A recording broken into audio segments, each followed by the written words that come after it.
Chapter 1659. Spring left and autumn came and winter and summer changed seasons.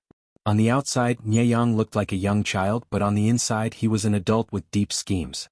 He helped the headmaster manage the private school while absorbing the knowledge of this era like a whale sucking in a dragon. The headmaster saw it but did not stop him. He even gave Nyeyang some advice occasionally. In his eyes, Nyeyang was destined to be an extraordinary person. If he had a good future, he would also benefit. When Nyeyang was 10 years old, the headmaster suggested him to try his luck by participating in the county-level exam. The county-level exam was divided into 3 stages: the county exam, and the academy exam. If he passed, he would receive food from the government every month. Even if he could not go further, he would still be much better than an ordinary person. Nyeyang said humbly, "I don't have a good foundation. I'm afraid I won't pass." The headmaster said, "The county-level exam is not as difficult as you think. With your current foundation, you should be able to pass." Participating in the county-level exam required complicated procedures.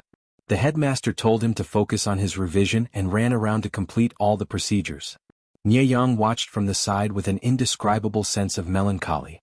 Whether it was Nye Qing or this teacher, they did not know what kind of bullshit the real Nyeyang was. The headmaster lent Nyeyang some money and gave him a lift to participate in the county-level exam. As the headmaster expected, the county-level exam was not difficult. It was not a challenge for Nyeyang at all. He passed the first exam and became a gifted student. At the same time, he became the youngest in that year and was known as a genius. Nyeyang's life improved a lot since he was a gifted student. He stayed in the private school to make a living and spent more time studying every day. After preparing for the exam for several years, Nyeyang took the autumn county exam at the age of 16 and passed the top scorer. Then he took the spring exam and passed the top scorer. He performed very well in the palace exam, and the emperor wanted to help him pass 3 top scorers in a row. Thus, Nyeyang was promoted to the top scorer. He passed 3 top scorers in a row before he was 20. Suddenly, Nyeyang's social status rose and many people tried to rope him in. Outsiders all thought that Nyeyang would become arrogant because of this. Who would have thought that this little Zhuangyun would be able to keep his composure and conduct himself with the demeanor of a great family? If he was thrown into the crowd of nobles in the capital, just by looking at his temperament, it would be hard to tell that Nyeyang was once a beggar. He would look more like a naturally born rich noble. Nyeyang didn't get carried away because he knew very well that being the top scholar was only an entrance ticket to the officialdom, not a ticket to the finish line. How high he could climb in the future and how much power he could control all depended on his future management. At the Jasper Forest banquet, many people wanted to see what this Zhuangyuan, who had yet to reach the age of 20, looked like. Nyeyang wore a clear and harmless smile on his face as he walked among the nobles with ease. His every movement didn't seem like that of a bookworm who had studied hard, but more like that of an experienced official. Before the court examinations, Nyeyang had tried his best to gather information about the situation in the court. The current emperor's surname was Nye. He was 32 years old when he ascended the throne in the first year of Taikang. He had 5 sons and 3 daughters. The first 4 princes had already reached adulthood. Only the 5th prince, who was also the crown prince born by Empress Yuan, had yet to reach adulthood. Counting them, he was half a year older than Nyeyang. A few years ago, Empress Yuan had died of illness. The emperor had the intention of suppressing Empress Yuan's paternal family, the Duke of Jinghua. In addition, the 4 older princes had entered the court one after another after coming of age. There was a faint tendency to surround and attack the crown prince. The crown prince was only the heir to the throne of the empire. His privileges were only 1 level lower than the emperor's. However, he was still not the emperor and his life was in danger. Nyeyang had a faint smile on his face. In his heart, he was calculating which prince had the upper hand. However, his calculation still fell through when he heard the name of the crown prince. Nye Qing. It was actually Nye Qing. Nyeyang was very surprised. His hand trembled and wine spilled out. After the Jasper Forest banquet began, the emperor, the crown prince, and the other 4 princes appeared one after another. Nyeyang's expression changed over and over again. There was no other reason. The crown prince's face, figure, manner of speech and temperament were almost identical to his cousin Nye Qing from his previous life. The difference was that his cousin Nye Qing was a bright and elegant scholar. Like the bright moon, he always had a faint smile on his lips. His every move was a role model for nobles. The crown prince in front of him was indeed similar, but there was a faint hint of melancholy between his brows. Nyeyang suppressed his wildly beating heart and kept his breathing steady. However, he could not bear to look away from the crown prince. Why were they so similar? Could it be that the crown prince was the reincarnation of his cousin Yeqing? That was also possible. Yeqing was born rich and did not do evil. It was reasonable for him to be reincarnated into the imperial family and become the crown prince. Yang swallowed nervously. His hands hidden in his sleeves were sweating profusely. His fingers were almost twisted into a ball. "Cousin," Yang murmured, his eyes welling up with tears. The others only thought that he was young and could not hold his liquor. After a few teasing words, they turned their attention to the ranking Ai and Tanhua. In the middle of the Jasper Forest banquet, Yang caught a glimpse of the crown prince getting up to leave. He found an excuse to follow but was blocked by someone. "Why is the top scholar here?" The crown prince revealed a suspicious look, but the vigilance in his eyes made Yang instantly sober. He was not Yeqing. No, it should be said that he was not the Yeqing he knew. Yang's heart raced, but he showed an embarrassed expression. He lowered his head and said in a low voice, I can't hold my liquor. I drank a little too much just now, but I couldn't find a place to change, so I couldn't ask, so, Your Highness, please forgive me for my lack of manners." The crown prince's expression eased. This was also Yang's fault for looking so harmless that people could not raise their guard. Perhaps it was an ill-fated fate, but Yang looked exactly the same in this life as in his previous life. He naturally knew how to show his harmless side. The crown prince's expression eased after hearing this, and he called for a palace maid to lead the way for Yang. As Yang watched him leave, an indescribable feeling welled up in his heart. He owed so much in his previous life, could he pay it all back in this life? After the Jasper Forest banquet, Yang was appointed to the Hanlin Academy as a secondary class 6th rank. He was in charge of the nation's history, compiling records and recording the emperor's words and deeds. Simply put, he was a secretary. This position was considered a high starting point for Yang, who had a poor background. If he did not work hard, he would probably squat in this position for the rest of his life. If he did well and won the emperor's favor, then the role and power of this position would not be small. In fact, there were records of top scholars in the past who were secondary class 6th rank for their entire lives. The imperial examinations were just a ticket. After entering this officialdom, how high one could climb in the end depended on one's own ability. Yang smiled and narrowed his eyes, not worried about his future at all. Even though Yeqing said his temperament was not good, he had to admit that only people with this kind of temperament could do well in the officialdom. In comparison, he was more concerned about the crown prince. Yeqing, Yang murmured, a trace of determination flashing in his eyes. Regardless of whether this crown prince was the reincarnation of his cousin, he had to help him ascend to the throne. This way, perhaps they would not owe each other anything. Yang's temperament was born for officialdom. In other words, he was born for this bowl of rice. In just half a year, he had seen through the emperor's thoughts and became a trusted official of the emperor. His future was limitless. The nobles in the court tried to rope in this new noble, and the 4 adult princes also tried to extend an olive branch to him. Yang did not refuse, nor did he give a definite answer. He obediently did his job. Because he had become a Hanlin Academy scholar, Yang and the crown prince had more opportunities to meet. Because they were close in age, they had more topics to talk about than others, and they could occasionally talk. After some contact, Yang had a deeper understanding of the crown prince's position. In short, it was not optimistic.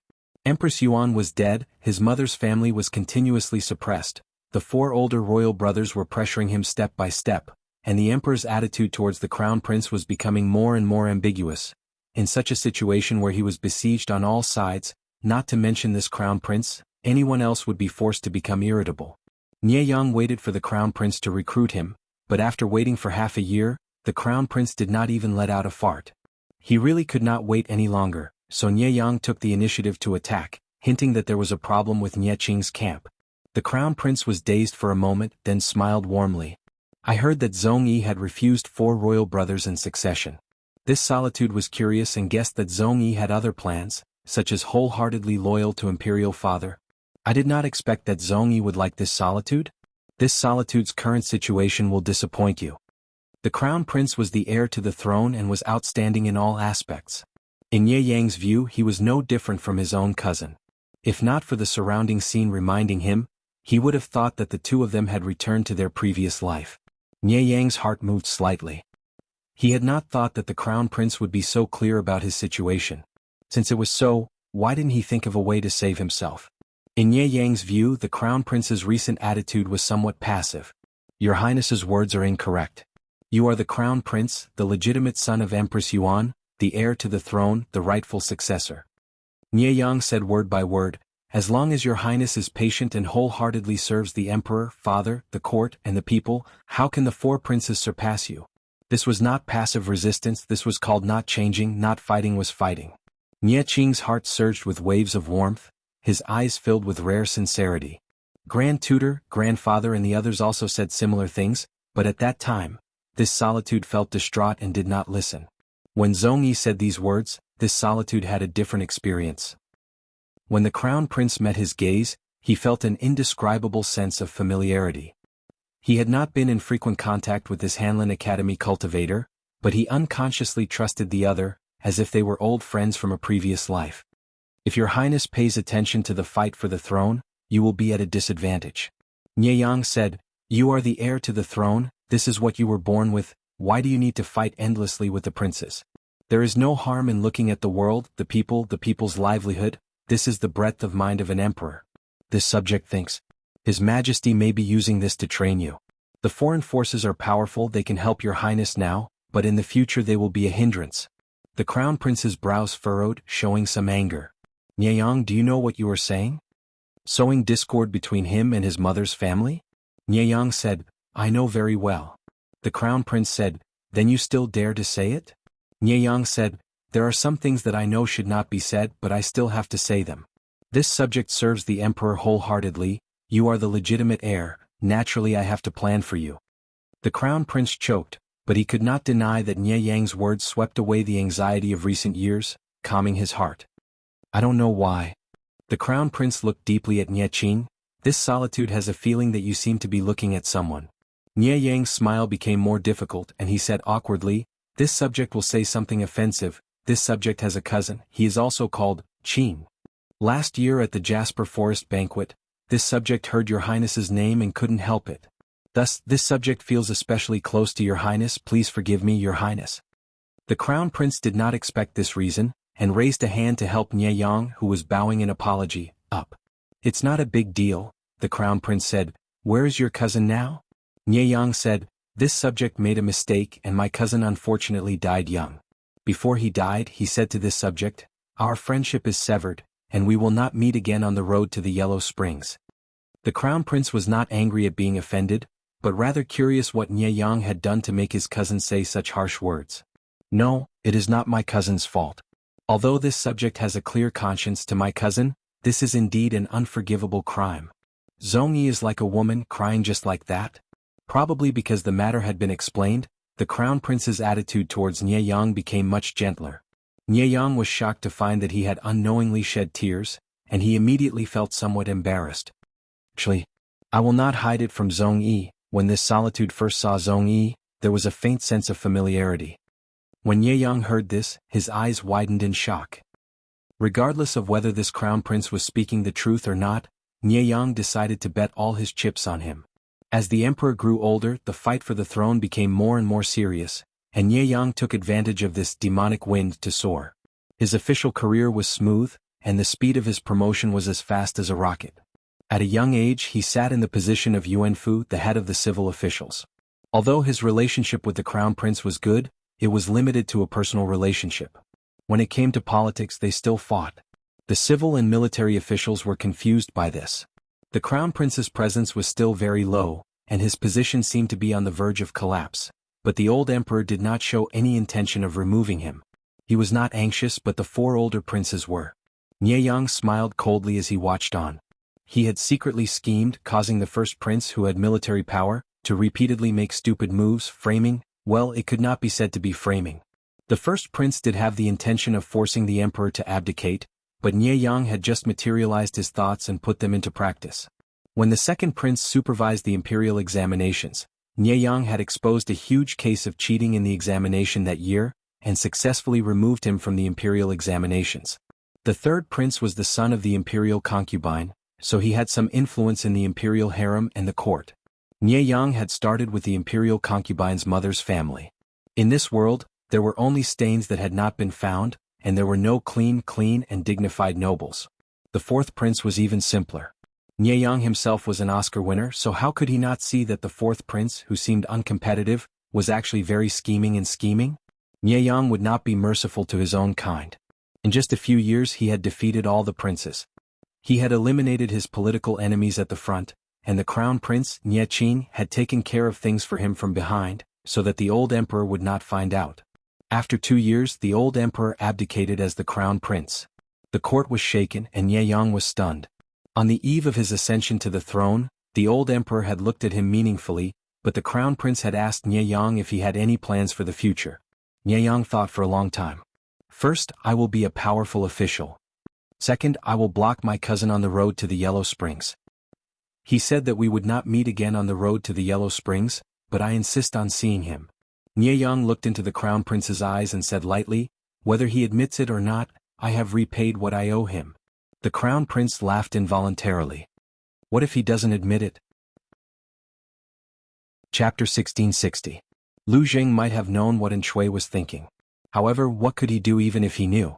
Lu Jing was a hot-tempered and arrogant man. He would not lower his bottom line just to please Shui, even if Shui was his lord. It wasn't that he didn't know why his relationship with Shui had become so stiff, and it wasn't that he didn't have a way to fix it. The reason why he hadn't taken any action was because he knew very well that the crux of the problem between him and Shui was that they had different ideals. There was no solution to this problem. Unless Shui was fundamentally changed or LV Zheng abandoned himself, he and Shui were destined to walk in opposite directions. For many people, in order to climb up, they could give up anything. Lu Jing also wanted to stand out, but if the price was his bottom line he would not agree. Thus, the current situation was more or less because Lu Zheng had no choice but to go with the flow. No matter how much Lu Zheng cursed his lord in his mind, he still had to do what he had to do. Ever since Shui had brought troops to support the front line, the expansion speed of Jiang Pingji's troops had been greatly curbed. After half a month of small-scale confrontations, the troops of both sides were in a stalemate. They were like fire and water, and it looked like an ultimate war was about to break out. Foster father, how could Lord Shui treat you like this? Kang Xintong was like a trapped beast pacing back and forth in the tent. She stomped her feet twice as if she was venting her anger, her eyes wide open. Have you finished reciting today's copy of the Analects of Confucius? What are you angry about? Lu Jing had lost a lot of weight these days. There were piles of bamboo slips and official documents on his desk. He rarely had the time to look up at his indignant adopted daughter. He put down his brush, rubbed his wrist and sighed. Sit down. Don't walk back and forth in the tent. You're making foster father dizzy. Don't be angry, your little mouth is so angry that you can hang a wine cup on it. How could Kang Xintong endure this? She had been staying in Lu Zheng's tent for the past few days. Even if she were to leave, she would bring guards with her to protect herself. Come here and help me tidy up these bamboo slips. Sort them out and tidy them up. Lu Zheng waved at Kang Xintong, trying to persuade his adopted daughter not to get angry so easily. There was really no need to be calculative with Shui. Kang Xintong was about to cry from anger. She hadn't come to the front line, so she didn't know that her foster father was in such a bad situation. Shui, that pig trotter, was a complete scumbag. Did he really think that his godfather was a brick, moving wherever he was needed? The enemy's momentum was fierce, but it was only thanks to Yifu's ingenious plan and the arrangement of the troops that they managed to stabilize the situation, breaking the enemy's momentum and stopping their advance. As soon as the battle formation was stabilized, Shui could not wait to throw Lu Zheng, who was supervising the battle, to the rear to deal with trivial matters. There were so many matters that Lu Zheng had to stay up all night to fight. Kang Xintong could not see anything else. She could only see that Shui had shamelessly taken credit and glory from his subjects. What a shameless pig trotter. Kang Xintong watched as her foster father lost weight. Even if he was busy, he still grabbed hold of her studies and answered her questions. How could she not be touched? His adoptive father was such a good man, so why was Shui so guarded against him? Did Shui really think that his foster father couldn't be anyone else but him? Godfather, your daughter is coming. Kang Xintong was about to say something, but she forcefully held back her words and obediently helped Lu Jing share his burden. After busying herself for a while and clearing away some of the bamboo slips that had piled up like a mountain on the table, Lu Zheng heaved a sigh of relief. He had the time to discipline his foster daughter. This is a military camp, and there are openings in all directions. Remember to be careful with your words and actions, lest the Lord hears what you shouldn't say. Lu Zheng lectured his foster daughter with a stern expression. Kang Xintong hung her head dejectedly and obediently complied. Lu Zheng said, "Actually, it's fine if I'm not at the front of the battle formation. There are many talents in the Lord's camp. Naturally, he can stabilize the situation." Kang Xintong said, "You're kind? You're still covering up for them at this time." She had seen how good Lu Zheng was. In her heart, apart from her idol Jiang Pingji, Lu Zheng was the best. The outcome of the battle isn't something that can be decided by one person. At most, I've prevented them from being schemed against by the enemy, but you can't say that this is all my credit. Speaking up to this point, Lu Zheng paused and added, "Moreover, Lu Shi has yet to appear at the front of the battle formation." Kang Xintong's gaze was filled with doubt. This fellow Lu Shi. There are few who are better at fighting than him, and there are few who are smarter than him. Based on his past experiences, wherever there's a war to fight, he'll be there. Lu Zheng muttered, "Looking at the enemies everywhere, Zhongzhao has basically been defeated. Other than the Lord's Nanxing, he has no other battlefield to join in the fun. The two armies have been at war for more than a month, but there's no trace of him in the various battlefields. It's really strange. In the past, Jiang Pingji was too active. Now that she was suddenly as quiet as a chicken, Lu Zheng felt uneasy." "Foster father, you mean?" Kang Xintong thought that her foster father would say something groundbreaking, but unexpectedly, either he's injured or he's pregnant. However, it's not the first time that Lu Shi has pretended to be sick to deceive people. He's so good at fighting, so it's ridiculous that he's injured or sick. On the contrary, the probability of him being pregnant is higher. Otherwise, I really can't think of why he hasn't appeared at the front of the battle formation. Kang Xintong was speechless. A normal lord wouldn't run to the front to fight with the enemy, right? Besides, why is the probability of him being pregnant higher than being injured? Can't he not appear at the front because he wants to be a good lord? Perhaps, there's another plot? For example, to divert attention and sneak attack our army after deceiving everyone? Lu Zheng couldn't help but roll his eyes. The terrain here is open and flat. If there's a sneak attack, his tracks will be exposed before he even gets close. He'll become a hedgehog. No matter what, Lu Zheng was from Langyi Academy. He was one of Master Yuanjing's disciples. His foundation was solid, and his knowledge of setting up a camp was perfect. When he chose to set up camp here, he naturally considered the possibility of the enemy launching a sneak attack. Kang Xintong responded with an "oh," and faintly heard Lu Zheng muttering in a low voice. "Something's wrong? How can he be peaceful?" Kang Xintong said, "Foster father, I have something to say, but I don't know if I should say it." "If you don't want to say it, then don't." Lu Zheng imitated Jiang Pingji's words. Seeing Kang Xintong's face turn red and her anxious and flustered appearance, he couldn't help but curse Jiang Pingji for leading him astray. He changed his words and said, "I'm just teasing you. Just say what you want to say. Don't hide it." Kang Xintong took a deep breath. "Foster father, since you're close to the Duke of Lanting, and Lord Shui treats you so poorly, why do you have to do this? Why don't you make use of our friendship as classmates and make contributions? No matter what, the Duke of Lanting will think highly of you." Lu Zheng's face turned cold, but he didn't get angry and he didn't reprimand her. He just said with a cold face, "Compared to Fang Ji, you seem more like a lobbyist sent by Lu Shi. Whose foster daughter are you?" Chapter 1661. Kang Xintong lowered her head timidly. "There's no room for discussion. You're still young and don't understand. It's late, go and rest." Lu Zheng ordered for her to be driven away. Kang Xintong knew she had said something wrong and looked nervous and afraid. She bit her lower lip so hard that a mark appeared. "Here, godfather, sleep early too. Don't tire yourself out." Kang Xintong retreated. Lu Zheng stared at the candlelight in a daze. "This child is still too young." Lu Zheng sighed softly as if he was lamenting. If Kang Xintong had been calmer, she would have realized that Lu Zheng didn't despise her for saying such treacherous words. He didn't even reprimand her. It could be seen that Lu Zheng wasn't completely loyal to Shui. He even had many complaints. Just as Lu Zheng had said, Kang Xintong was too young. Her thoughts were all natural and didn't know the twists and turns. Lu Zheng's personality determined that he wasn't someone who would surrender without a fight.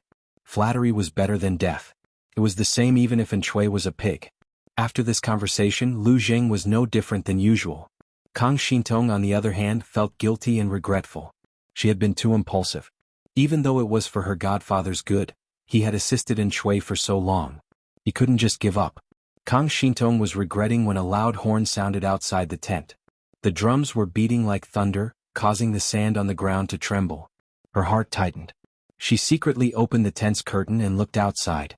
Although she couldn't see anything from here, she could feel a murderous aura choking her throat and preventing her from breathing as she looked at the much emptier military camp and the sound of the war drums coming from afar. Kang Shintong looked at the hurried figures and murmured softly, "There's another battle. Is Godfather all right?" The battle had lasted from dawn to dusk. During this time, many wounded soldiers had been carried back from outside. Some of the wounded soldiers were bathed in blood and looked like blood people. Their original appearance could not be seen. Some of them had broken limbs and wreckage, and their human forms could not be seen. All of them were in so much pain that they wanted to die. Moans of pain flowed from the corners of their lips.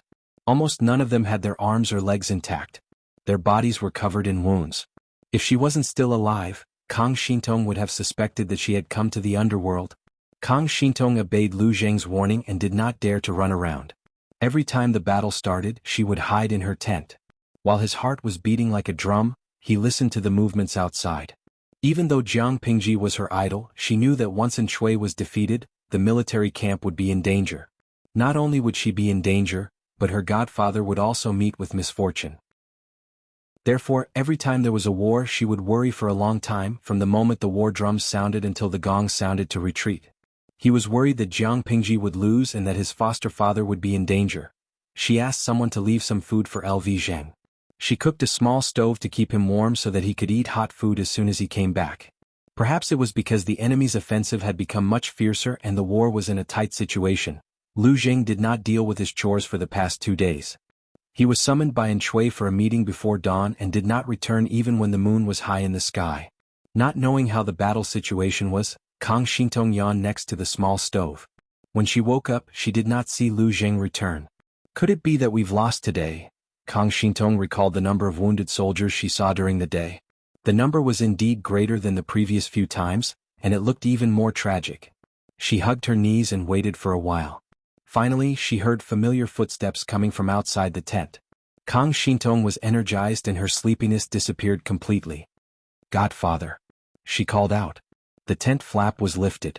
With the help of a few candles in the tent, she could barely see who it was. "Why aren't you sleeping?" Lu Zheng was slightly stunned. Kang Shintong had already stepped forward to welcome him.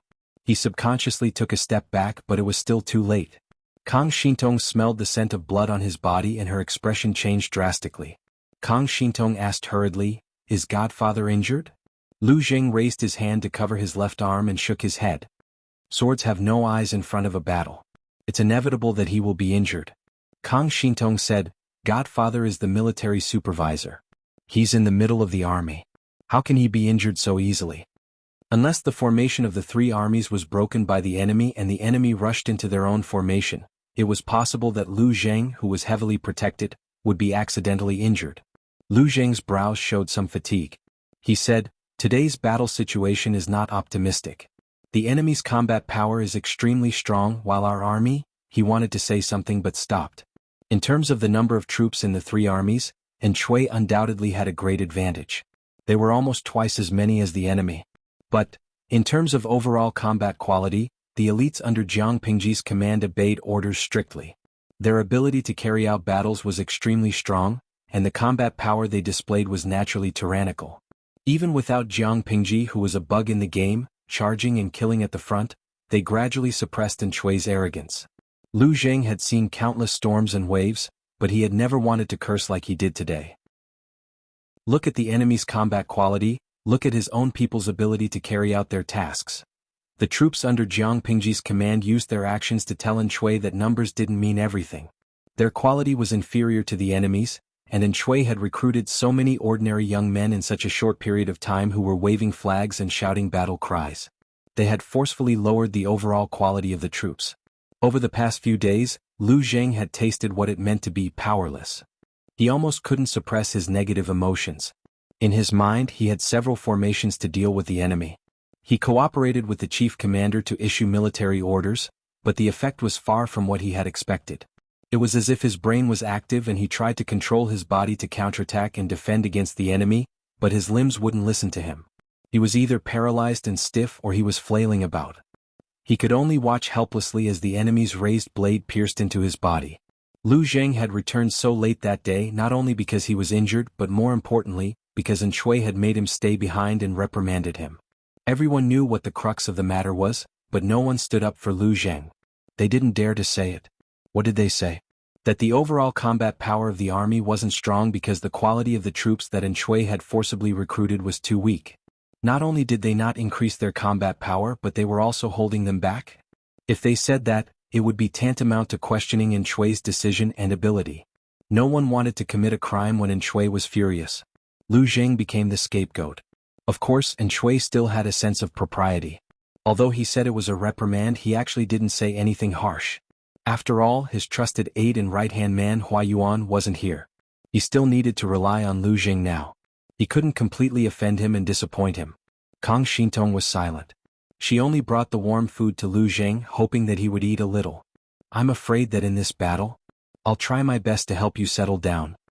Jiang Pingji still didn't participate in the battle, but the army led by Fu Wang was assisted by a few famous strategists. Lu Zheng was surrounded by useless teammates. He had the heart but not the strength. Before the situation worsened, he planned to first find a way out for Kang Xintong and ensure her safety. I'm not going anywhere. Kang Xintong refused resolutely. Lu Zheng ate in silence, neither agreeing nor disagreeing. Without waiting for Lu Zheng to come up with a plan, bad news arrived 2 days later. It shocked the entire army and made them anxious and uneasy. 200,000 dawn of rations had been stolen. And Shui was so angry that his entire body trembled. He killed the general who was responsible for escorting the rations. In his heart, he even cursed 18 generations of Jiang Pingji's ancestors. Lu Zheng frowned slightly. Jiang Pingji, who had been in seclusion for 2 months, had appeared. She seized 200,000 dawn of rations in one move. Lu Zheng sighed and said, "It's really her style. It was fine if she didn't move, but once she did, she would kill." In response, Jiang Pingji expressed her apology. Me. Chapter 1662. Your Highness. Your Highness, please spare me. I'm really wronged. Lu Zheng had received the news that the rations had been robbed and hurried over, just in time to see 2 soldiers dragging the tied-up general out to be dealt with according to military law. The general knew he was going to die, but he refused to give up hope of survival. Seeing Lu Zheng's figure from the corner of his eye, he hurriedly straightened his neck and shouted, "Military counselor! Military counselor! I'm wronged. I've been diligent in supervising the rations. I've never betrayed my lord." Hearing him shout, Lu Zheng's feet paused, his wooden clogs making a muffled sound on the gravel. The general struggled and said, "It's not my fault that the rations were leaked. Military counselor, save me. I'm really wronged. The rations were fake. They were switched long ago. I'm wronged. Military counselor, save me." Lu Zheng regained his composure after just one breath. He lifted the curtain of the main tent and bent over to enter. He was late. The tent was already filled with people, but many of them had grave expressions and didn't even notice his arrival. And Shui had just ordered the execution of the general and was still angry. Seeing that Lu Zheng was late, he was even more displeased. He hadn't expected Lu Zheng's tent to be set up so far away from the commander's tent. Even if Lu Zheng had jogged all the way here, he wouldn't have arrived so quickly. Of course, as a qualified scumbag, and Shui wouldn't find fault with himself. Ordering people he didn't like to come and go at his beck and call was the typical behavior of a scumbag. When there was nothing to do, he ignored Lu Zheng. When there was something to do, he spoke intimately. He suppressed his displeasure and asked for a solution in a low voice.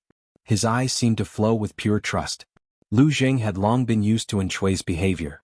While sighing that his lord was a drama queen and every inch of her was an actor, he bowed in shame and said, "I heard about the rations being robbed and rushed here. I didn't have time to understand the details." An Shui choked, feeling even more suffocated. Seeing that An Shui had nothing to say, Lu Zheng turned his head to ask the others what had happened. An Shui silently swallowed the roiling scolding in his throat. He suppressed his irritation and waited for Lu Zheng to understand what had happened. 200,000 dawn of rations was not a small number, and it was also related to the army's consumption for a while, so the troops guarding the rations naturally did not dare to slack off. Unfortunately, no matter how hard they tried, they still failed to defend against the enemy. When the grain transport army was about to arrive, they were robbed by the enemy. Everyone thought that it was Jiang Pingji's masterpiece with her execution ability. Jiang Pingji's status rose along with the tide. The things she had done were studied under a magnifying glass and analyzed over and over again. As her enemies, and Shui and the others naturally knew how many things this fiend had done that made people tremble in fear just by hearing her name. After the analysis, they unanimously threw the blame to her. Little did they know that after Jiang Pingji turned over a new leaf, she did not roam the front lines anymore, let alone bring people to rob rations. It was true that the people under her command had robbed the rations, but she was not the one who had benefited from the rations. Lu Zheng was keenly aware that something was wrong. He furrowed his brows and asked the people around him. After a while, he said to Shui, "My lord, there are still doubtful points in this matter. I sincerely ask my lord to retract your order and spare General Chai's life for now." Shui almost fainted from anger. He could not suppress his temper and reprimanded Lu Zheng for having ulterior motives in front of everyone. General Chai, whom Lu Zheng had accused of collaborating with the enemy and betraying his lord, should be killed if not this kind of person? Kill Lu Zheng? Shui did not expect Lu Zheng to plead for mercy on General Chai's behalf. He was even more furious. "I sincerely ask my lord to listen to me. There are many doubtful points in this matter. My lord should treat it with caution." Lu Zheng looked like he was going by the book. His tone was indifferent. "The matter of the rations is a secret of our army. How did the enemy know so much about it and catch General Chai off guard?" Shui laughed coldly and asked in return, "This person even has a letter of collaboration with the enemy and betrayal of his lord. How do you think Lu Shi knows so much about it?" The enemy could tell at a glance that this had been planned for a long time. There must have been an insider who leaked information to them. Who else could it be other than General Chai, who had irrefutable evidence? He really did not know what was wrong with such a stupid question. Lu Zheng said, "In that case, after the rations were stolen, why didn't he take the opportunity to be captured by Lu Shi and escape from his predicament? Instead, he led an army to break out of the encirclement and pass the news to my lord, causing him to be killed in the end. Also, General Chai said that the rations were fake. What's going on?" Shui said angrily, "It's just a traitor's way of survival and framing others." Lu Zheng did not think so. When the enemy had launched a sneak attack, General Chai had tried his best to protect the rations. However, the enemy had the advantage of time, place and people. They had suddenly attacked and caught everyone off guard. With a ferocious move, the soldiers guarding the rations had been beaten senseless. General Chai had tried his best to delay the enemy but to no avail. In the end, he had no choice but to burn all the rations. They could not use them and the rations could not fall into the enemy's hands. In the end, the rations on the top were normal but the rations on the bottom were disguised. They did not contain rations at all. When General Chai discovered this, he was completely stunned. This was far more terrifying than an enemy sneak attack. Shui wanted to kill him, so he revealed this matter. In the end, no one believed him. Framing others? Framing who? Lu Zheng said in a low voice. No matter how protective the Lord is, he should not be biased at a time like this. The person in charge of the rations was Hua Yuan. If the rations Hua Yuan had prepared were real, then General Chai was the liar. On the other hand, this problematic batch of rations had been prepared by Hua Yuan. Perhaps the one who leaked the details of the rations and attracted the enemy's precise attack was Hua Yuan. After some maneuvering, this batch of 200,000 don of rations was rightfully taken by Hua Yuan. Of course, Shui was not the only one who did not believe this. The others did not believe it either. What would Hua Yuan gain by doing this? They did not know, but Lu Zheng did. That madman's inner core was Lu Shi. What did he gain by seizing the rations and heartlessly betraying his teammates? This monster was preparing to ascend to the heavens. Of course, even if Lu Zheng told the others that Hua Yuan's essence had been divided into Lu Shi, no one would believe him. Instead, they would think that he was using clumsy and underhanded methods to suppress Hua Yuan. Lu Zheng could not be bothered with this thankless task. Do whatever you want. He had lost all hope in his teammates. Shui was so angry that he was about to ascend to the heavens. What did Lu Zheng mean by this? Was he reprimanding him for being biased in front of everyone? They did not know that Jiang Pingji was also very angry. The anger levels of the two feudal lords had reached a delicate balance. Jiang Pingji looked at the rations that Li Yun had snatched back, and her face darkened. Humph, Lu Xiaoyin has eaten a lot of pig's brains over the years. His brain is quite nourished. He even schemed against me. She gritted her teeth so hard that they made a ringing sound. The rations that she had spent so much effort to steal were actually fake. Her efforts had become a joke. After thinking about it, she locked her target on Lu Zheng.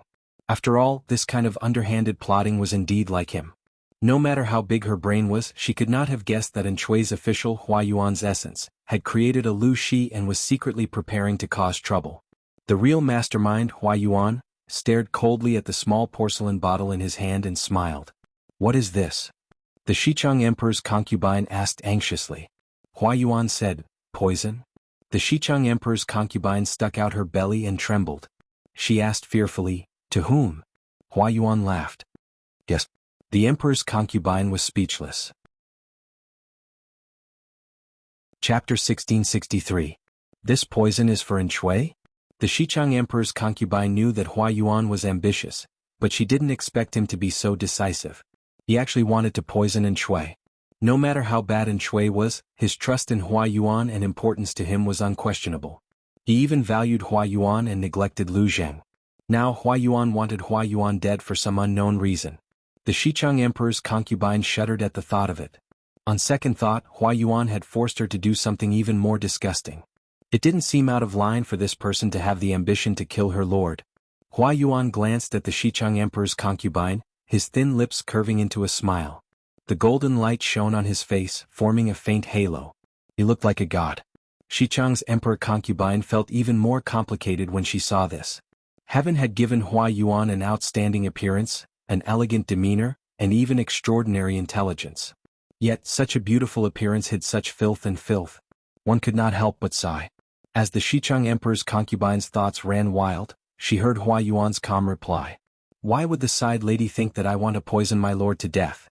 My lord has treated me well. A drop of water should be repaid with a spring." The Xichang Emperor's concubine choked. Her face contorted. A drop of water should be repaid with a spring? The spring he mentioned was secretly transplanting a large patch of green grassland on his lord's head? Not only did he transplant the grassland, but he also manipulated it in secret. He relied on Shui's trust to tamper with the rations. She wasn't wrong. The rations that Li Yun had gone through so much trouble to rob had been intentionally given away by Hua Yuan. Only 10% of the rations were real. The other 90% were fake. Hua Yuan had secretly leaked information to lure the enemy over to rob the rations. Jiang Pingji had taken the bait and sent people to rob the rations. The 200,000 dawn of provisions were easily taken away by the enemy. Through this method, Hua Yuan managed to keep this batch of rations for himself in a justifiable manner. The Xichang Emperor's concubine and the prince felt uneasy. Hua Yuan's methods were so vicious and swift. Could they really gain even the slightest bit of advantage from him? The Empress concubine did her best to suppress the fear, worry, and fear in her heart, and forced out an extremely stiff smile. Hua Yuan had secretly embezzled a huge amount of rations and didn't even care about the lives and deaths of the frontline soldiers.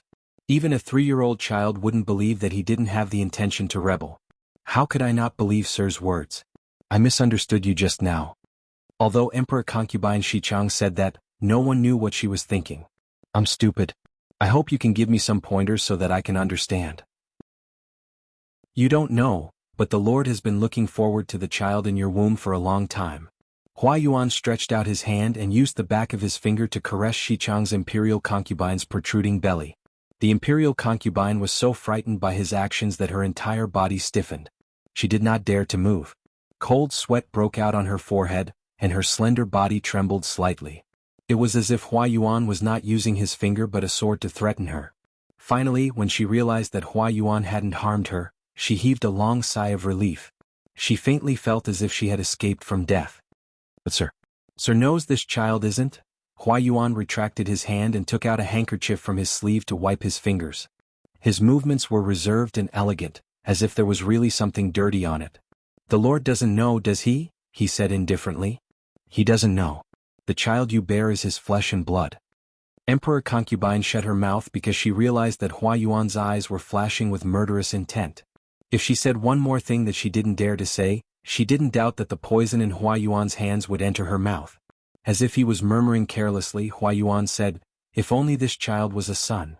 The Lord would have a successor." Emperor concubine forced a smile. "Even if it's a son, he's just a bastard son.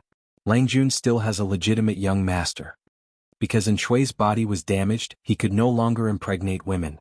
In order to appease the officials who followed him, he adopted a son from a branch family. After many years, this young master had long been recognized by the officials. Everyone treated him as Shui's successor.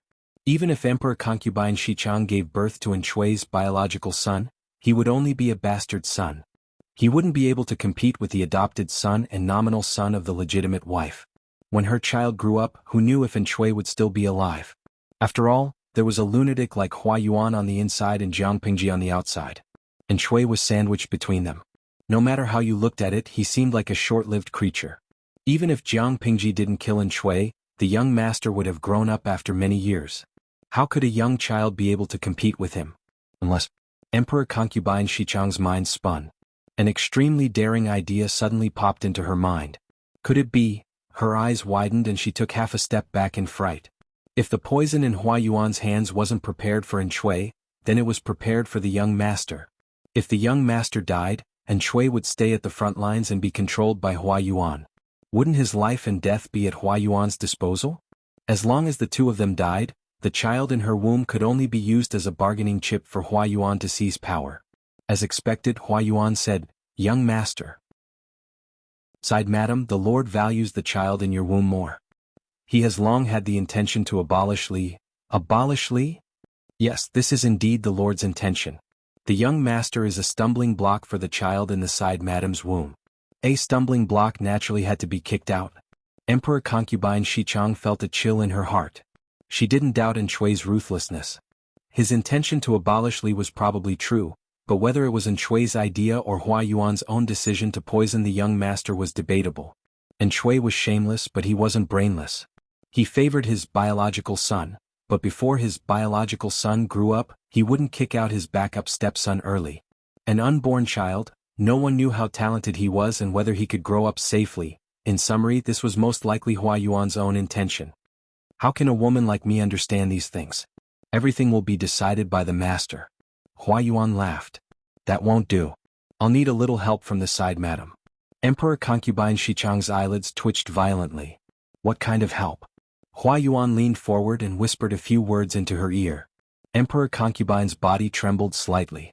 Her eyes were filled with shock and fear. This matter. Her lips trembled and she wanted to refuse, but when she saw Hua Yuan's half-smiling eyes and the murderous intent deep in them, she had no choice but to give in. Everything will be arranged by the master. Emperor concubine held her stomach with one hand and lowered her head. Hatred and indignation that could topple mountains and overturn seas rose in her heart. It was too unbearable and humiliating to be at someone's mercy. A conspiracy quietly took shape. 2 days later, a spring rain came. The mountain mist was thick and light, and the air was filled with the fragrance of soil and spring rain. The faint sound of horse hooves approached from afar.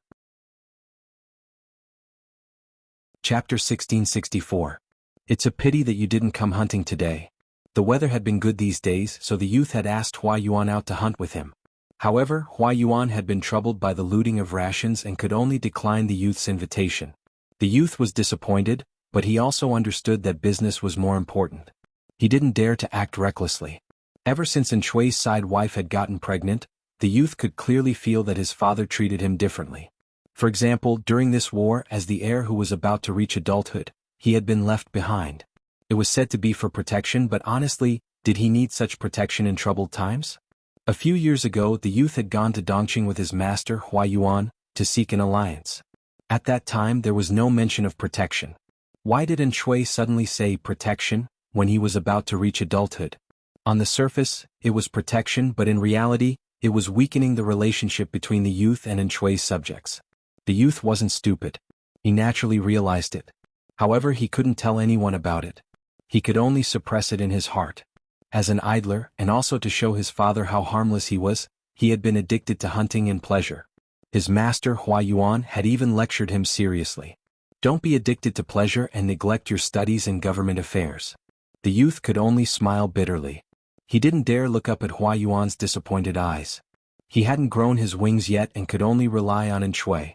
Even a sneeze from Shui made his heart jump and his thoughts run wild. The only fortunate thing was that his master, Hua Yuan, was the only person who had maintained a normal attitude toward him after the incident. Because they were rare, they were precious. The youth saw how Hua Yuan treated him, so he naturally trusted and respected him even more. He looked at the prey hanging from the horse's back and seemed to think of something. The corners of his lips curled involuntarily, and his eyes curved into 2 crescent moons. His clear eyes were filled with a smile. He was very good-looking. Even though he still looked a little young, his bearing had already been developed. Anyone who saw such an outstanding youth in the wilderness would probably think that they had seen a beautiful spirit. I'm lucky today. This wasn't a good season for hunting. The prey had just survived winter and were skinny, not as plump as they were in autumn. However, the prey today were all good. Their fur was smooth and beautiful. The youth planned to pick the best and give it to Huayuan. The servant who served the youth cursed his bad luck. He mumbled, "How is it good luck? We've been completely drenched." The youth looked up at the rainwater dripping down from the eaves, brushing the moss green. Although the weather was not beautiful at this time, it did not affect the youth's bright mood. He said with a smile, "It's raining and we've already come across a wooden hut. Isn't that good?" When hunters went hunting in the mountains, those who were lucky could go and return on the same day. Those who were unlucky had to wait patiently in the mountains for a few days. For the sake of convenience, they would build this kind of temporary shelter, and passers-by could also rest here. The young man was in a good mood and did not feel that the rain was inappropriate. The attendant untied the wineskin from the back of the horse and handed it to the youth with both hands. "Young master, drink some wine to warm up your body lest you catch a cold." The rain came suddenly. Even though everyone found shelter as fast as they could, they were still wet. Their clothes and hair were wet. The young man was of high status. If he fell sick because his attendants did not take good care of him, the attendants accompanying him would be in trouble. The attendant saw the young man take the wineskin and gulp it down. Only then did he feel relieved and turn around to fetch a clean set of clothes. Although the wooden hut was small, it had all the essentials. There was also a lot of dry firewood in the house, just enough to make a fire and boil water for the young man to bathe. The young man waved his hand and said, "Put the clothes aside. I'll change later. I don't want to move now." "Yes."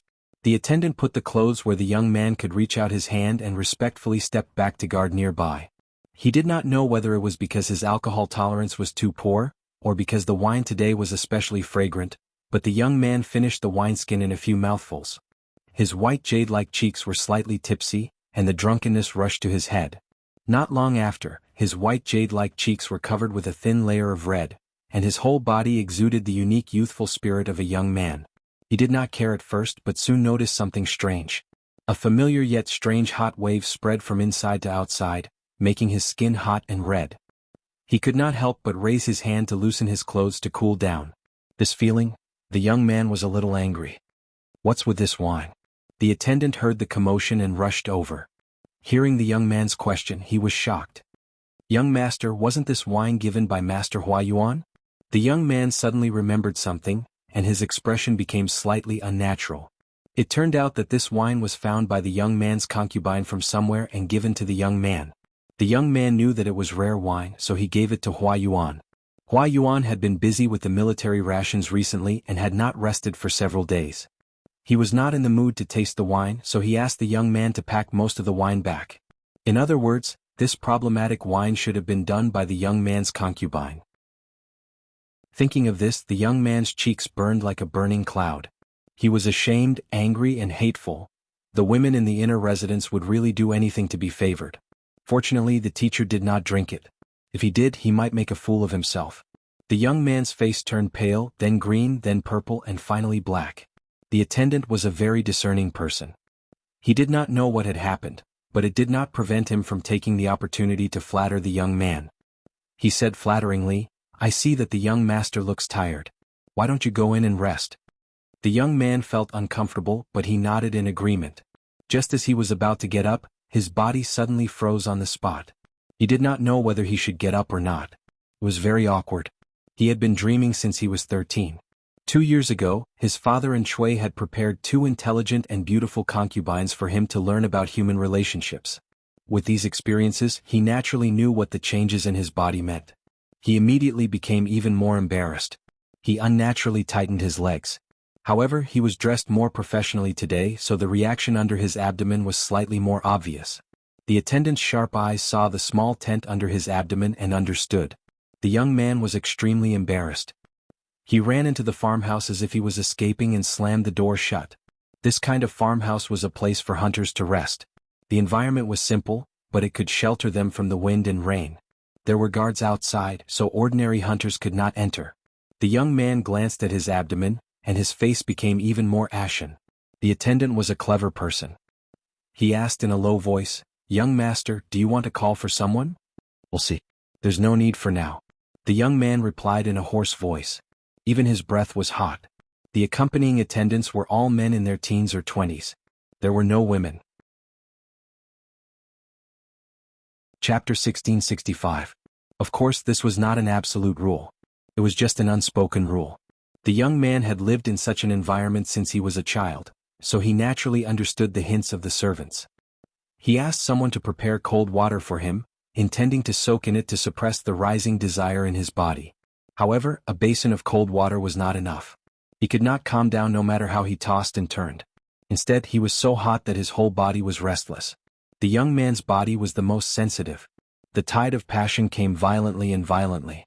The more he endured, the more pain he felt. This was not the way to go on. The young man's whole body was hot, and his consciousness was a little blurred. He seemed to vaguely hear the creaking sound of the wooden door being opened. "Who is it?" the young man shouted in a daze. The person's footsteps were light. As the person approached, a delicate fragrance that almost made him lose his mind surrounded him. The young man opened his eyes to look, but a soft and fragrant hand covered his eyes, making him see darkness. "Langjun," faintly the person's sweet voice sounded in his ears. His sensitive earlobe was sucked by the other person's hot and wet mouth. The young man could not bear it. He raised his hand and pushed the person away, pressing her to the ground.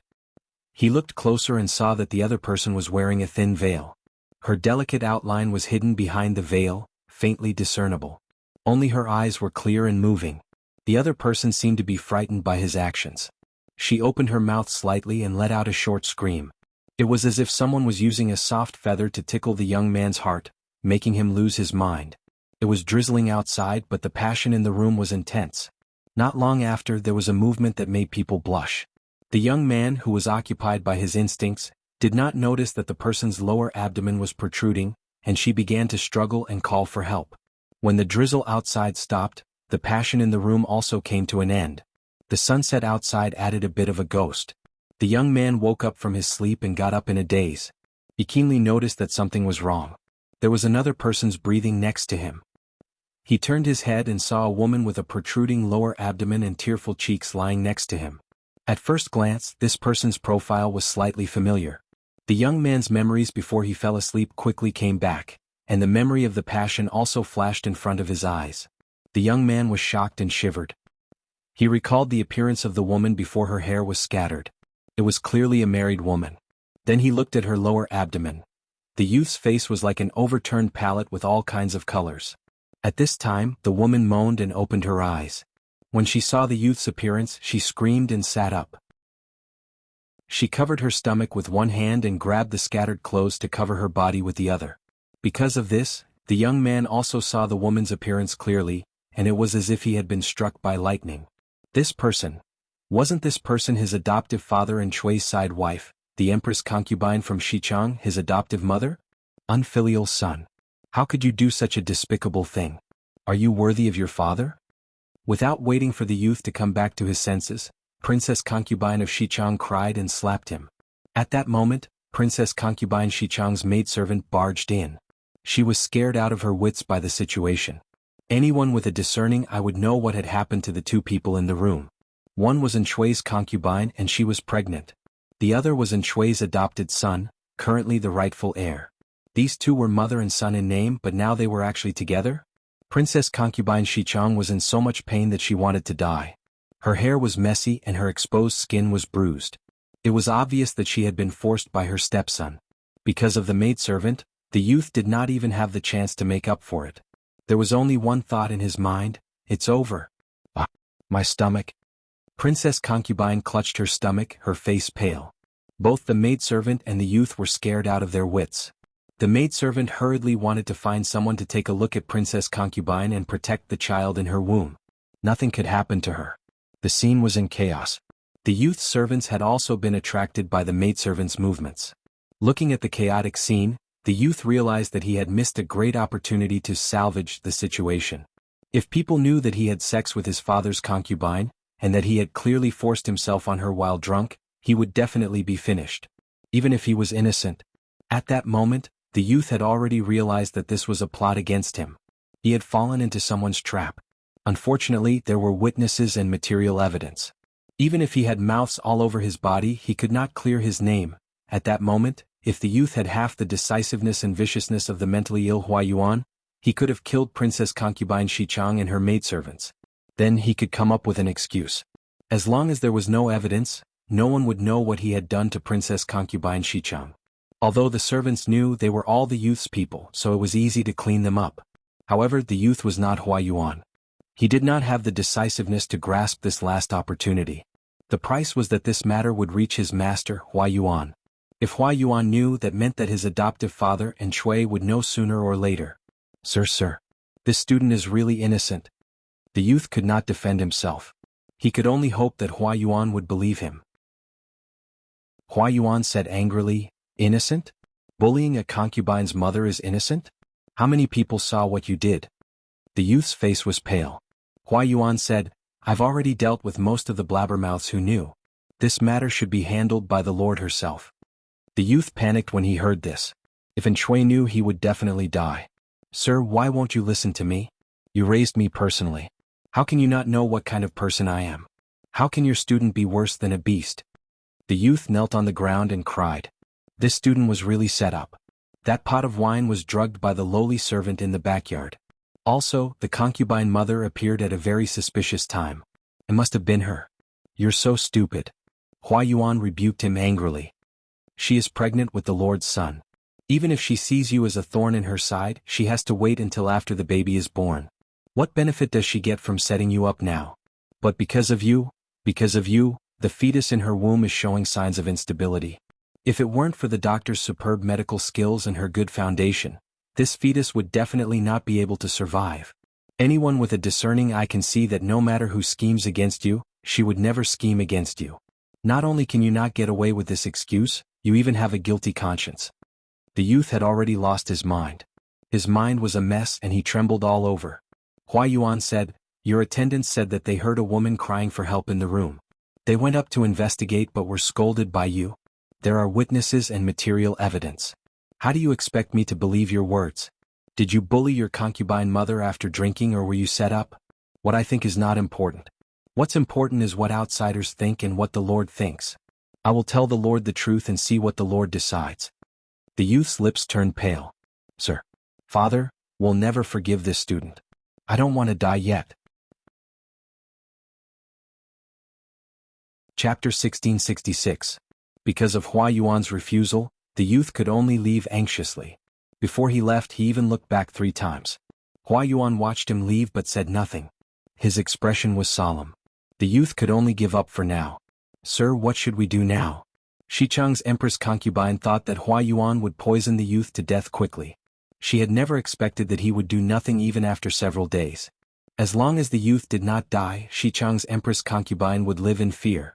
She was afraid that Hua Yuan would abandon her and become a useless pawn. She had followed Hua Yuan's instructions and walked down a path of no return. She schemed that the youth had an affair with her. If the youth and Chui did not die, she would be the one to die when the child in her womb was born. With Chui's temperament, how could he tolerate his concubine being tainted by an adopted son? If Chui found out that the child in her womb was not his, Xichang's Empress concubine would probably wish for death. She was like a drowning person, clutching tightly to the straw in her hands before she died. Xichang's Empress concubine held her obvious belly with one hand and carefully leaned against the table, afraid that something would happen to the child. "I have done everything according to Sir's instructions. There is no turning back. If Sir abandons me now, I really do not know what to do." Her face was filled with tenderness. One could not help but reach out to smooth her frowning brows. Of course, this person did not include Hua Yuan. This lunatic had a heart of stone. "I know," Hua Yuan said coldly. He had no intention of giving a precise reply. "Sir, I am worried that a long delay will bring trouble.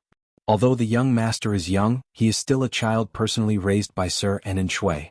If he is not eliminated quickly, he will be a disaster." Xichang's Empress concubine did not forget to flatter Hua Yuan. "Also, my pregnancy has been affected because of that matter. If he takes this opportunity to harm me, I will be so worried that I will not be able to sleep at night." She had only dared to plot against the youth according to Hua Yuan's instructions because the appearance of the fetus was already stable. In order to pretend to be more realistic, some of the struggling movements were inevitably more violent. The youth had also lost his rationality under the influence of the drug, and his movements were rough. That young and strong body made her suffer greatly, and even her stomach began to feel uncomfortable. Only then did she panic. Under Hua Yuan's threat, she had already thrown caution to the wind. However, if the youth didn't die, she would never be at ease. She could only urge Hua Yuan to take action again and again. How could Hua Yuan not know what she was thinking? Hua Yuan's lips curled into a cold smile. There's no rush. It's almost there. Emperor concubine Xichang pressed. What do you mean by not in a hurry? How soon is it? As long as he lives, I will live in fear. If she could, she would love nothing more than for Hua Yuan to pinch the young man's chin and pour poison into him. That way all troubles would end once and for all, and there would be no future troubles. Hua Yuan snorted and did not answer. Xichang's princess concubine saw his unhappy expression and immediately came to her senses.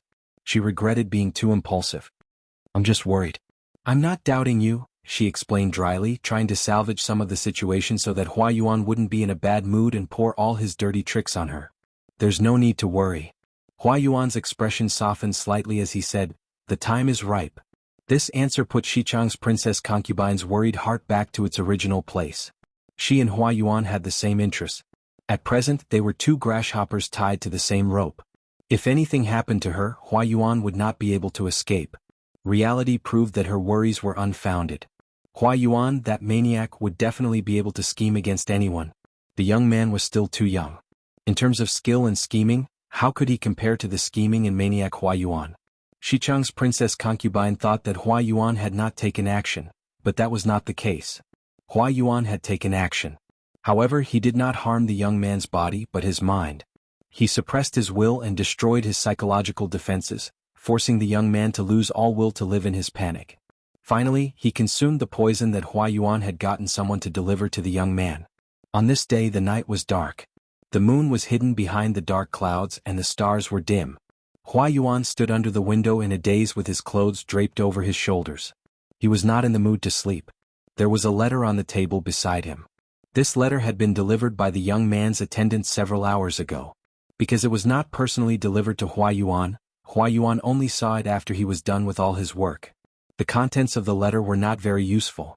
It was just the last cry of a desperate and dying young beast. When all was silent, a flurry of hurried footsteps could be heard from afar. When the other person ran closer, Hua Yuan could still hear the other person's heavy breathing. He looked at the approaching person with an indifferent expression, his brows slightly furrowed. Hua Yuan asked unhappily, "What's the matter?" The servants in the residence were all well-mannered. They served Hua Yuan carefully and would not run loudly under normal circumstances. However, at this moment they did not care about the rules. One could imagine how sensational the news brought by the servant was. Master, something bad has happened." The servant caught his breath and said breathlessly, "The young master is dead." Dead? Yes, the news just came. The young master committed suicide by ingesting poison. He's already gone. The servant trembled as he finished speaking. His eyes stared unblinkingly at Hua Yuan. His muscles tensed as he moved forward to catch the grieving Hua Yuan. Unexpectedly, Hua Yuan's reaction was beyond the servant's expectations. He thought that based on the deep relationship between Hua Yuan and the young master, even if he did not faint from grief, he would be horrified upon hearing this. However, Hua Yuan's expression did not change at all. It was as if the one who died was not his student, but an insignificant child beggar. He did not even ask how he died. It was as if Hua Yuan had already expected this and had been waiting for this news to come. The servant was frightened by his own guess. He hurriedly lowered his head, afraid that Hua Yuan would see an expression that he should not have. "I already know. You may leave and prepare the clothes." The young man's death was no different from an earthquake to others, but it was within Hua Yuan's expectations. His indifferent gaze turned to the letter on the table, and the corners of his lips curled up in silent mockery. Stupid. This was Hua Yuan's evaluation of the young man's death. If he was not stupid and weak, how could the young man not know who the real person was? Before he died, he even wrote to him. His words were sincere and every sentence was filled with remorse. He said that he had let down Hua Yuan's many years of teaching. Now that he was gone, He asked him not to grieve for an incompetent and unfilial student. The victim's suicide note to the murderer was so sincere. It was really ridiculous. He's destined not to live. It's clean now that he's gone. Hua Yuan felt a little regretful. The young man was taught by Hua Yuan, but his ambition was not big enough. Chapter 1667.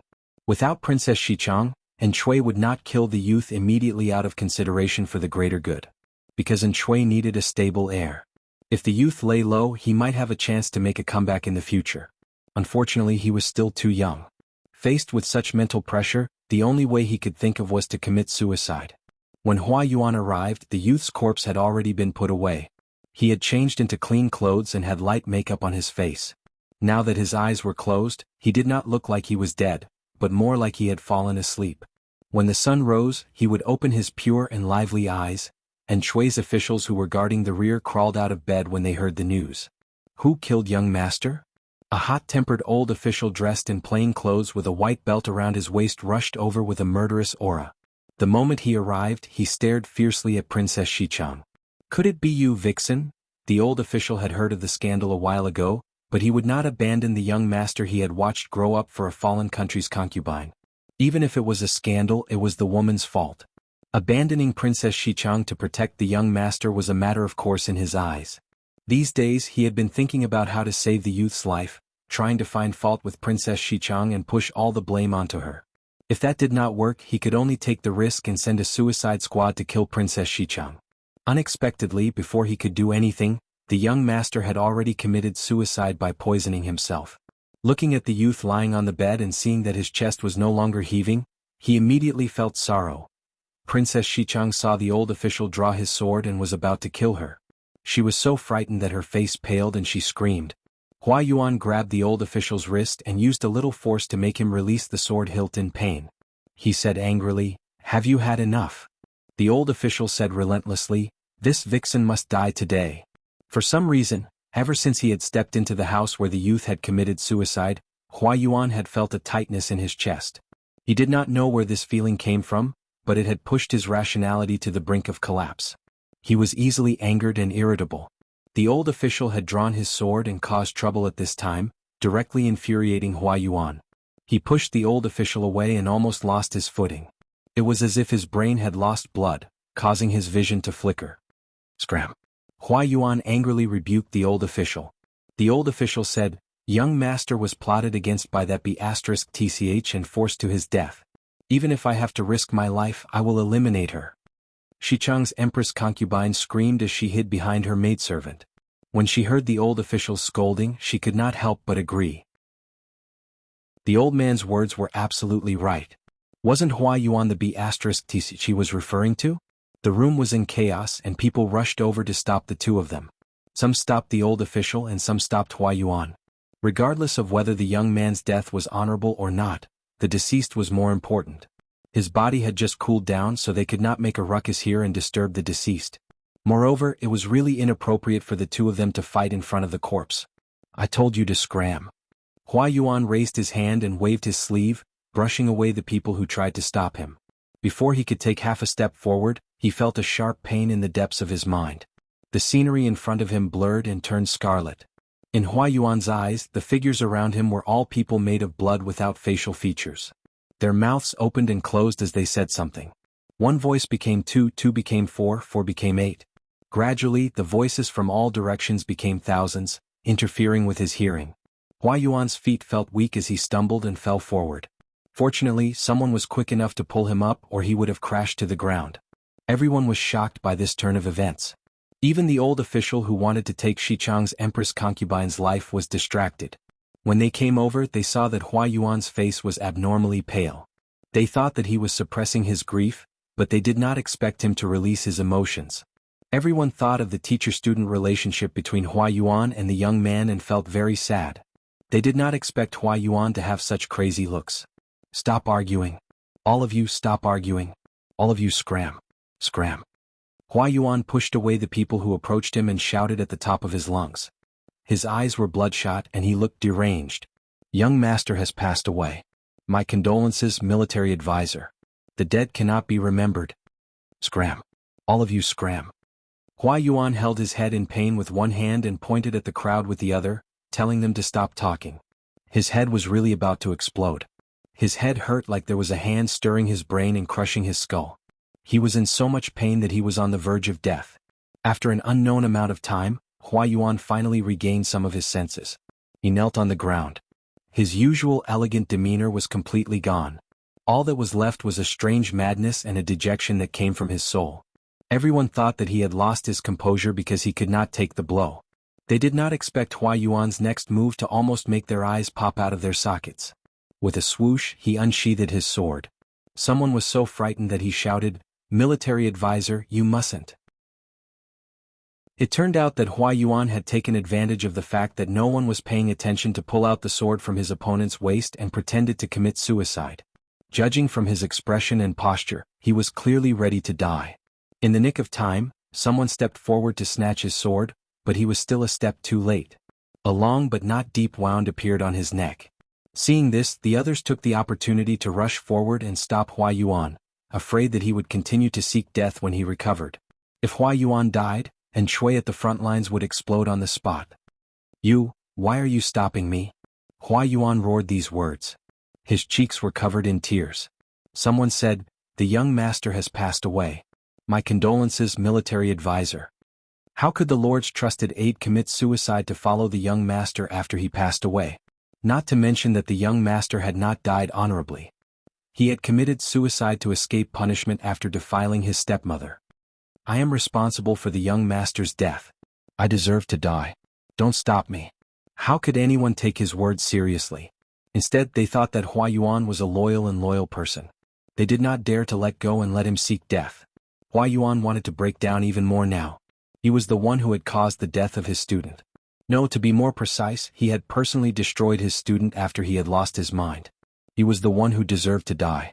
Hua Yuan did not expect that he had lost his mind to be this serious.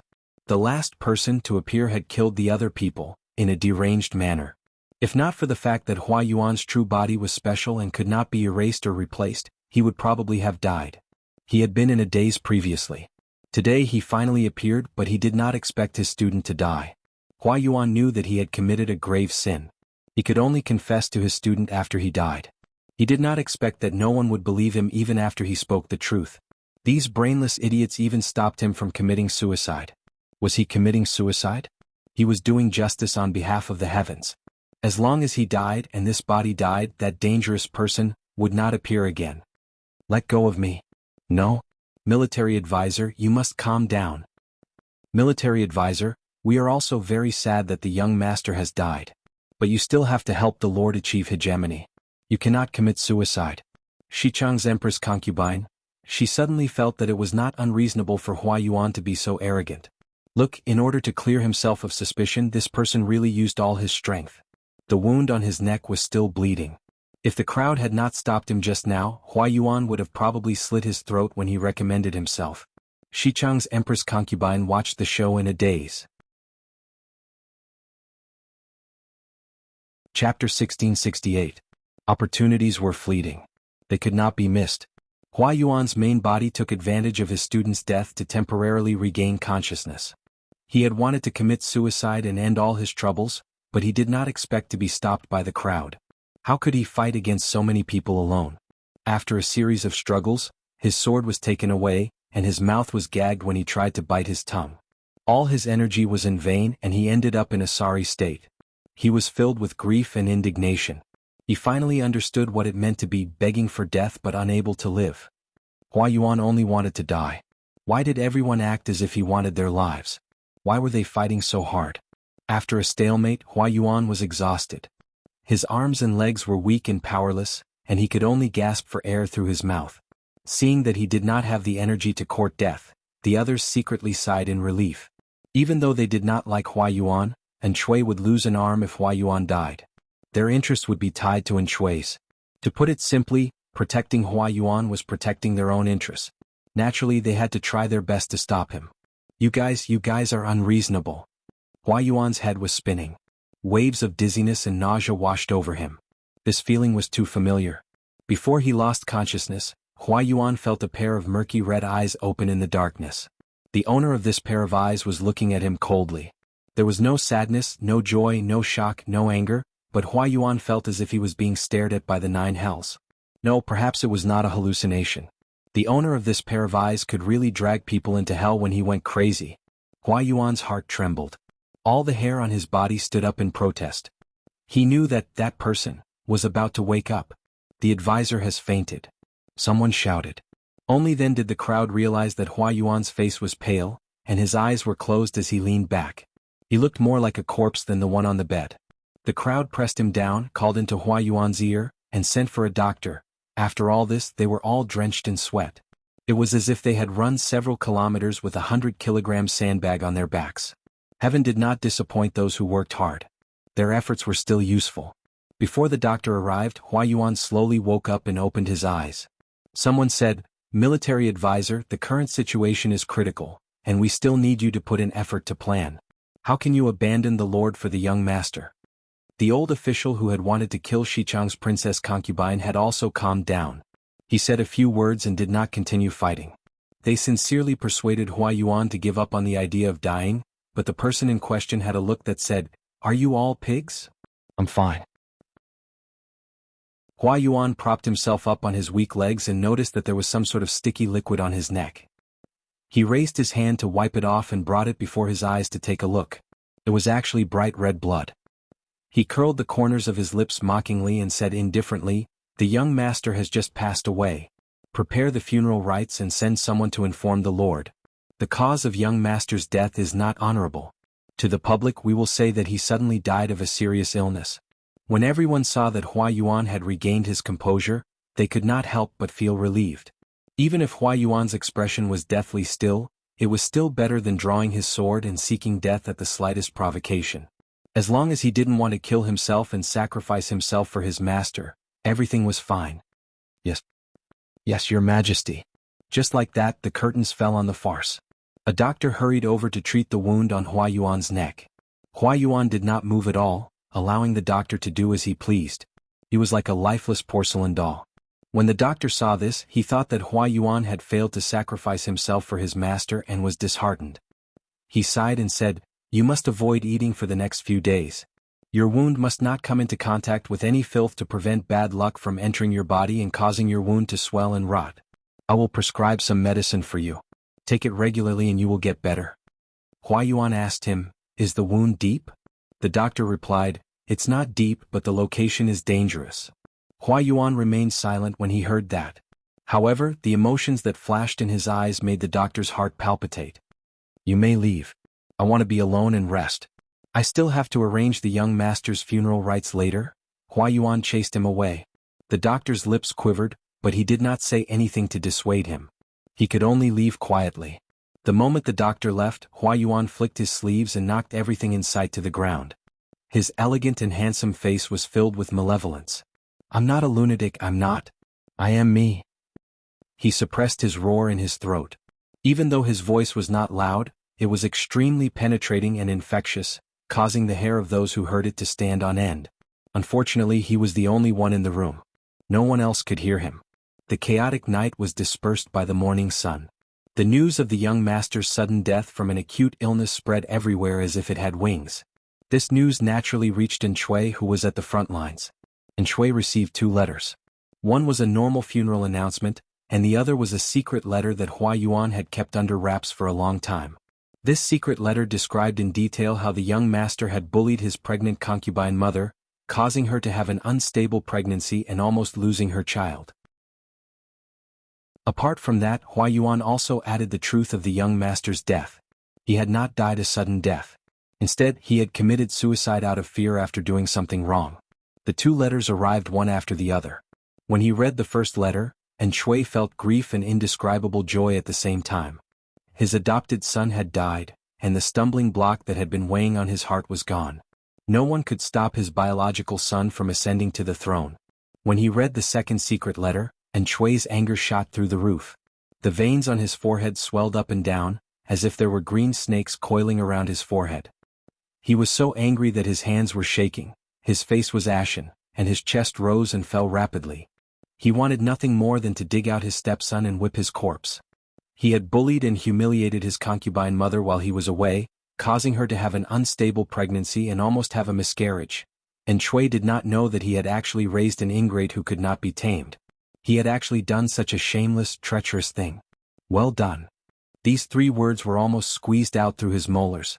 When he thought about how his woman, a woman who was pregnant with his child, had been tainted by his stepson, an intense feeling of humiliation surged into his heart, causing his hatred to shoot to the heavens. Committing suicide out of fear of punishment? That was too easy for this brat. At the very least he should be executed by 1,000 cuts. Despite his anger, and Shui could not spread the word about what his stepson had done.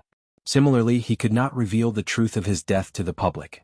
Not only could he not, but he also had to clean up the other party's mess and ensure his reputation after his death.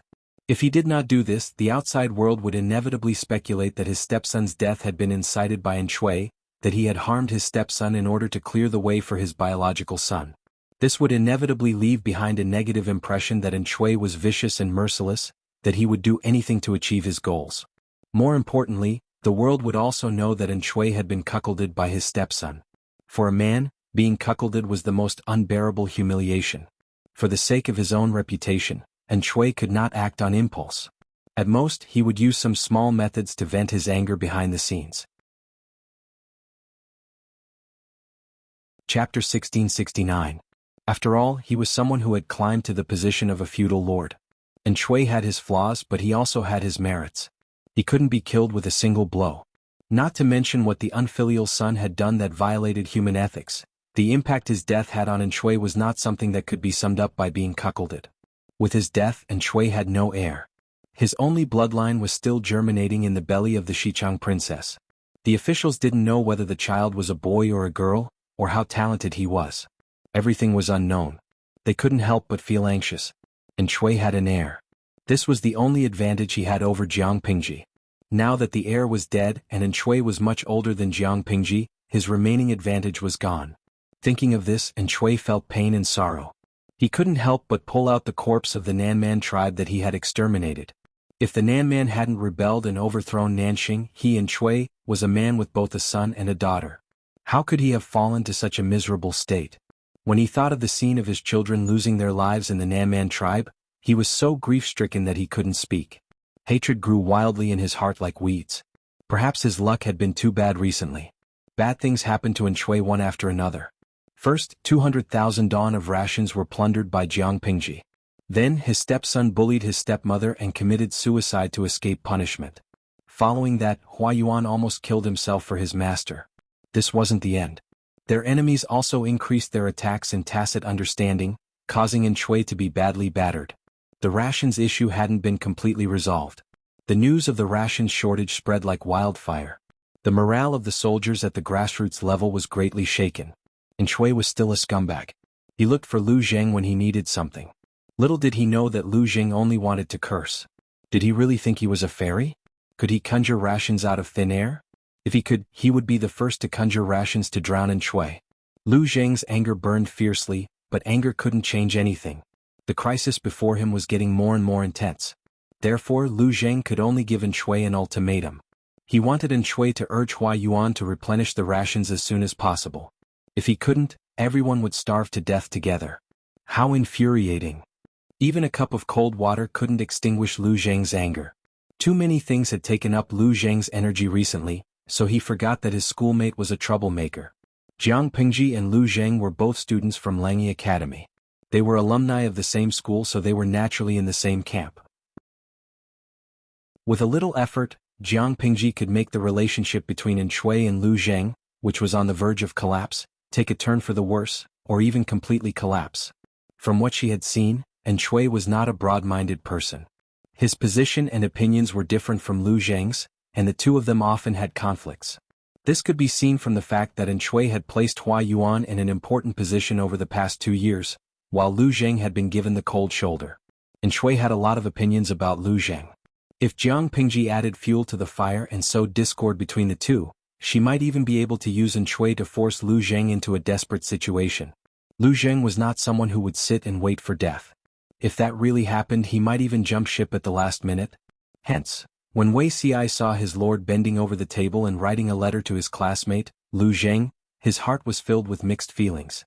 Because Jiang Pingji did not hide her letter from Wei Ci could see the lingering sentences in the letter. Almost every word recalled the time when he was studying at Langyi Academy. Jiang Pingji used simple but intimate words to exaggerate the friendship between them into 100%. Those who did not know the truth would wonder if Lu Zheng and Jiang Pingji had such a close relationship when they were young. Wei Ci recalled Shui's temperament and felt more and more sorry for Lu Zheng. How many lifetimes of bad luck did this man have to have a lord like Shui and an opponent like Jiang Pingji? Before he sympathized with Shui, Wei Ci also had to sympathize with himself in his previous life. He and Lu Zheng were in the same boat. Based on Xiaoyin's temperament, it's impossible for him to accept my lord's invitation. Wei Ci could not help but remind him. Lu Zheng was a petty and vengeful fellow. She had offended him greatly, so it would not be easy to recruit him in the future. Shui's temperament is very different from Lu Zheng's. The two of them are not on the same path. Even if my lord did not interfere, sooner or later, there would be discord between them. Why did my lord go through all this trouble? Not all lords in this world are as broad-minded and perceptive as I am, Jiang Pingji said narcissistically.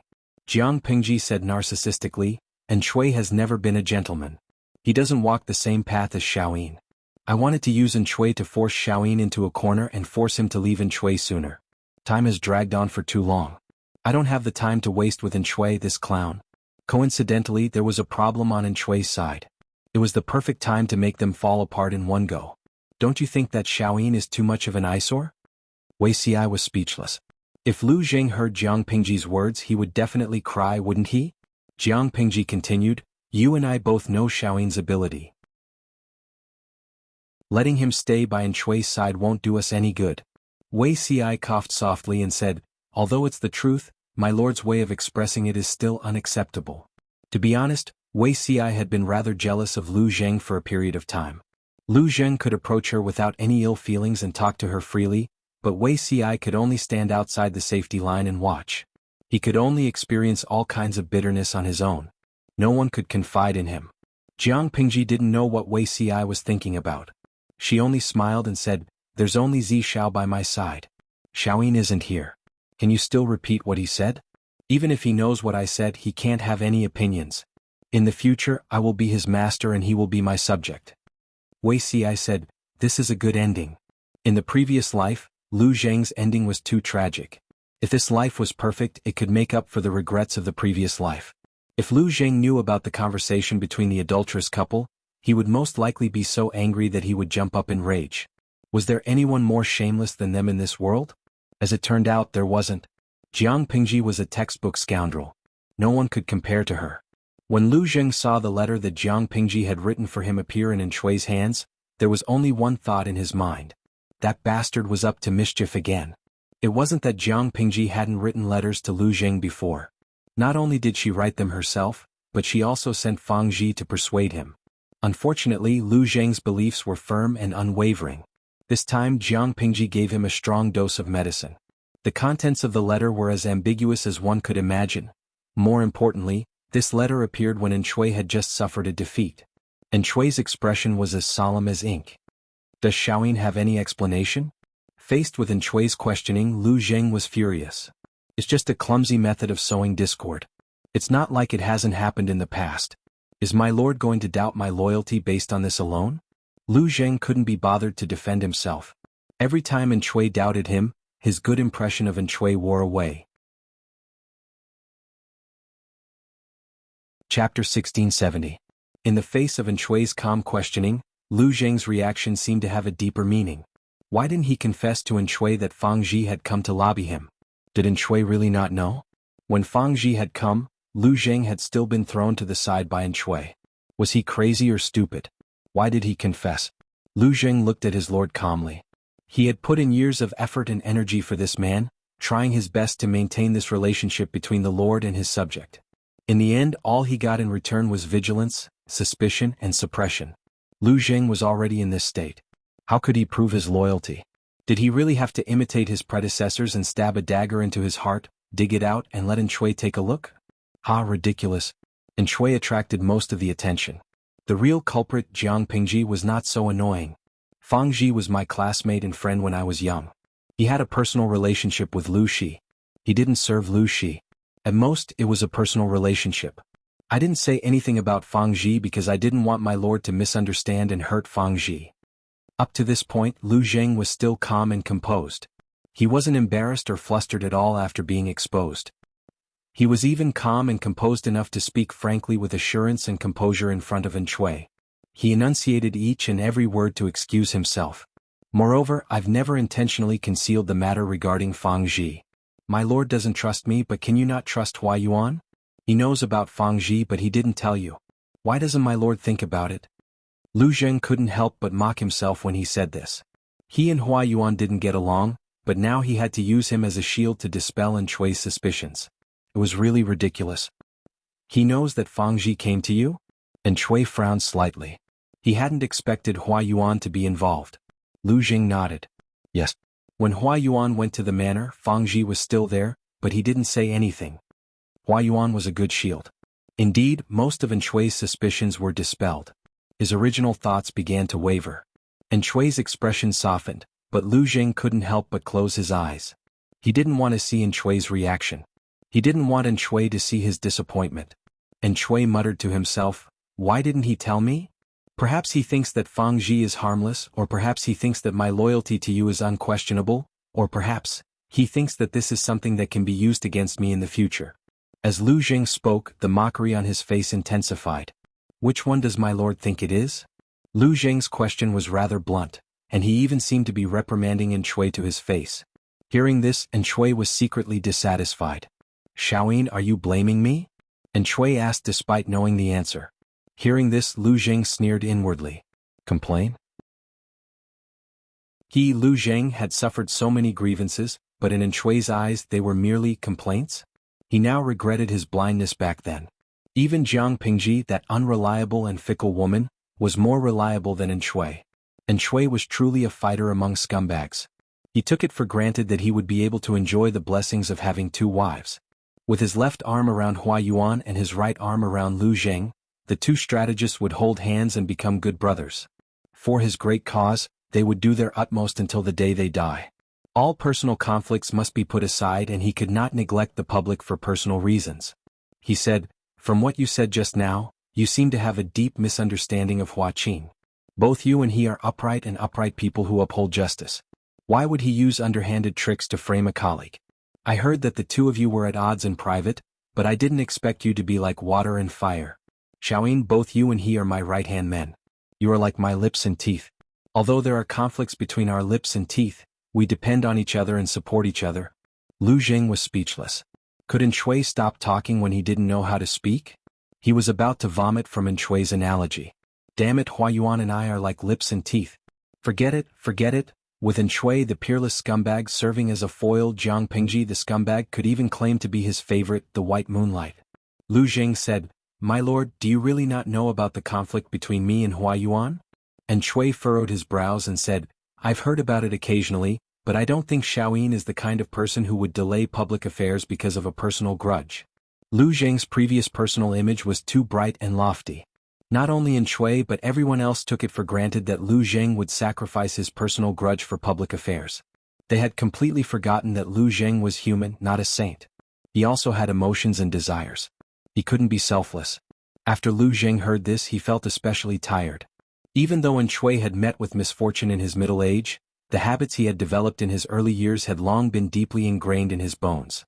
After his recovery, he had forgotten what it felt like to be a human being in fear and trepidation. He had regained the confidence of a high and mighty aristocratic family. He had completely forgotten what scruples were, and he wouldn't empathize with Lu Zheng's difficulties. An Shui's question just now was very inappropriate. He was blatantly accusing Lu Zheng of abandoning public affairs for personal reasons and purposely making life difficult for Hua Yuan. Lu Zheng concealed the disappointment in his heart. He bowed and cupped his hands. His tone was calm as he said, Lu, she used such a despicable method to frame me and incite discord in my lord's trust in me, but I can't produce strong evidence to prove my innocence. This is my fault. Regarding Fang Ji's matter, it was indeed my lack of consideration. In order to avoid arousing suspicion, I'm willing to ground myself and hand over my military power. I'll decide what to do after the truth comes to light and I'm proven innocent. An Shui was dumbfounded when he heard this. He did want to denounce Lu Zheng for his crimes, but after saying it out loud, the balance in his heart leaned towards Lu Zheng. He regretted being overly suspicious. However, Lu Zheng had made things very clear and didn't give him a way out. No matter what Shui thought, Lu Zheng couldn't be bothered to figure it out. He ground himself and didn't care about anything else. On the other side, Jiang Pingji was still persistently writing letters to her old classmate. She would write a letter when there was a war, when there was no war, when she was in a good mood, when she was in a bad mood. Wei Ci wiped off his cold sweat and watched as his lord stretched her legs on the brink of having her legs broken by Lu Zheng. Isn't my lord afraid that doing this will dispel Shui's suspicions? Shui was Wei Ci's former lord. He knew him very well. Once he made up his mind, his lofty heroism was very bewitching. Back then, Wei Ci was willing to leave his mountain and follow Shui not only because he was moved by his sincerity, but also because of his trust in him. In his lord's words, Shui was the head of multi-level marketing. He was very good at selling promotions. If Shui let down his guard and trusted Lu Zheng again, Lu Zheng might have a change of heart. After all, he was the man he had chosen. He had to assist him even if he had to kneel down to make the impossible possible. Even if the other party was a pile of *T, there would always be strategists who wanted to carve him into a flower. Unfortunately, Lu Zheng was such a person. Chapter 1671. Other than Shui, no one knew what had happened between him and Lu Zheng. They only knew that Lu Zheng had been sick since that day, and Kang Xintong was in charge of serving tea. Outsiders thought it was just an excuse, and Shui also thought that Lu Zheng was pretending to be sick. Who knew that Lu Zheng was really sick, very seriously? Kang Xintong watched as Lu Zheng lost weight at a visible speed. She was so anxious that she cried, but there was nothing she could do. Godfather, the doctor said that this is a mental illness. Ordinary medicine can't cure it. The depression in his heart was difficult to dispel. To put it bluntly, Lu Zheng had fallen ill from worry. Lu Zheng lay motionless on the bed. It wasn't that he didn't want to, but his body was weak and his mind was muddled. As his illness worsened, he often couldn't remember things. He didn't even remember what he had said a second ago. In the eyes of outsiders, his sickly appearance was quite strong. His eyes were sunken, his lips were chapped, and his bright eyes were like the eyes of a dead fish.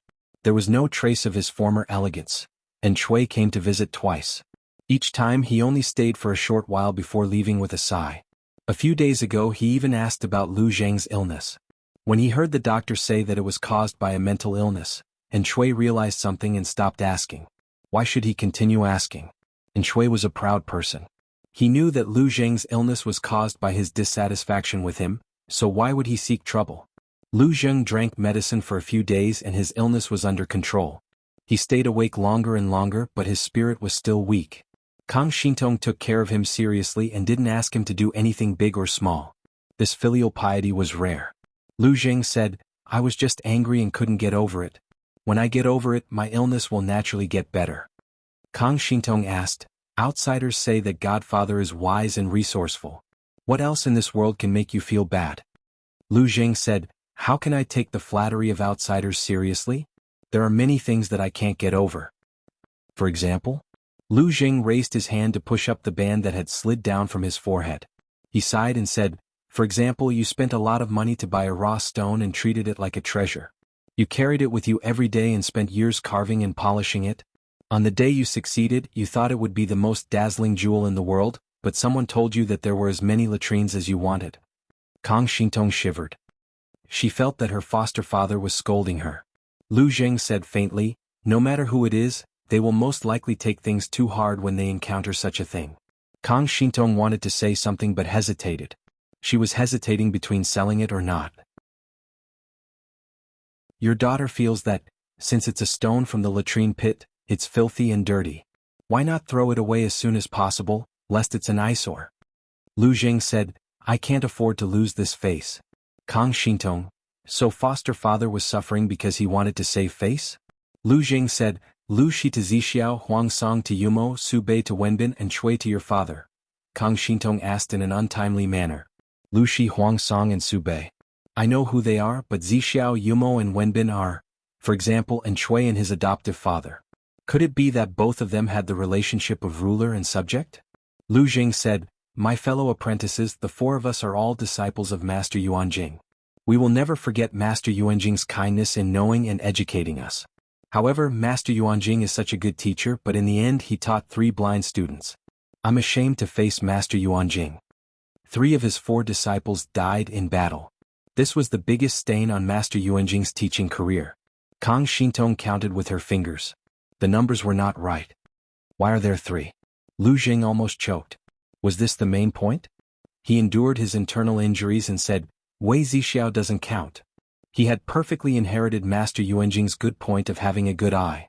Why else would people say that Wei Ci was cunning? Lu Zheng could not figure out why Wei Ci chose Jiang Pingji.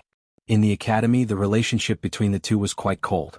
According to the news that Fang Ji brought, Jiang Pingji successfully had an affair with Wei Ci and ruined the most beautiful flower in Langyi Academy. What a beast!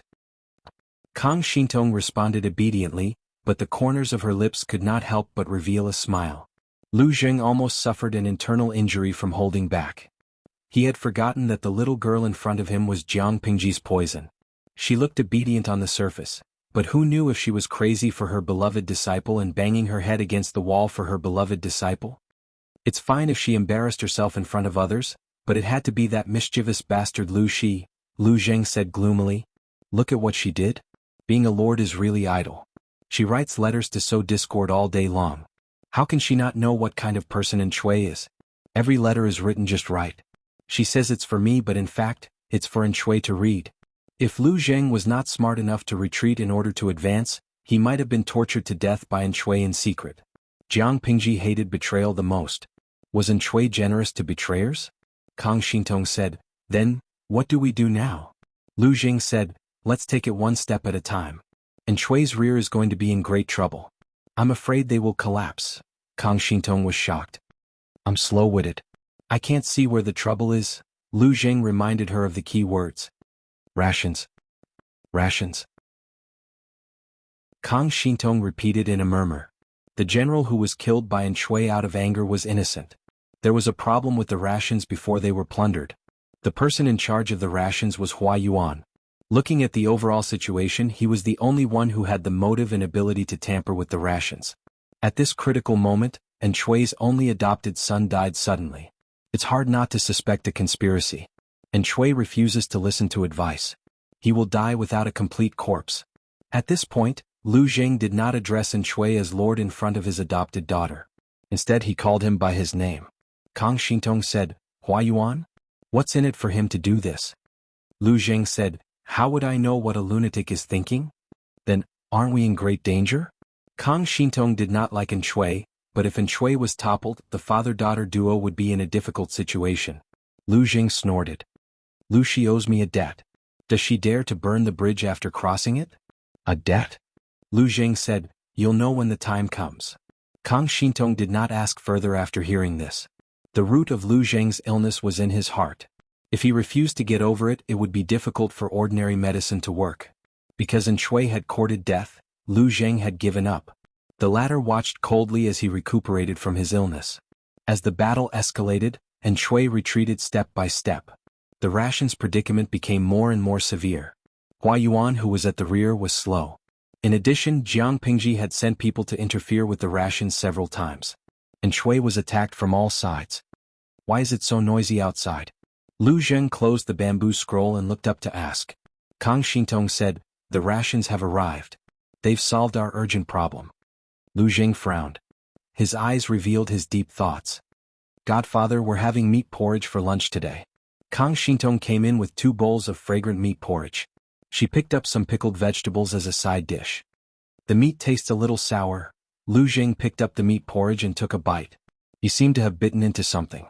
His expression changed drastically and he vomited. Chapter 1672. Kang Xintong was so frightened by this turn of events that she hurriedly put down the wooden bowl in her hands. With a clatter, some of the broth in the bowl spilled out as she moved, splashing onto the table. She couldn't care less about this and hurriedly went forward to support Lu Zheng, who was pretending to vomit. Kang Xintong was already frightened out of her wits by this turn of events. She thought Lu Zheng had been poisoned. Godfather. Godfather. Has someone poisoned the porridge? Kang Xintong thought of the broken relationship between her godfather and her lord, An Shui, and the irreconcilable conflict. Her first reaction was to suspect Chui of poisoning people. Anger burned in her heart. Lu Zheng was still bending over and vomiting. Tears flowed out of the corners of his eyes. The corners of his eyes were dyed red, making him look more fragile. Kang Shintong could only pat his back to soothe his breathing. When he was about to vomit bile, Kang Shintong got up and brought him some water to rinse his mouth. Lu Zheng vomited heavily. His expression turned from green to bloodless white. "It's not poison." Lu Zheng suppressed the nausea that rose up in his throat from time to time and took the water Kang Shintong handed him to rinse his mouth. Only then did he feel better. Kang Shintong's eyes were filled with surprise and fear. She asked timidly, "It's not poison. Could it be that the meat has rotted?" Lu Zheng pursed his lips and didn't speak. But from his expression and gaze, this bowl of porridge wasn't as childish as rotting. Could it be? Kang Shintong had been raised by Lu Zheng's side for a few months. Her horizons and knowledge had improved by leaps and bounds. Lu Zheng's various reactions gave Kang Shintong a very bad feeling. She looked down at the things Lu Zheng had vomited and scanned them with her eyes. Kang Shintong suddenly saw something. Her gaze almost froze. Before she could scream, Lu Zheng's warm and broad palm covered her eyes. "Stop looking. Have someone come in and tidy up the things." Lu Zheng's voice was slightly hoarse as if he was suppressing something. Kang Shintong felt more at ease when she heard him. She took a few deep breaths and suppressed the sour taste that seemed to be rising up in her throat. She ran out without looking back.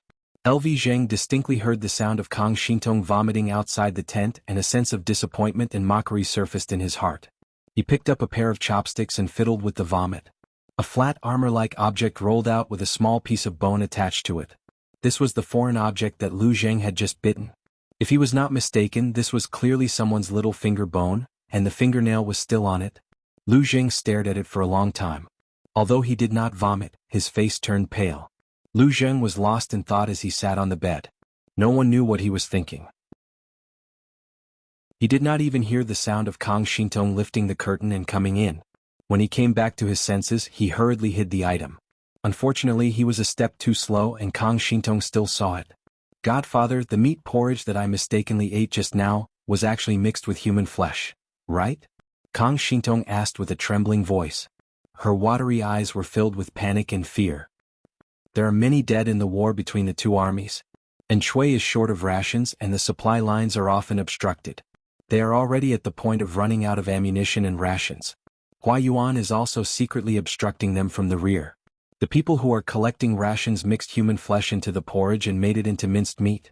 It doesn't seem unexpected. Shintong, did you see it?" Seeing that she had seen it, Lu Zheng did not continue to hide it.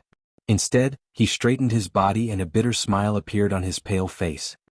He pointed at the half-cooked little finger and said with a complicated expression, "In troubled times, we are at the chopping block, and those who are separated are meat on the chopping block.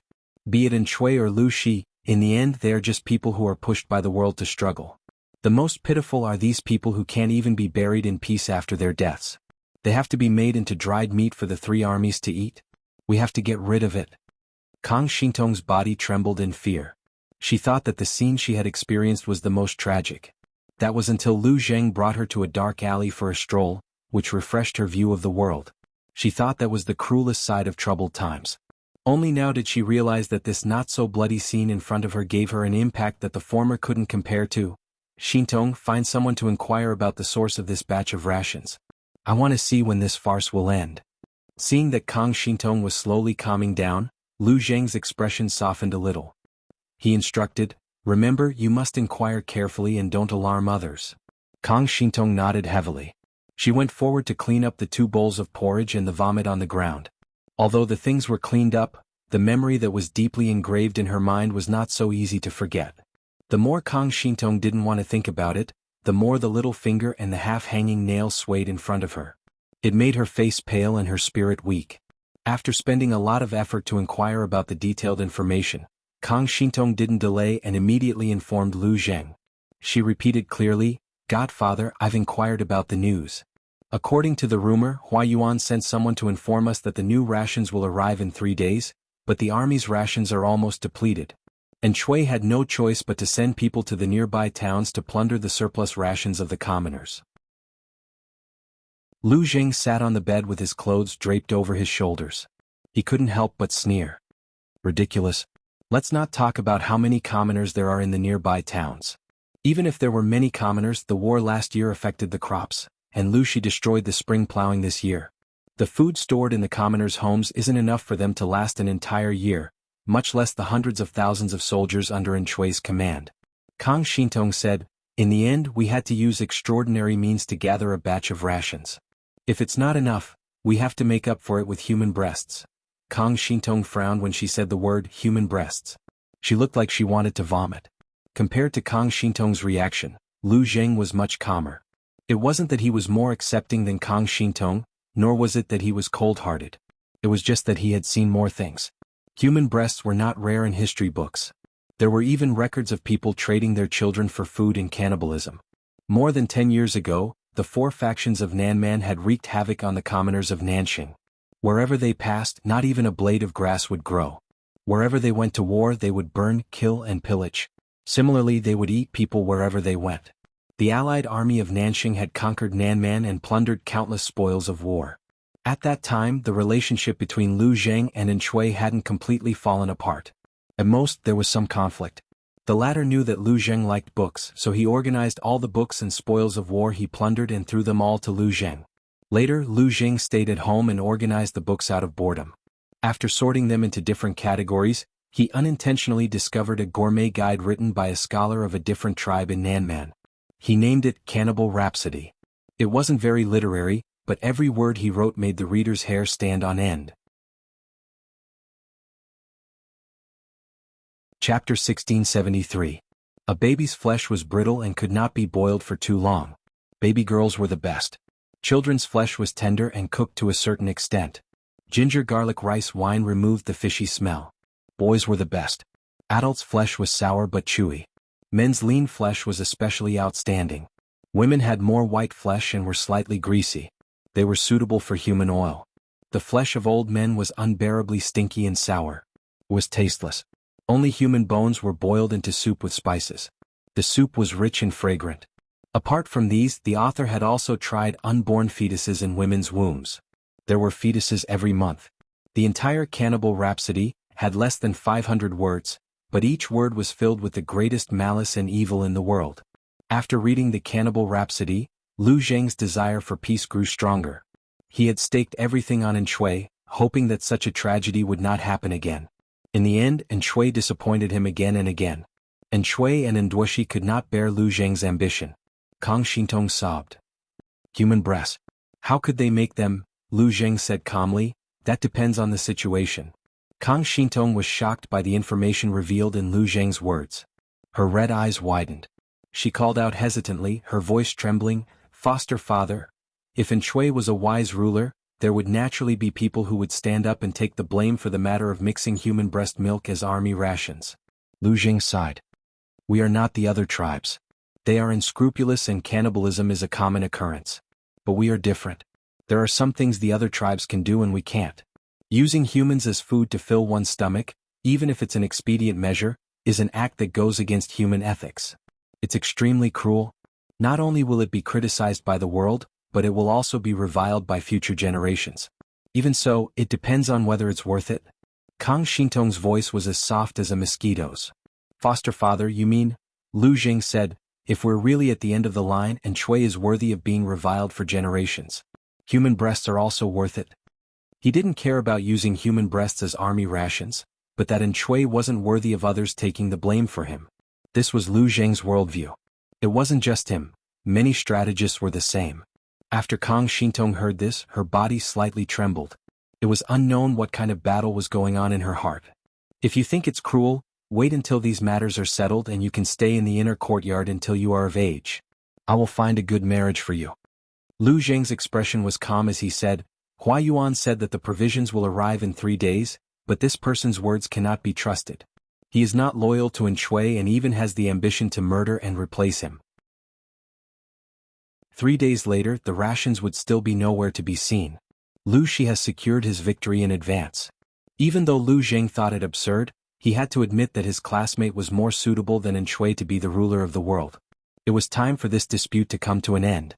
Kang Xintong said, will foster father turn to Duke Lanting in the future? That's right, she cares a lot about him. Value? It was hard to say. Lu Shi's personality was hard to predict. It would not be an exaggeration to say that she was moody and temperamental. She had tried to recruit him time and time again, but each time she had tried to sow discord and scheme. Who knew what her true intentions were? Was she really trying to recruit him, or was she just putting on a show? Lu Zheng was a sensible person, but he also thought too much. It was easy for him to get into a dead end. He continued, however, I'm not senior brother Qing Yumo. If Shui really loses, he'll lay low for a while. He'll most likely make use of his relationship with Langyi Academy to become an official again. Qing Yumo? The senior brother that foster father mentioned before? Lu Jing said, he is a gentleman. His temperament is different from mine, and he is more thorough in his thinking. He is good in every way except for one thing. He is too selfless. Ever since Huang Song was defeated, there was no news of Yumo, and he stayed at home. Of course, he did not choose Huang Song. He considered many things, mainly for his senior brothers and Master Yuanjing. He did not want to implicate them. Kang Xintong did not understand. How can it be implicated? Lu Jing said, if you carefully observe the officials under Lu Shi's tent, you will find out how powerful Langyi Academy is. Duke Lanting may not care about this. It doesn't matter if there is one more or one less. Kang Xintong thought that her idol would not be so narrow-minded. She doesn't care, but Yumo won't. The other people from Langyi Academy won't either, Lu Zheng said helplessly. There are few gentlemen in the world, but there are many petty people. Langyi Academy is not a pure land. Master Yuanjing cannot guarantee that the students he teaches will be decent gentlemen. There will always be people who rely on their relationship with Langyi Academy and do whatever it takes to climb up. This is not what the teacher and senior brothers want to see. But they can only restrain themselves and not others. The more Kang Xintong listened, the more she felt that something was wrong. If Lu Zheng thought that Qing Jing, who avoided arousing suspicion, was a gentleman, did he not consider himself a villain? Qing Jing chose to avoid arousing suspicion, but Lu Zheng said he wanted to become an official. Foster father? Lu Zheng said, everyone's choice is different. There is nothing to criticize as long as you have a clear conscience. Kang Xintong also said, if so, I am also willing to follow you. I will never be a bird in the inner chamber. Lu Zheng's lips curled up into a faint smile. Good. Because of the human breast, Kang Xintong and Lu Zheng did not have the appetite to eat that day. They could not stop the soldiers from eating this batch of provisions. They could only guarantee that they would not eat it. Tomorrow I will find an excuse to take you out of the military camp. And Shui was destined to kneel either in the hands of Jiang Pingji or Hua Yuan. Lu Zheng did not want to be buried with him. Besides, the provisions of the military camp could not last for 2 or 3 days. After the ammunition and provisions were exhausted, and Shui might not be able to control the situation. Lu Zheng cherished his life. He did not want to die before he saw the world at peace. Kang Xintong nodded. She raised her hand and soaked the hard flatbread in the hot soup. Otherwise she could not bite it at all. Lu Zheng ate 2 bites and put it down. He let Kang Xintong eat the rest. Just as Lu Zheng had expected, the provisions promised by Hua Yuan did not arrive. Everyone raised their heads in anticipation, but they did not see the grain team. The people sent to receive the grain team fell into the enemy's ambush. The enemy gave them a head-on blow. They were beaten until they did not know which way was north. When Shui received the news, he was so angry that he fainted. The main culprit, Li Yun, led the soldiers in his tent back to the camp happily. He thought that this was an ordinary meritorious service. He did not expect that his lord would give him a great merit. The enemy's scale was not large and their combat power was not strong. Li Yun was practically suppressing them without any pressure. He did not expect that he would make a great contribution. Chapter 1674. Faced with Li Yun's question, Jiang Pingji remained silent for a second. Neither. No. Li Yun was even more puzzled. He could be considered an old official who had followed Jiang Pingji to conquer the world. He knew very well the gentleness and patience hidden under the cold, calculating surface of his lord. Li Yun casually asked, I don't deserve a reward if I haven't done anything. Naturally, it is my honor for my lord to reward me. However, I do not deserve this military merit of unknown origin. My lord, why don't you explain it to me so that I know where the credit comes from? Jiang Pingji couldn't help but roll her eyes at Li Yun. She joked, you can't figure it out? If you can't figure it out, I'll take back the credit. Don't, master. Seeing the cooked duck fly away, Li Yun's expression immediately dropped.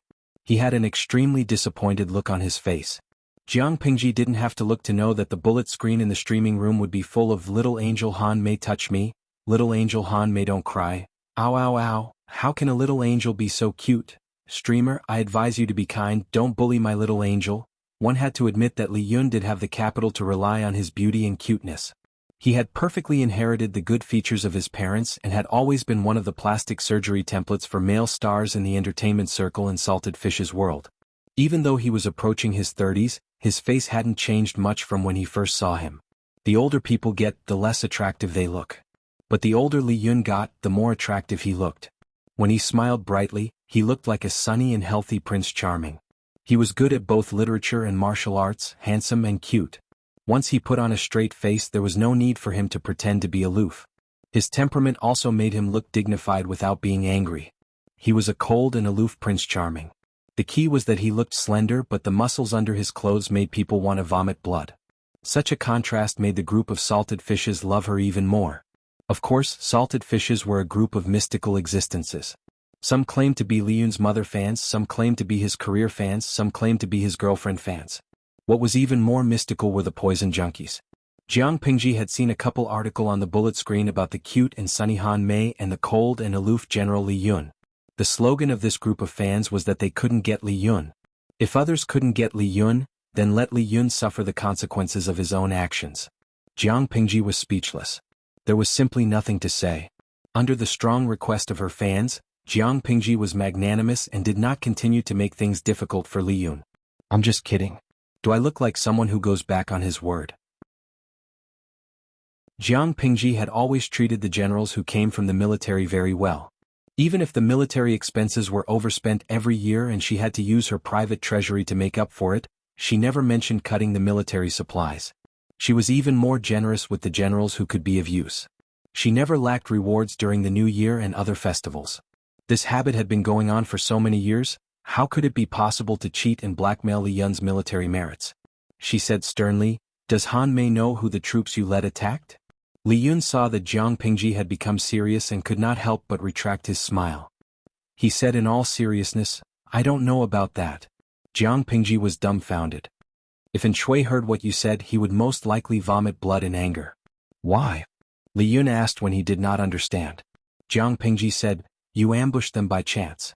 You didn't plan it beforehand, but An Shui and the others didn't know about it. It was precisely because it was unintentional that it was even more infuriating." Li Yun's luck had always been good. This time, he had relied on his strength and luck to deal a heavy blow to the shaky morale of the enemy troops. Unfortunately, it was not Li Yun's intention. It was just a coincidence. If An Shui knew about this, wouldn't he be so angry that he would jump up in rage? If it was more serious, he might be so angry that he would have a cerebral hemorrhage. Li Yun could not understand Jiang Pingji's bad taste. He straightforwardly stabbed An Shui in the back. Even without this incident, An Shui wouldn't have been able to jump around for long. How can his failure be attributed to bad luck? To put it bluntly, An Shui's strength was insufficient. Why was he talking about luck as a fig leaf? Jiang Pingji held back her laughter and said, Han Mei's words are quite reasonable." An Shui was in urgent need of military rations, but Hua Yuan, who was at the rear, intentionally delayed.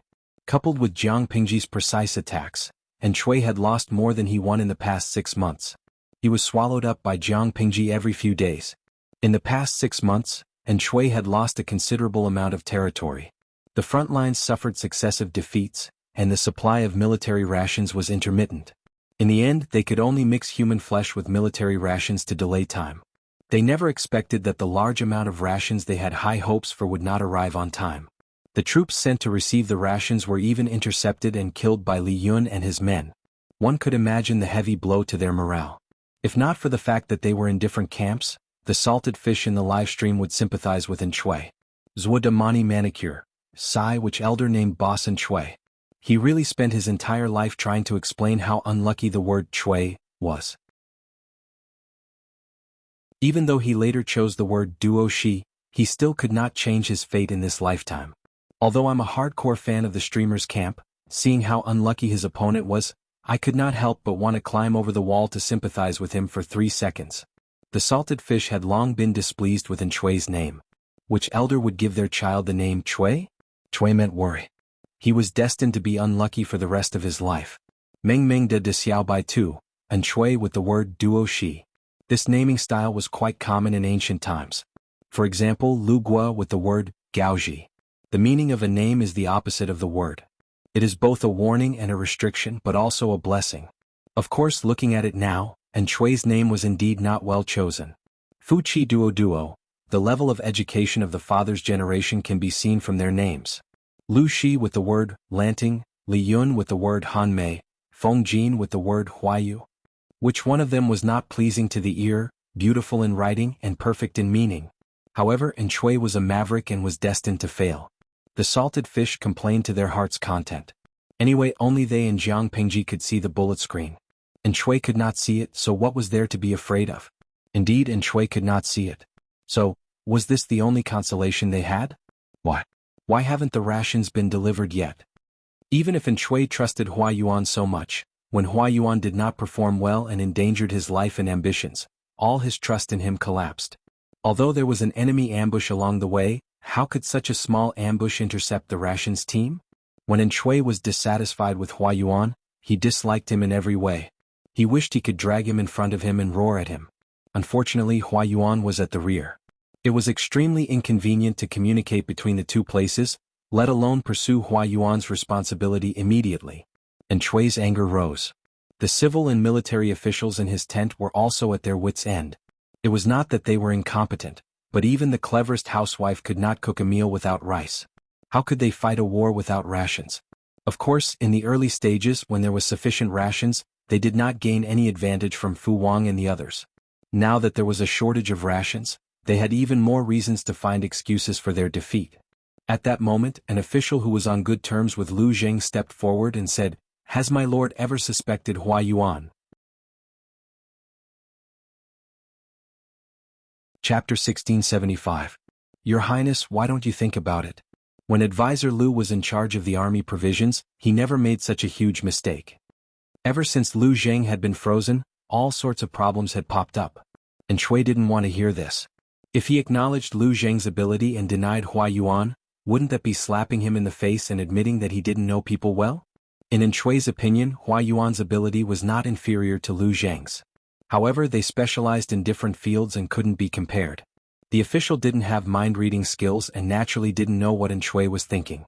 Advisor Lu has been assisting you since you were insignificant, Your Highness. He's been diligent and conscientious all these years, never slacking off for a single day. Your Highness, why don't you think about all the battles you've fought all these years? When did there ever be a problem with provisions? He continued, not noticing that Shui's expression had darkened. On the other hand, Hua Yuan made such a huge mistake this time. Advisor Lu also said that Hua Yuan had disloyalty and was especially wary of him.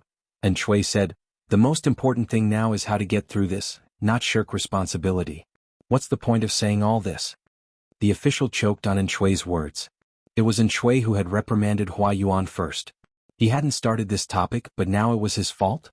He wanted to defend himself, but someone tugged on his sleeve, indicating that he should return to his seat and stop arguing with Shui. Regardless of whether Hua Yuan had a problem or not, it was unwise to raise doubts now. Not only would it draw hatred to Lu Zheng, but it would also indirectly question Shui's ability to judge people. Your subject misspoke. The situation was not in his favor. After bowing, the official silently returned to his seat. Everyone continued to be gloomy. They weren't immortals and couldn't make food appear out of thin air. They'd already scavenged most of the provisions nearby. They could only hope that Hua Yuan would quickly replenish the supplies. Who knew that Hua Yuan would stand them up? Not only did he stand them up, he didn't even give them an explanation. More than one person muttered in his heart at this scene. Was there really nothing wrong with Hua Yuan? Was this guy really not a spy sent by the enemy? Or perhaps Hua Yuan really didn't want to rebel? The atmosphere in the tent froze for a long time. No one could think of a solution. At this moment, a report came from outside the tent. Shui's face was dark as he asked. Shui asked with a sinister look in his eyes, "What is it?" The soldier handed over a bamboo tube with both hands and said, "Before military advisor Lu left, he told me to give this to the Lord." Before leaving? Did Lu Zheng leave the barracks? When did this happen? Why didn't they hear anything? Some of them looked confused, but Shui knew, because he was the one who allowed Lu Zheng to leave the camp. Lu Zheng's condition worsened. If he continued to stay in the barracks, he wouldn't receive good care. It was very likely that he would die of illness in the barracks. And Shui didn't want to be known as a heartless person, so he agreed to LV Zhang's request and sent him to a village dozens of miles away to recuperate. This wasn't a big deal. Of course, and Shui wouldn't publicize it. What is it? And Shui had someone present the item. He opened the lid of the bamboo tube and took out a neatly folded piece of paper. He casually swept a glance and immediately got up from the mat in shock. It was impossible to count on Hua Yuan to deliver food, but Shui could set his sights on the enemy granaries. It was not that no one had mentioned this suggestion before, but the feasibility of implementing it was too low because they did not know the location of Jiang Pingji's granary. It was also impossible to count on a sneak attack on the granary to make Jiang Pingji unable to recover. Everyone in the world knew that Jiang Pingji was a crafty person with 3 burrows. She would never leave her military supplies in one place and wait for the enemy to plunder them all at once. However, if they knew the location of the enemy's provisions, even if there was only one location, they could temporarily solve the food crisis if the raid was successful. And Shui didn't expect the sickly Lu Zheng to leave him such a huge surprise before he left. However, after his ecstasy came hesitation and doubt. Lu Zheng had been staying in his tent and hadn't left. Even if he was a divine strategist, it was impossible for him to know the location of the enemy's granary, right? If this information was true, why did he only bring it out now? And Shui was hesitant, but the officials in his tent were very curious about what was written in the letter that made Shui react so strongly. Could it be a brilliant plan to break out of the situation? Everyone's hearts were pounding, but Shui didn't open his mouth to explain, so they didn't want to disturb him. Shui took a deep breath and made up his mind to make the letter public so that everyone could read it. My lord, this is a good opportunity. If the sneak attack was successful, they would be able to obtain a large amount of provisions, enough for the army to slowly retreat and plan their next move. This is good news, but why does the chief public security officer look unhappy? A few people with sharp eyes and bright minds guessed correctly. It was most likely that Shui's paranoia had flared up again and he was judging Lu Zheng with biased eyes. When they thought about it, they really pitied Lu Zheng. Hua Yuan had courted death with all his might, but Shui could speak up for him, while Lu Zheng was repeatedly doubted. Everyone thought so, but Shui didn't say anything, so they couldn't do anything. Because there was really no other way, Shui still took Lu Zheng's suggestion and attacked the granary at night. Little did they know, this was someone's scheme within a scheme. The burlap sack covering Lu Zheng's head was removed. The not-so-dazzling light made Lu Zheng's face look even gloomier. Before he could adjust to the light around him, he heard a call that he hadn't heard for many years. Xiaoyin, how have you been? Jiang Pingji's smug smile that hadn't changed much was magnified in front of his eyes. Lu Zheng's hands were tied behind his back, and he was half sitting on the ground. His hair was messy and he looked pathetic. Where's my daughter? Even though they hadn't seen each other for many years, Lu Zheng recognized her as soon as he saw her smiling face. So that girl is your daughter? She's a girl after all.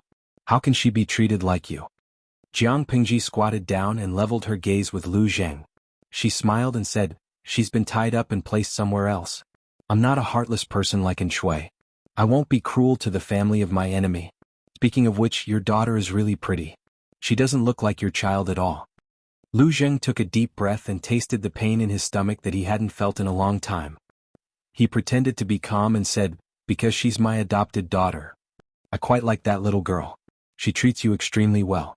She's still biting people even when she's tied up. She doesn't let anyone touch a single hair on your body. After hearing this, Lu Zheng's terrible mood eased a little. In this cold and heartless world, only his adopted daughter could give him some comfort. Jiang Pingji said, more than half a year ago I asked Buku to pass a message to you, but you didn't reply to me directly. Are you trying to go back on your word? A message from Fangji? Thinking of this, Lu Zheng's expression darkened. This guy had really slept with Zixiao. He's just a prisoner. You can do whatever you want with him. Jiang Pingji sighed. Everything was fine in the past. Xiaoyin, you're treating me like an outsider. You know very well that based on our relationship I can touch anyone but you. If you're not willing to submit to me, I'll set you free and let Master Yuanjing keep an eye on you. Lu Zheng gave her a sidelong glance. Only a ghost would believe her nonsense. Where's Zixiao? I touched him. Jiang Pingji rested her chin on her hand and said, your touching is different. Lu Zheng couldn't take it anymore. Lu Lanting, don't talk dirty at a time like this.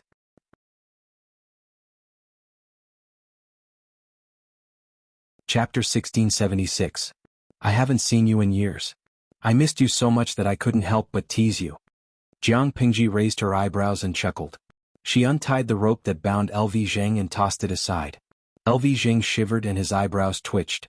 His expression seemed to be on the verge of breaking down and enduring. He leaned back slightly to avoid her approach. Now that his hands were free, he couldn't help but rub his sore wrists as he said in a slightly uncomfortable tone. Lu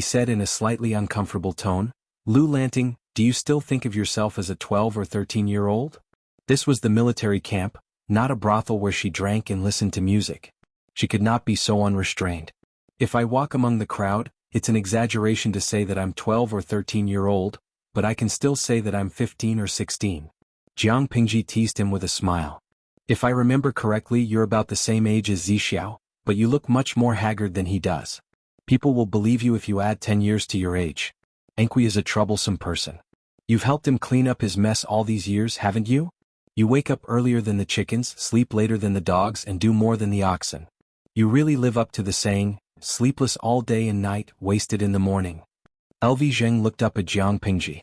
In a trance, he had the illusion that time and space were in disarray. The person standing in front of him was still the noble youth in brocade clothes.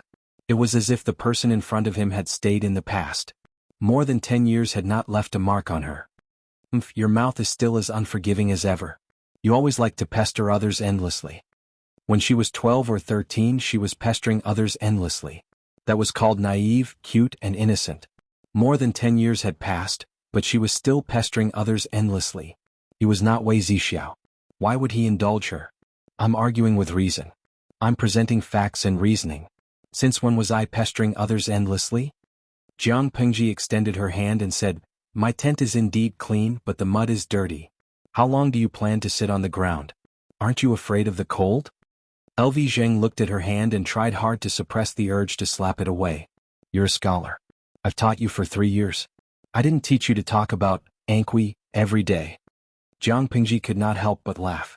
I thought you would say something like, you're a girl after all, don't be so vulgar. Even now, there were still people who liked to make an issue out of her gender. Even if it wasn't intentional, they would still subconsciously pull out her gender. Jiang Pingji didn't mind because they were all outsiders and outsiders that she looked down on. If Lu Zheng was like this, she would be very disappointed. LV Zheng raised his eyes to look at Jiang Pingji's face. She was wearing a short, round-collared robe that was made of stone. She still looked capable and neat as usual, coupled with her handsome face, affectionate eyes, and half-smile. At first glance, she looked more like a young man from an aristocratic family with a romantic temperament.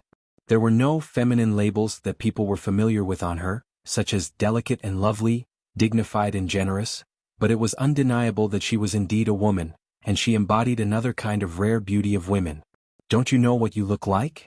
Lu Zheng admired her in his heart, but his words were unforgiving. He grabbed Jiang Pingji's hand and stood up with her strength. Because LV Zheng was still sick, he felt dizzy when he suddenly stood up and he almost fell forward. Jiang Pingji helped him up.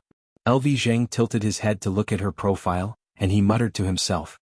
He hadn't recognized her gender back then, not because he and the people around him had made a mistake, but because she looked too good. Did Shui not give you meat to eat for the past 6 months? When they shook hands, she realized that LV Zheng was slimmer than she had expected. His palms were almost devoid of flesh. Zixiao was also thin, but some flesh could be squeezed out. LV Zheng, on the other hand, was a bag of bones. More than half a year ago, Jiang Pingji sent Fang Ji to persuade LV Zheng. Fang Ji returned in low spirits, but he also brought Jiang Pingji a lot of news. According to Fang Ji's description, LV Zheng had been frozen by Shui, but his situation wasn't very bad. He ate, drank, slept well, and even put on some weight. Looking at him now, he wasn't fat at all. If there was a typhoon outside, she could tie a rope around LV Zheng's neck and let him fly in the sky. Don't mention meat. It's nauseating. Even though he didn't swallow the meat porridge, he tasted it. Every time he thought about it, it made his stomach turn. After a short period of dizziness, LV Zheng stood up straight and let go of her hand. He observed her secretly. Just like Jiang Pingji's narcissism, she hadn't changed much over the years. Previously, LV Zheng had rejected Fang Ji's persuasion. LV Zheng didn't agree to recruit him, but he also took the opportunity to catch up with his classmate. The two middle-aged men who were already in their 30s, gathered together to chat by candlelight and reminisce about the past. They sighed with emotion and also talked about the situation of the Langya F5 heavenly group. From a teenager to a young man to a middle-aged man, everyone except Jiang Pingji had changed beyond recognition. The shy and lofty Fang Ji had been tempered by reality into a steady and dignified country teacher. The hot-bloodedness that had been boiling in his chest during his youth had been defeated by reality. Jiang Mo, who was addicted to 2D paper dolls and loved all kinds of fire-repelling maps, and had a slightly cowardly personality, had become a profound, introverted, and reliable clan leader of the Shi family. He, who had been noisy and refused to submit to his family in the past, had also followed the example of his parents. Ma Xiu, a wealthy gentleman with good farmland and no worries about food and drink, had been affected by the chaos of war. His farmland had been occupied and plundered by bandits who rose to power. In order to avoid disaster, he had no choice but to move his family north. There had been no news of him for many years. Of course, the three of them hadn't changed much. Among the five, Jiang Pingji and LV Zheng had changed the most. Jiang Pingji, who was the most hedonistic and mischievous, had become a vassal of the world. LV Zheng, who had the potential to be a nationalistic youth and was biased against the gentry, had become Jiang Pingji's strategist for the safety of her family. Now he had become Jiang Pingji's prisoner. Life was really interesting. No one knew what their future would be like until the very last moment. Okay. I won't talk about it anymore. Jiang Pingji's observation skills weren't just for show. She could tell from LV Zheng's reaction that he was hiding something. Naturally, she wouldn't continue to provoke him. An appropriate amount of playfulness was called playfulness. Excessive playfulness was called enmity. Look at your sickly and haggard appearance. It's better to stay in the military camp and wait for the war to end. Recuperate. Maybe I'll let you see your old master for the last time. After Jiang Pingji finished speaking, she suddenly remembered something. Right, I have something to tell you. LV Zheng was well aware of Jiang Pingji's arrangements, so he wasn't surprised. However, what she said made LV Zheng a little flustered for no reason. What's the matter? Jiang Pingji said, I asked for something from your adopted daughter. LV Zheng raised his eyebrows and asked, What is it? Jiang Pingji said, Your study notes. What do you want that for?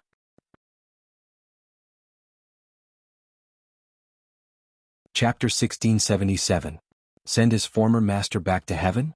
Lu Jing didn't know what to do for a moment, but he was smart enough to figure out what she had done in no time. Lu Lanting. Lu Jing pointed at her. He was so angry that his hand was trembling. Jiang Pingji had a smile on her face. She raised her hand unhurriedly and pushed his hand aside. What are you trying to say? Are you despicable? Or are you cunning? She laughed. There's nothing too deceitful in a war. On the battlefield, all kinds of scheming methods were allowed. The only thing that mattered was who was more skilled. I'm just taking advantage of the situation to achieve my goal. Moreover, I'm giving you a credit so that you can quickly gain a foothold here. Lu Jing said, Do you think I, Lu Xiaoyin, am a fickle and petty person who forgets about morality for the sake of profit? Lu Jing knew what Jiang Pingji had done. It was definitely a trap that could bury Yin Shui alive. I've never doubted your character, but a fine bird chooses a tree to nest in, and a virtuous official chooses a master to serve. Do you not know what kind of person Nduoshi is? Whether he's worthy of you hanging him with a piece of white silk? Jiang Pingji said confidently, If you're a foolishly loyal person, just pretend I didn't say anything. Whether you stay or leave, I'll let you choose. Jiang Pingji naturally wanted to recruit Lu Zheng. No one would complain about having too many talented people. After a while, she would conquer Nanxing and rule over the 5 countries in the world. She would need more and more people. Lu Jing knew her background, so he felt more at ease using her. He treated the surrendered officials of Langyi Academy well, and she was an alumnus of Langyi Academy. This was double insurance. Master Yuanjing had taught at Langyi Academy for many years. He had students all over the world and made friends with many famous scholars.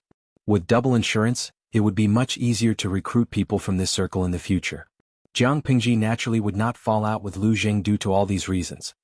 You're forcing me to betray Yin Shui. Lu Jing had voluntarily given up on Yin Shui and Jiang Pingji had forced him to do so. She had even made him the scapegoat for betraying Yin Shui. Even if Yin Shui was a scumbag, Lu Jing had chosen him. Even if it was a stone in the latrine pit, Lu Jing didn't want to be forced to throw the stone back into the latrine pit. Jiang Pingji said, How can this be considered as coercion? What I'm doing is a stratagem, a normal confrontation of schemes. If no one in Shui's camp sees through it, even if they fall into the pit and die, it's their own fault. We can only blame ourselves for being too weak and stupid. How can we blame the enemy for being too strong and smart? Lu Zheng took a deep breath and asked, "What did you do to imitate my handwriting?" Even if LV Zheng did not like to praise Jiang Pingji, she would open a dye house just because he gave her some color. LV Zheng had to admit that she deserved to be envied by the heavens. She had a talent for imitating others. Based on what Jiang Pingji had just said, it wasn't difficult to deduce that Jiang Pingji must have taken the books he had written recently. Based on the handwriting on them, she imitated the letters to Lurin Shui. As for LV Zheng was not sure what the contents of the letter were and what trap Jiang Pingji had dug. Jiang Pingji said, "Oh, I'm helping him come up with strategies and share his burdens. Isn't Shui severely short of rations recently? There's a problem with the logistics rations, and the frontline army is facing the crisis of running out of rations? How can they fight a war when they don't have enough rations? So I imitated your handwriting and tone and came up with a simple idea. I asked him to lead his troops to attack my granary. I was worried that he wouldn't be able to find the way, so I specially drew a simple map." LV Zheng closed his eyes after listening to her. This was a fatal blow. How could Shui take the bait? Jiang Pingji asked in return, "Why not? Xiaoyin, do you have any misunderstandings about your own weight? Your master Yuanjing student, a top student who graduated from Langyi Academy. You've assisted Shui, a penniless stray dog, to accumulate the wealth you have today. Even if Shui has given you the cold shoulder over the past 2 years and even detested you, he will instinctively trust you when he's in a life-and-death situation. Without your assistance, LV Xiaoyin, Shui would still be a small character leading a few thousand grassroots troops. How could he have the glory he has today?" LV Zheng had helped Shui launch a counterattack once, so he could naturally help him launch a counterattack a second time. Jiang Pingji said, "Xiaoyin, I imitated your handwriting and wrote a wonderful plan. It's bait. How could Shui not take the bait?" LV Zheng was reluctant to admit it, but he had to admit in his heart that Jiang Pingji was right. Shui had been forced into a dead end, and Hua Yuan was still stabbing him in the back. He had no other choice but to believe in the plan. Of course, Shui was a cautious and suspicious person. He might not believe everything. "Aren't you afraid of going for wool and coming home shorn? You failed to ambush Shui and you'll lose your granary? Why did LV Zheng, Qingjing, and the others have a problem with Jiang Pingji? Did the students of Langyi Academy not think highly of this schoolmate?" Purely from the perspective of character, Jiang Pingji was a rather likable person. Even if she was the most despicable, she knew her limits, which became her unique shining point. However, making friends and assisting a vassal were different. The criteria for judging the two were also different. Friends could be mischievous, but the Lord could not. LV Zheng did not know how Wei Si and the others tolerated it. For example, this time, she used her own granary as bait to lure Shui. If the other party counterattacked, Shui would not be afraid of anything, but what about her? Jiang Pingji revealed a somewhat weary and mocking smile. "Xiaoyin, you're underestimating me. I dared to set a trap, so naturally I have something to rely on." She asked in return, "Have you ever seen a banker lose?" LV Zheng's heart skipped a beat. This chaotic world has lasted for too long. It's time to end it. We'll start with Nanxing, then Zhongzhou. Once we take down these 2 countries, the remaining 2 are nothing to fear. Those who once looked down on me and hated me can only watch me ascend to the throne. It's quite satisfying to think about it. LV Zheng knew that Jiang Pingji was not joking. "What does this world mean to you? We're all old classmates. I won't say pretty things like, let the people live and work in peace and contentment, and clarify the chaotic world. Anyway, you can tell that I'm lying." Jiang Pingji said, "As for me, I want those who are dead and alive to open their eyes wide and see who's qualified to be the ruler of the world. Those who aren't convinced should hold it in. At the same time, I'll open their eyes and see what the real golden age looks like. Apart from me, none of them can do it. Not only will the predecessors be left in the dust, but the successors will also not be able to catch up." LV Zheng spat out 2 words softly. Arrogant.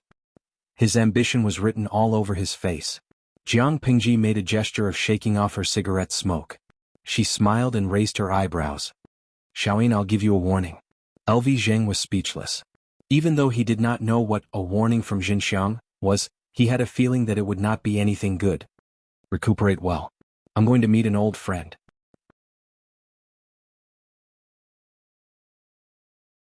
Chapter 1678. I'd like to see Zixiao. Jiang Pingji didn't find Lu Zheng's request excessive, so she agreed. Anything else? My adopted daughter likes you very much, but she had a rough childhood and has a strange temperament. If she offends you in any way, please forgive her and ask the soldiers under your command to treat her better. Lu Zheng pondered for 3 seconds and said hesitantly, she's a child with a hard life. Jiang Pingji's gaze revealed some surprise. She thought Lu Zheng would say something else, such as rebuking her or asking about her attitude toward An Shui. She never expected him to plead for his adopted daughter. Jiang Pingji didn't pay attention to Kang Xintong at first, but since Lu Zheng said so, she naturally had to take care of her. She paid more attention to her. I'll send someone to send her to you. You can supervise her together and save some manpower. Jiang Pingji's words sounded impolite, but LV Zheng knew what she was really trying to express. Kang Xintong was Lu Zheng's adopted daughter, so she took care of him more meticulously than others. She placed Kang Xintong under his watch so that Lu Zheng wouldn't worry about his adopted daughter's situation when he was sick. Jiang Pingji arranged for Lu Zheng to recuperate in a secluded place. She also reminded the doctor not to be stingy with medicine and to use whatever was useful. When Wei Xi heard the news and rushed over, Lu Zheng was wearing a greenish-gray cloak and kneeling in front of the chessboard playing chess. Sometimes he furrowed his brows in deep thought, sometimes he was suddenly enlightened, and sometimes he pointed at the chessboard to calculate something. He didn't look like a prisoner at all. Wei Xi saw that Lu Zheng looked sick and said disapprovingly, I heard that you're very sick. Why don't you wait on the bed? Instead of resting, he was playing chess. Any doctor who encountered such an uncooperative patient would be angry. Lu Zheng had long heard Wei Xi's movements. When he heard Wei Xi scolding him, he looked up at him. You haven't changed much over the years. Lu Zheng placed the chess record by his side and gestured for Wei Xi to sit on the mat opposite him. Wei Xi almost didn't recognize him. Lu Zheng looked much more haggard than he imagined. He was in low spirits and his hair was visibly gray.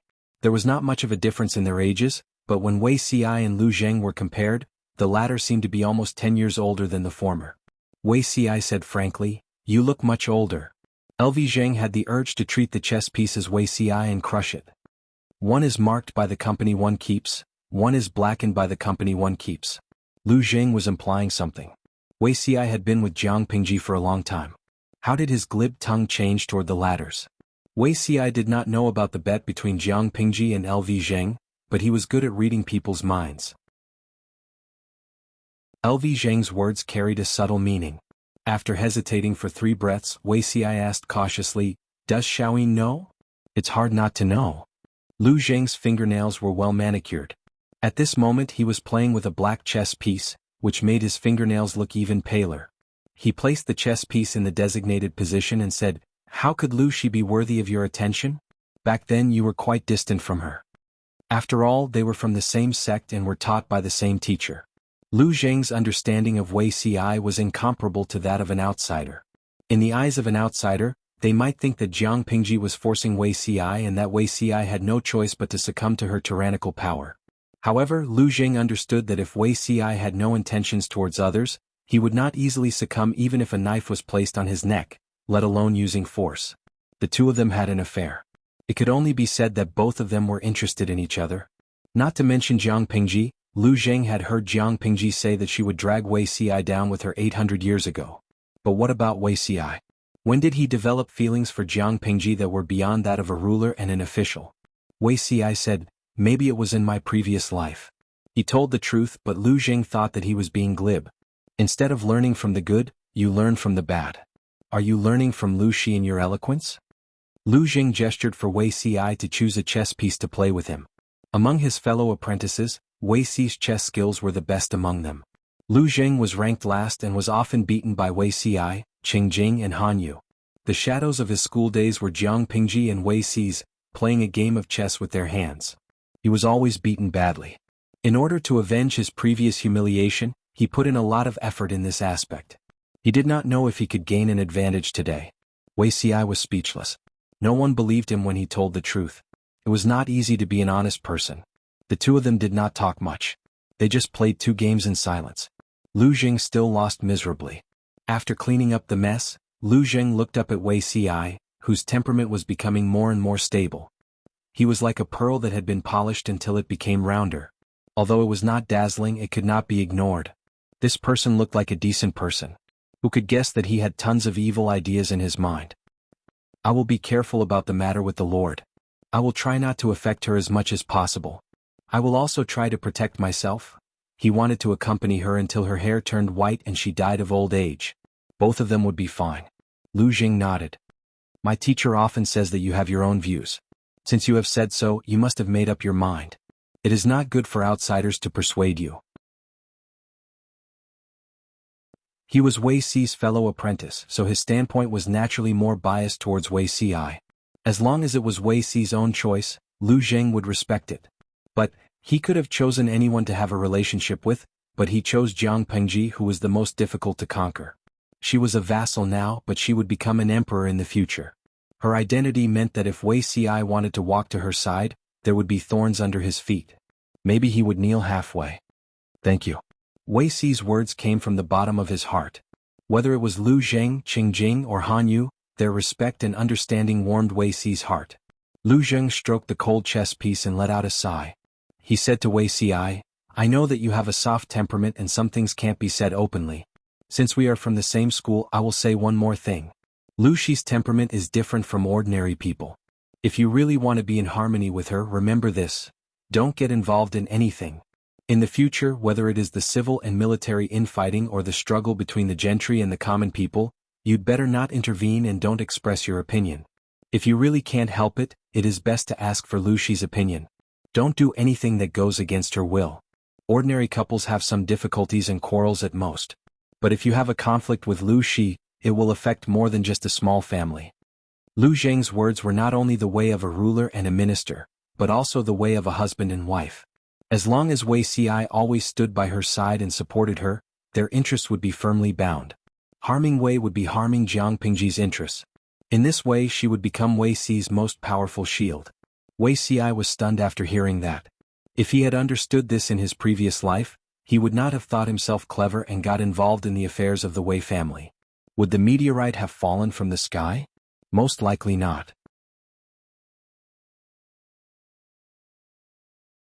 Chapter 1679. If Lu Zheng and the others were still alive in his previous life, they might have pointed out the right path for Wei Si like they were doing now. The onlookers saw the game more clearly than the onlookers. Their advice was what Wei Si needed the most so that he would not take the wrong path. However, it was not too late now. He had learned his lesson from his previous life and would not repeat the same mistake in this life. Don't be ostentatious. That's for the best. Otherwise, you'll become the target of public criticism. Lu Jing rubbed the chess piece and smiled. Look at Lu Shi's subordinates. Other than those from Lang Yi's faction, the others may not be very friendly to you. Without a handle, they will have fewer reasons to attack you. Even if Wei Si was from an academy, if he stood in their way, he might be stabbed in the back. To put it bluntly, interests were the foundation of a relationship. If their interests were the same, they would be allies forever.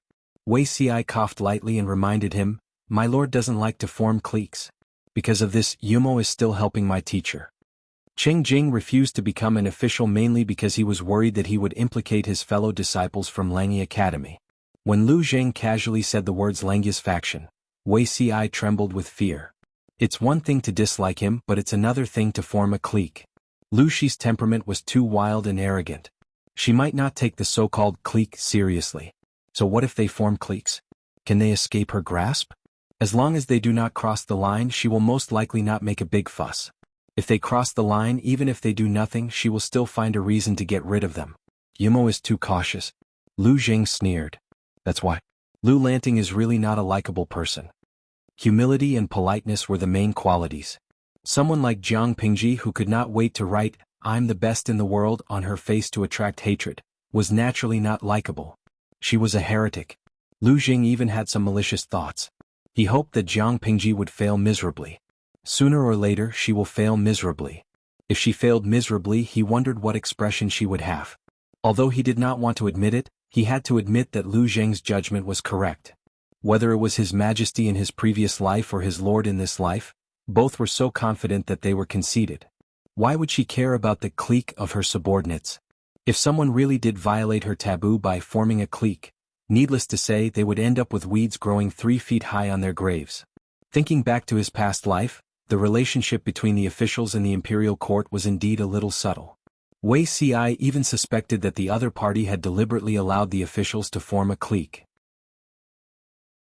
If they stepped over her bottom line, she would strike violently and wipe them all out. Thinking along this line of thought, it was extremely terrifying. The Jiang dynasty had been established for 18 years. During this period of time, there had been several changes of power, and every time there was the shadow of His Majesty enforcing the law, toying with the entire imperial court with the strength of one person. Lu Zheng wanted to see his lord fail miserably in such an easy task, but he was probably daydreaming. Why don't Xiaoyin give her more confidence? Wei Ci said, she can do it. Lu Zheng had an indescribable expression on his face. He gritted his teeth and said, the husband follows the wife. I'm afraid of you. Wei Ci pursed his lips and smiled faintly. The light enveloped him and it seemed that even his skin was suffused with a faint halo. He looked like a deity. How could there be such a good-looking man in this world? Kang Xintong suddenly thought. Wei Ci's smile froze halfway. Look, who did he discover? Wei Ci's expression was as usual. Lu Zheng waved at his adopted daughter who was standing in the corridor and did not dare to enter the house. Xintong, come over and meet Uncle Master. Kang Xintong only came back to her senses when she heard the summons. She hurriedly but restrained herself and bowed. Niece greets Uncle Master. Lu Zheng introduced, I adopted her a while ago. She's smart and talented. The key is that she's filial and sensible. What do you think, Zixiao? He was like a father showing off his daughter and gleefully looked forward to hearing praises from Wei Ci. Wei Ci secretly raised his eyebrows. What's her name? Kang Xintong said, my niece's surname is Kang. My courtesy name is Xintong. Wei Ci pretended to be curious and asked, where did Xiaoyin find such a lovely adopted daughter? Lu Zheng thought that Wei Ci had misunderstood this father-daughter relationship, and explained vaguely, in the future I still need to count on her to provide for me when I'm old. Naturally, I have to find a filial daughter. As for where I found her, I can only say that it's fate. She's the only one in the world. You can't be envious. Many rich families did not have the right to take in concubines. However, there were policies and countermeasures. There would always be people who could find loopholes and come up with excuses. For example, adopted daughter, or study boy. They could be very pure characters, but they could also be special characters with other colors. Lu Zheng said the words provide for me when I'm old. Naturally, this father-daughter relationship was very serious. It's our first time meeting. I'm not prepared. Wei Ci fished out a small thing from his sleeve and gave it to Kang Xintong. His gentle gaze fell on the latter and he said apologetically, this gift is a little shabby. I'll give you a formal one in the future. Kang Xintong did not take it. She secretly observed Lu Zheng's expression and only accepted it happily when he nodded. Lu Zheng said, this uncle master of yours is a rare talent in the world. If I don't have time to teach you, you can look for him. When the day comes that you've drained all the ink in his stomach and stirred up a storm in the future, there will be a place for you. Learn more, understand? Yes, I understand. Wei Ci smiled awkwardly but politely. The future saint of the Red Lotus group had become his niece. Could the world be more magical? As it turned out, there was. When he saw Kang Xintong pour him tea and obediently, Wei Ci felt as if he was sitting on pins and needles. His memories of the past decades were all blurred. Only some special events and people were as vivid as before. Kang Xintong was one of them. As a serious rebel, Kang Xintong had a close relationship with many courtiers as the saint of the Red Lotus group. She knew their weaknesses and was a criminal that needed special treatment. If one wanted to dig out secrets from such a person's mouth, they would have to be tortured. Many people could not endure it and gave up, but Kang Xintong was an exception. Wei Ci could not be bothered to investigate Kang Xintong's background. In his opinion, she was a traitor. Coincidentally, Kang Xintong was also unwilling to reveal her unbearable past to gain sympathy. She was stubborn and stubborn. As long as I'm still breathing, don't even think about getting a word out of me. After 3 days of torture, she had almost tasted all the punishments in the dungeon, but she still did not give up a single word. Wei Ci presented this matter to His Majesty. His Majesty was interested and condescended to take a look at the dungeon. His Majesty looked at Kang Xintong, who was bathed in prison clothes, and said softly, why bring the secret underground and use your life to cover up the crimes of those people? I thought that the Red Lotus group was just a motley crew. They knew nothing but dancing and playing tricks. I didn't expect there to be an exception like you. Kang Xintong coughed up blood and said mockingly, if I don't tell them, they will live in fear and remember me for the rest of their lives. His Majesty raised his eyebrows. If you die, everyone in the world remembers. But if I die, it will be as quiet as an ant disappearing. If they can remember me, then I won't have lived in vain. His Majesty said, I understand. Do you have any wishes? Kang Shintong would rather die than confess. There was no value in continuing to torture this kind of criminal.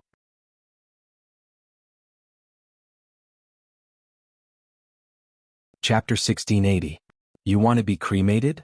Everyone thought death was the same as the soul. If cremation was used, it would be the same as burning the bones and scattering the ashes. Other than Kang Shintong, this was the first time Her Majesty heard someone ask for it. When I was born, it was snowing heavily in Nanxing for 20 years. I heard from the servants that the sky and the earth were one color and the vast expanse of whiteness. After 3 consecutive days of torture, if Kang Shintong's willpower was not stronger than that of ordinary people, her soul would have long gone to hell. Her voice was as weak as a mosquito. Her words sounded more like she was talking to herself. I've seen corpses rotting. Rotten flesh turning into water, maggots eating bones. No matter how beautiful a beauty is, she can't escape such an ending. I was born clean. I don't want to be dirty after death. Isn't it better to be burned? Her Majesty said, as you wish. In the end, Kang Shintong burned herself to death wearing the prisoner's clothes that were dyed red with blood like a wedding gown. No matter how many evil things this woman did when she was alive, death was like an extinguished lamp. Wuxia saw her die in the raging fire with his own eyes, so he didn't continue to pay attention to her. Time flew and years came again. He didn't expect to see her again. Wuxia thought that since there were so many changes in this life, Kang Shintong might have died early in the disaster of Nanman. Even if she survived, her fate would most likely be different from her previous life and she wouldn't be able to cause any trouble. He never expected that she would become Lu Zheng's adopted daughter. Wuxia, who had always disliked gossiping, was a little curious. He beat around the bush and asked how Lu Zheng had managed to take them in. Be a good husband.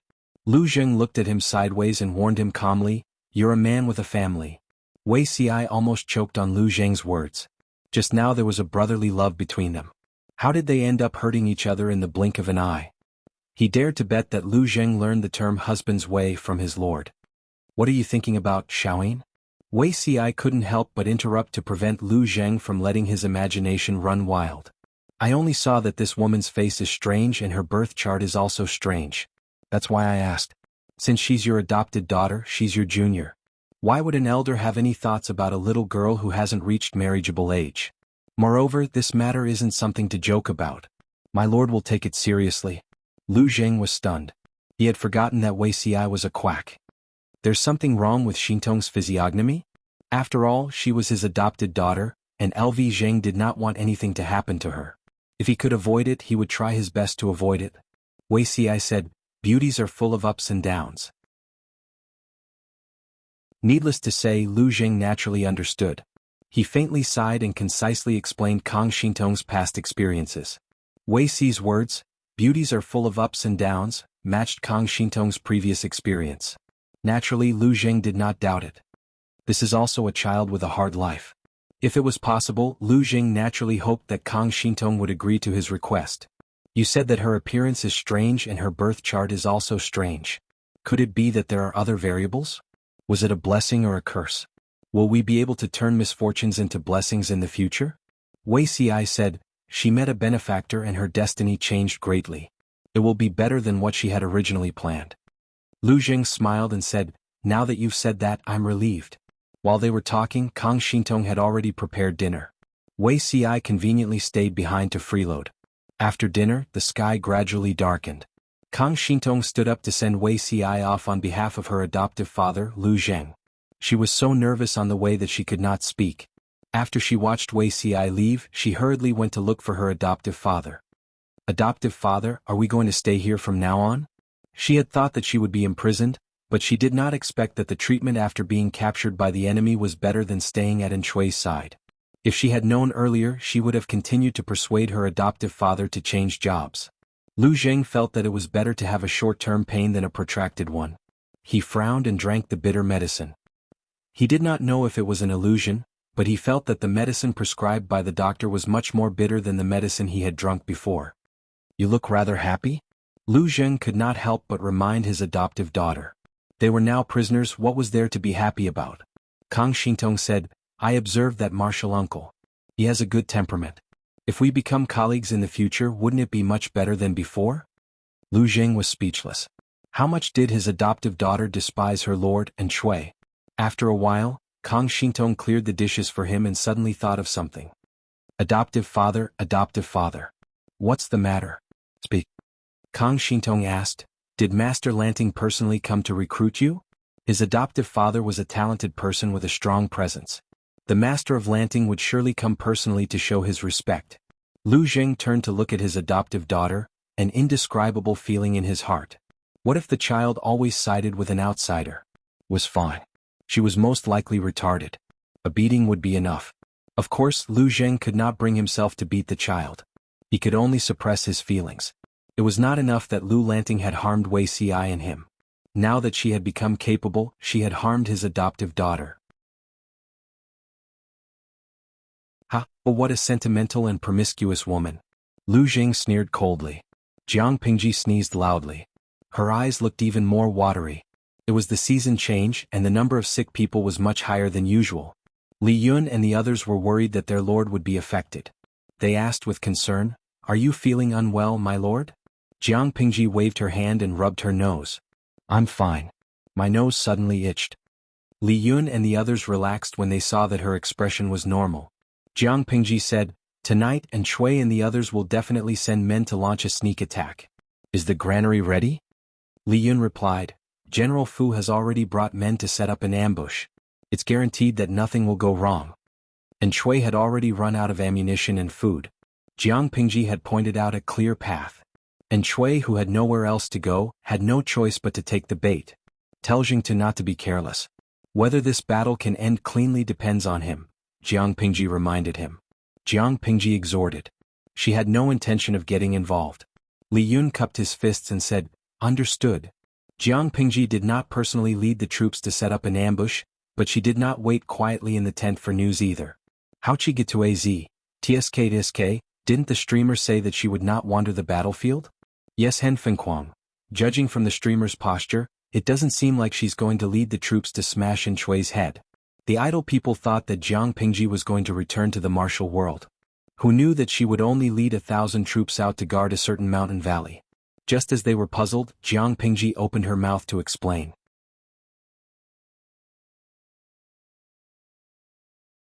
Chapter 1681. After all, Jiang Pingji was born in the army. Even if she retired from the front line, it didn't mean that she was completely away from the battlefield. She just didn't take the lead like she used to. Zhang Jike's table tennis. Is the streamer worried that Fu Wang and the others will fail miserably? She's here to hold the line for them. Jiang Pingji said sarcastically, this credit is free. It's not difficult at all. If Fu Wang can't even handle such a small matter, he'll be sent back to his hometown to plant sweet potatoes. I'm worried about them? Why should I be worried about a few good-for-nothings? Yuang, #carrot. Carrot hashtag, I can't get tired of seeing the streamer's hypocritical and arrogant look. If you push Fu Wang to the end and send him back to his hometown to plant sweet potatoes, who will get Sister Huijuan's alimony, milk powder, diapers, and education fees? Even after so many years, the salted fish still couldn't let go of the fact that Fu Wang, the pig trotter, had stolen their love. For the sake of the cute twins, they reluctantly accepted Fu Wang. Jiang Pingji said, worried about them? No, I'm just supervising the battle. The salted fish were used to Jiang Pingji's hypocrisy. After all, the stubborn streamer was also their favorite. She was a treasure in the world. It was dark and quiet everywhere.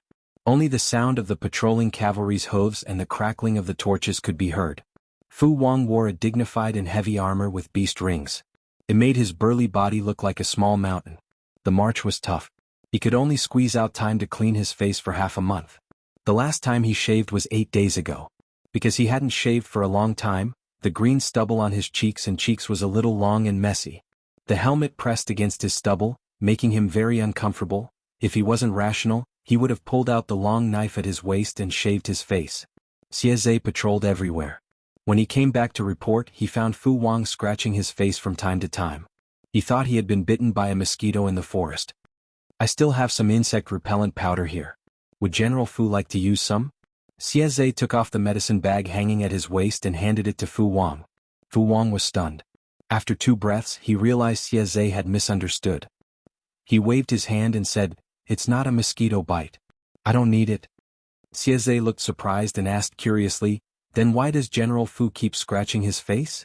Fu Wang said with some embarrassment, "My stubble is pricking my face and I didn't bring my razor with me." Xieze, what could he do? Naturally, he revealed an awkward but polite smile. Fu Wang was not considered young among the crowd, but everyone realized that he had yet to grow a beard. No matter how busy he was with the war, he would still squeeze out half a day to comb the stubble on his face. Although not growing a beard did not diminish Fu Wang's manliness, others always felt that something was missing. Xieze asked curiously. Fu Wang said faintly, "My family doesn't like it. They say it's irritating." The appearance of the twins took after Huijun. Their skin was tender and smooth. Fu Wang would sneak a kiss and it would always make the child cry. Over time, the child did not like to be close to him. In desperation, Fu Wang could only give up on the idea of growing a beard and shave every other day. It was fine if he didn't have a beard or had a long beard, but the most annoying thing was a beard that was neither too long nor too short, and the helmet stuck close to his face to protect his cheeks. Xieze said, "It sounds very envious." Fu Wang puffed out his chest and said, "Of course." Another advantage of not growing a beard was that he looked young. Ever since he had snuck into Huijuan's household, Fu Wang hated it when people talked about his age. Even though he was not much stronger than Huijun, the age difference still made Fu Wang feel insulted. He wished that they were the same age. The two of them chatted for a while before they tacitly stopped and talked about the results of the patrol. They all knew that they had to perform meritorious deeds tonight. They made a mistake. The Lord would skin them alive. Fu Wang was the most cowardly one. Why? Because he was henpecked. If Huijun knew that he was a burden to the Lord, the scene would be unimaginable. Fu Wang and the others were well prepared and naturally had a card up their sleeves. Everything was ready except for the enemy. Fu Wang did not wait long before the dull sound of horse hooves came from afar. To ensure the success of this ambush, the warhorse's hooves were tied with cloth strips to reduce the sound when they landed. "General Fu, there's movement. Iske, you really can't stand being talked about." A sneer appeared on Fu Wang's face as he suddenly stood up and mounted his horse. He ordered, "Send the order to inform everyone to be on high alert. Not a single fish can escape the net today." Yes. Fu Wang and Xieze were in charge of different areas. The former was in charge of attack, while the latter was in charge of encirclement and suppression. The two worked together to attack the enemy from the front and back. The night wind was bleak and the shadows of the trees swayed. The numerous shadows seemed to blend into the night. If it was just to destroy the granary, and Chui would only need to send 1,000 men and horses. It would be easy to expose the target if there were too many people, but his goal was to rob the rations to replenish himself. Naturally, he could not have too few troops. Otherwise, even if they robbed the rations, they would not have enough men to transport them away. In order to motivate the three armies, and Chui even gambled and made a bold decision. He decided to lead the troops in a night attack. Of course, this night attack could not be compared to Jiang Pingji's magnificent feat. To put it bluntly, it was to follow in the center of the army. No matter if they advanced or retreated, there would be room. It was the safest. Even so, Chui was somewhat reluctant. After all, not everyone was like Jiang Pingji, a monster who would feel uncomfortable if she did not fight or kill. Chui valued his own life the most. Why would he risk his life? However, he had no choice but to do this. The morale of the entire army was low. Recently, deserters had been ceaselessly coming in. A rough estimate was that they had lost more than 10,000 low-ranking soldiers. How could he increase morale? After thinking about it, the only way was to go into battle personally. Jiang Pingji's imitation of Lu Zheng's letter was flawless. The rough map given was also real. Chui led 30,000 carefully selected elites and set off. Along the way, they did not discover anything suspicious. As the army went deeper, Chui's confidence grew exponentially. If we succeed this time, Shaoyin should be rewarded. Chui sighed with emotion. Even though he and Lu Zheng no longer had feelings for each other, Lu Zheng was still loyal to him and plotted for him in every way. Thinking of their old friendship, Chui's heart softened a little. He planned to continue using Lu Zheng after he recovered from his illness. Even if Lu Zheng was dissatisfied with him, so what? He was the ruler and Lu Zheng was the subject. The ruler ruled by the subject. Could Lu Zheng overturn the heavens? With this thought in mind, Chui let down his guard slightly. He could relax, but the others did not dare. After marching for more than 2 hours, half of the night had passed. and Shui and the others finally approached the location of the granary. Are there any abnormalities in the defenses here? And Shui was a paranoid person. Once he discovered anything unusual, he would immediately turn around and leave. Reporting to my lord, there are no abnormalities.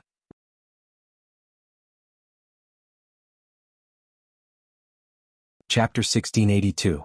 The heavens knew who the heavens were helping. And Shui's one-sided statement did not count. Unfortunately, no one understood this. The deputy general guarding In Shui cupped his fists and complimented him, making In Shui feel elated. It was as if victory was close at hand. The atmosphere was just right, but there were still people who jumped out to ruin it. And Shui pulled a long face when he heard this. Master, I've heard Advisor Lu mention Lu Shi before. The advisor said that Lu Shi is a person who does things with caution. We can't use common sense to judge him.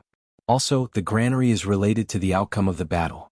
The defenses here must be very strict. Our army needs to be careful and cannot be careless. And Shui's expression darkened. His face grew long and it was frightening to look at. The surrounding soldiers all wanted to hammer that weird person who couldn't read the atmosphere. Instead of saying something auspicious at a time like this, he was bringing bad luck to himself. Was he stupid? The deputy general who had spoken did not feel that he was bringing bad luck. He was doing this for the good of his master.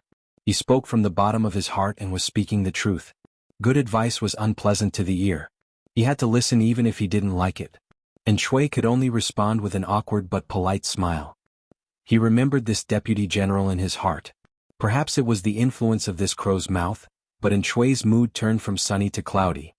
His heart seemed to be shrouded in a haze that could not be dispelled. It was as if something was going to happen soon. He couldn't explain it in detail. Because of this, And Shui was even more dissatisfied with this crow's mouth. And Shui was the master, not the vanguard. Naturally, he wouldn't be at the front lines. He could only judge the situation of the two armies based on his own eyes and the real-time battle reports. When he heard the shouts of killing coming from outside the granary, And Shui knew that the two armies had started fighting. He clenched his fists nervously and gritted his teeth. Beads of sweat appeared on his forehead. How's the battle situation? And Shui couldn't help but ask again. The results were very gratifying. While the granary's defenses were strong, the number of soldiers and horses stationed there was only a regular number. The overall situation was not too different from the information Lu Zheng had given him. Even though these guards were all elites, they were outnumbered by the enemy. After a while, they would be at a disadvantage. According to the current situation, it was expected that the granary would fall. In order to boost the morale of the troops, the general laughed out loud and mocked. The troops under Lu Shi's tent are just SOSO. I'll take a few more heads. As he listened to the shouts, And Shui's heart, which had been hanging in the air, slowly calmed down. He recalled the wonderful plan Lu Zheng gave him, and the amount of grain stored in the granary that Lu Zheng had deduced based on all kinds of information. He could not help but feel excited. If they could empty this granary, not only would they be able to deal a huge blow to the enemy's morale, but they would also be able to prolong their lives. Send reinforcements and take down the granary as soon as possible to avoid any accidents. This place was very far from the tents of Jiang Pingji's army, but they were also afraid that unforeseen events would occur if they delayed for too long. And Shui was afraid of Jiang Pingji. He always felt that this person was very strange. Every time he gained the upper hand, before he could feel proud of himself for a while, the other party would always jump out from all sorts of corners to slap him in the face. Yes, sir. Increase the number of troops and strive to occupy the granary as fast as possible. The granary defense line wouldn't last much longer. As In Shui sent reinforcements, the already shaky defense line of the granary collapsed, and the soldiers guarding it scattered in all directions. It's done. Unexpectedly, the unforeseen event happened not long after. While In Shui's main army was focused on attacking the granary, two groups of troops circled to the rear, one on the left and one on the right. I've let them be complacent for long enough. It's time to wake up from this sweet dream. Fu Wang revealed a sinister smile. His pair of pitch-black eyes seemed to flicker with a frightening light. He was a wolf child raised by a pack of wolves. The night was a hindrance to others, but to him, it was like a fish in water. Fu Wang waved his hand, and a soldier immediately handed him a quiver of arrows. Disregarding the inhuman Jiang Pingji, Fu Wang's strength was among the best in the army. Fu Wang easily drew his two-pickle heavy bow and released several arrows in unison. The moment the arrows left the bowstring, the archers who had been on standby for a long time drew their bows fully. The small bamboo whistle tied to the arrow shafts flew into the sky, emitting a sharp sound. The whistling arrow was the signal. The soldiers of the archery battalion who had been lying in ambush drew their bows. The first wave of arrows flew towards the enemy. The arrows that Fu Wang shot accurately hit the enemy. Those who were shot only had time to let out their final screams, alerting the other soldiers. What's happening? The night was dark and there were no torches lit in the surroundings. The soldiers who were further away did not see the arrows on the bodies of those who were shot. The soldiers who were closer saw it, but before they could shout out the word, "Enemy attack," the shrill sound of whistling arrows and the buzzing sound of arrows leaving the bowstring arrived one after the other. Fu Wang's side had taken the enemy by surprise. The other group led by Commander Xieze was not to be outdone, and they also caused a commotion. By the time Shui discovered the unusual movements coming from the rear of the army, it was already too late. Report: 2 groups of enemy troops have appeared behind our army. Shui had been immersed in the joy of victory a second ago, but in the next second he was pulled back to reality by the shouts of the messenger. What? Enemy troops? Shui thought he was hearing things. Where did the enemy troops come from? The messenger could only repeat it once. This time Shui heard it clearly, but he was so shocked that his mind went blank. How could there be enemy troops? Jiang Pingji's main camp was at least 14 to 16 hours away from here. Even if she had received news that the granary had been attacked and had grown wings to fly over, she would not make it in time. Shui had a conjecture that made his limbs go cold. Unless the enemy had planned this beforehand and had predicted that Shui would lead troops to launch a sneak attack, so they had set up an ambush in advance and were only waiting for them to walk right into the trap. Don't panic, my lord. I will repel them right away. The commotion at the rear was not small, but it would take a while for it to reach the front. The vanguard troops who had taken the lead broke through the defensive line. The provisions were right in front of them, and they saw the defeated soldiers fleeing in all directions. Their joy grew even stronger. Lu Shi is nothing more than this. The general of the vanguard laughed heartily as he led his men into the granary. Sure enough, it was filled to the brim with rations. He pulled out the dagger at his waist and cut open the nearest bag of rations. The yellow grains that he had expected did not flow out. Instead, a pile of gravel gushed out. The general's smile froze halfway. His right hand, which was holding the dagger, was trembling. We've fallen into a trap. Order the army to retreat quickly. He shouted at the top of his lungs, but it was still too late. At that moment, more than 2,000 soldiers had already rushed into the granary. The rest did not know what had happened inside. They kept rushing in, so how could they have the time to retreat? Kill! Suddenly the sound of kill surged in from all directions like a tidal wave. The enemy troops who had fled in disorder had returned. Their numbers were many times greater than before. Shui's army was shocked by the word, fall into a trap. The moment the enemy troops arrived, they immediately lost their composure and formation. In the distance, Jiang Pingji looked at the spreading flames in the granary. The corners of her lips curled into a cold smile.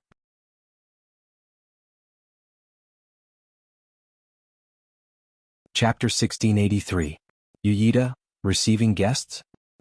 I should really let the little princesses from the group of little princesses see how stifled their lord is. Fireworks era. It's not just the streamer who's stifled. I've been stifled for a while too. The content of the streaming of swords and blades is more exciting. Of course, I'm not encouraging the streamer to be as unrestrained as before, but it's good to have some fun once in a while. Don't stifle yourself. Qingchen, when I heard the streamer say receiving guests, I couldn't help but think of an alluring madam waving her handkerchief. The sense of déjà vu is too strong. Lao Ciji Lianming, to the previous poster, I think the two have the same effect, because both the streamer and the madam want people's lives. Even the salted fish in the streaming room had been edified into an old salted fish that raced on Mount Qiuming, but a big shot was still a big shot. Her speed was extraordinary. In the blink of an eye, a car flew past. Jiang Pengji blocked the bullet screen and carefully waited for the fish that slipped through the net to crash into her. In comparison, Shui's situation was much more difficult. There were enemy soldiers lying in ambush in front and behind him. This was not the worst. The worst thing was that the morale of the three armies was hanging by a thread. Everyone believed that this operation would be successful and that they would fight with their backs to the wall after the food crisis was resolved. Now that they had been ambushed by the enemy, their last breath was immediately deflated. Their morale had also collapsed. However, in the face of danger, they could only brace themselves and fight for a way out. Only then would there be a possibility of survival. The flames of war spread, and the killing shook the heavens. The morale of Jiang Pingji's side was as high as a rainbow, and Chui's side could only struggle with difficulty. Seeing that the tide was about to turn and that the flames of war were about to spread to Chui's side, and Chui was burning with anxiety, but he was powerless. He only hated Jiang Pingji and Lu Zheng, who had presented him with the brilliant plan. Now that he thought about it carefully, it was most likely that Lu Zheng had used the excuse of leaving to seek refuge with Jiang Pingji. He had even used the brilliant plan to deceive Chui into stepping into a trap. This guess was baseless, but Chui could not think of any other possibility. He loved and hated Lu Zheng at the same time. His heart was filled with rage. And Chui felt that he had treated Lu Zheng well. Although he had given him the cold shoulder in the past 2 years, he had also ensured that Lu Zheng enjoyed a high position and wealth. He had never done something like burning the bridge after crossing it. He did not expect Lu Zheng to betray him and hook up with Jiang Pingji. And Chui kept saying that he trusted LV Zheng and treated him well, but in reality he was biased to the core. Lu Zheng's brilliant plan might not have come from Lu Zheng. Perhaps Lu Zheng had already met with misfortune. Unfortunately, Chui didn't have the chance to think about this. He shouted, "Retreat! Lead the troops and break out of the encirclement." If he was caught, there was no point in fighting the war. The remaining territories of Nanxing would really fall into Jiang Pingji's hands. The group also realized the severity of the situation.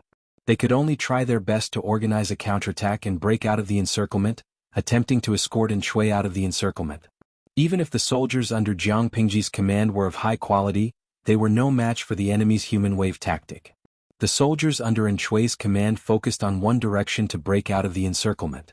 They managed to tear a hole in the encirclement, but not too long after, the enemy came to fill the gap. Soon the commotion here alarmed Fu Wang. "Report, what's the matter?" Fu Wang spat out a mouthful of blood. With a few slashes he chopped a few obstructing enemies in half. The soldiers reported to Fu Wang that Chui's side was gathering troops to break out of the encirclement, allowing Fu Wang to decide whether to continue intercepting them or go easy on them. The battlefield was so big that it was impossible to take care of every single area. There were bound to be places where troops had to be concentrated, and some places where they had to go easy on them to reduce the overall pressure.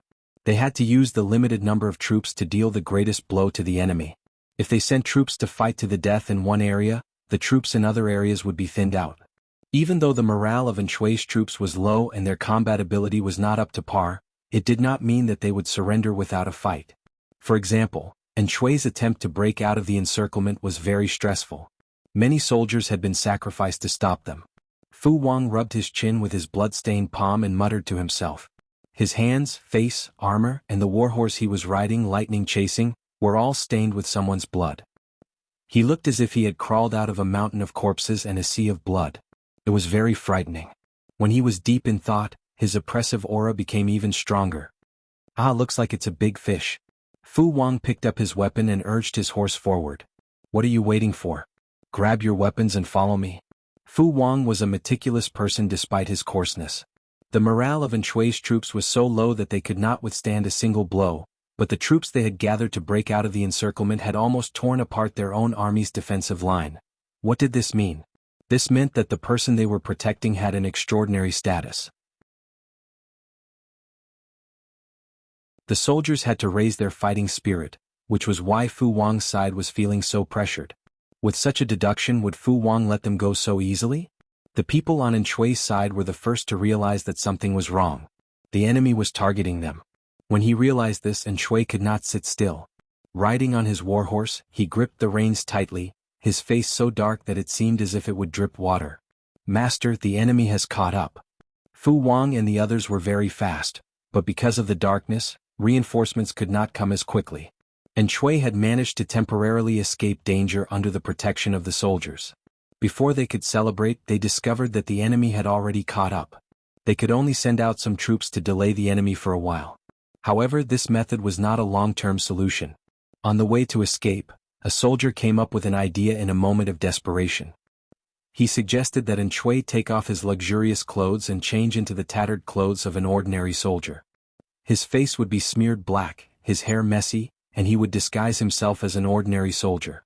Even if the enemy caught up, Chui would blend into the chaotic army. As long as he did not admit his identity, no one would know that he was Duke Shui. This soldier could then disguise himself as Shui and confuse the enemy's eyes and ears, drawing their people away. This way he could delay them for a while. Although this method was bad, it was a method that did not have a solution. For the sake of his own life, Shui had to agree. When he finished changing, he realized that something was wrong. However, time was of the essence. He did not have the luxury of time to think about it. "Sorry to trouble you, master." The soldier put on the clothes Shui had taken off, scratched his messy hair with his fingers, and turned back on his horse, leading the soldiers to delay the enemy. The soldiers split into two groups. One group would escort Shui to escape, while the other would use themselves as bait to attract the enemy's troops. Fu Wang was not a useless person. In a few moves he had captured and killed the people on the second group. "General Fu, this is the big fish." The soldiers picked out the best dressed, the tallest, and the one with the most complete armor from among the captives. After identifying the captives, they finally caught the general who had put on Shui's clothes. This was probably the big fish that the enemy was carefully protecting. Fu Wang dismounted, grabbed a torch and walked forward. He used the light to identify the man. "Who is this?" Fu Wang casually poked the torch in front of him, almost burning the man's eyebrows. The general in Shui's tent said, "I am Shui. How dare you?" Holding the torch, Fu Wang froze. He almost cried out, "Is Shui personally leading the troops today?" The general.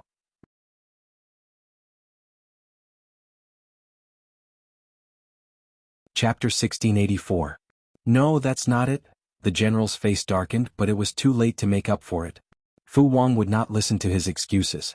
Fu Wang walked up and used his free hand to violently wipe away the dirt on the general's face. He brought the torch in his right hand closer to examine it. He laughed coldly. "Ignorant child, don't you know that I've seen Shui before?" The general's mouth was bitter. How could he know that Fu Wang had seen Shui before? He had been exposed almost immediately. If that was all, it would have been fine, but he had made an extremely stupid mistake. Even if this ambush was a trap, they could not have known that Shui was personally leading the army. In other words, there was no need for the general to put on Shui's clothes to draw the enemy away. Not only would this not buy time, but it would also expose the fact that Shui was among the fleeing troops, drawing the enemy's pursuit. The correct method should have been for Shui to disguise himself as a fleeing soldier and use the chaos to escape into the dense forest. Only then would he have a chance to escape. In the end, because of the urgency of the situation, he had neglected this point and exposed his lord Shui's existence. Not only that, but this mighty general had seen Shui before. Once Shui was captured, there was basically no hope of escape. Thinking of this, the general was so regretful that he wanted to commit suicide. Fu Wang observed the captive's expression coldly. He had already figured it out. He had lied. Fu Wang had never seen Shui in person, only his portrait. He had lied to deceive the captive. Man. Fu Wang suppressed the wild joy in his heart. If he could capture Shui alive, how great of a contribution would that be? All men were ambitious and Fu Wang was no exception.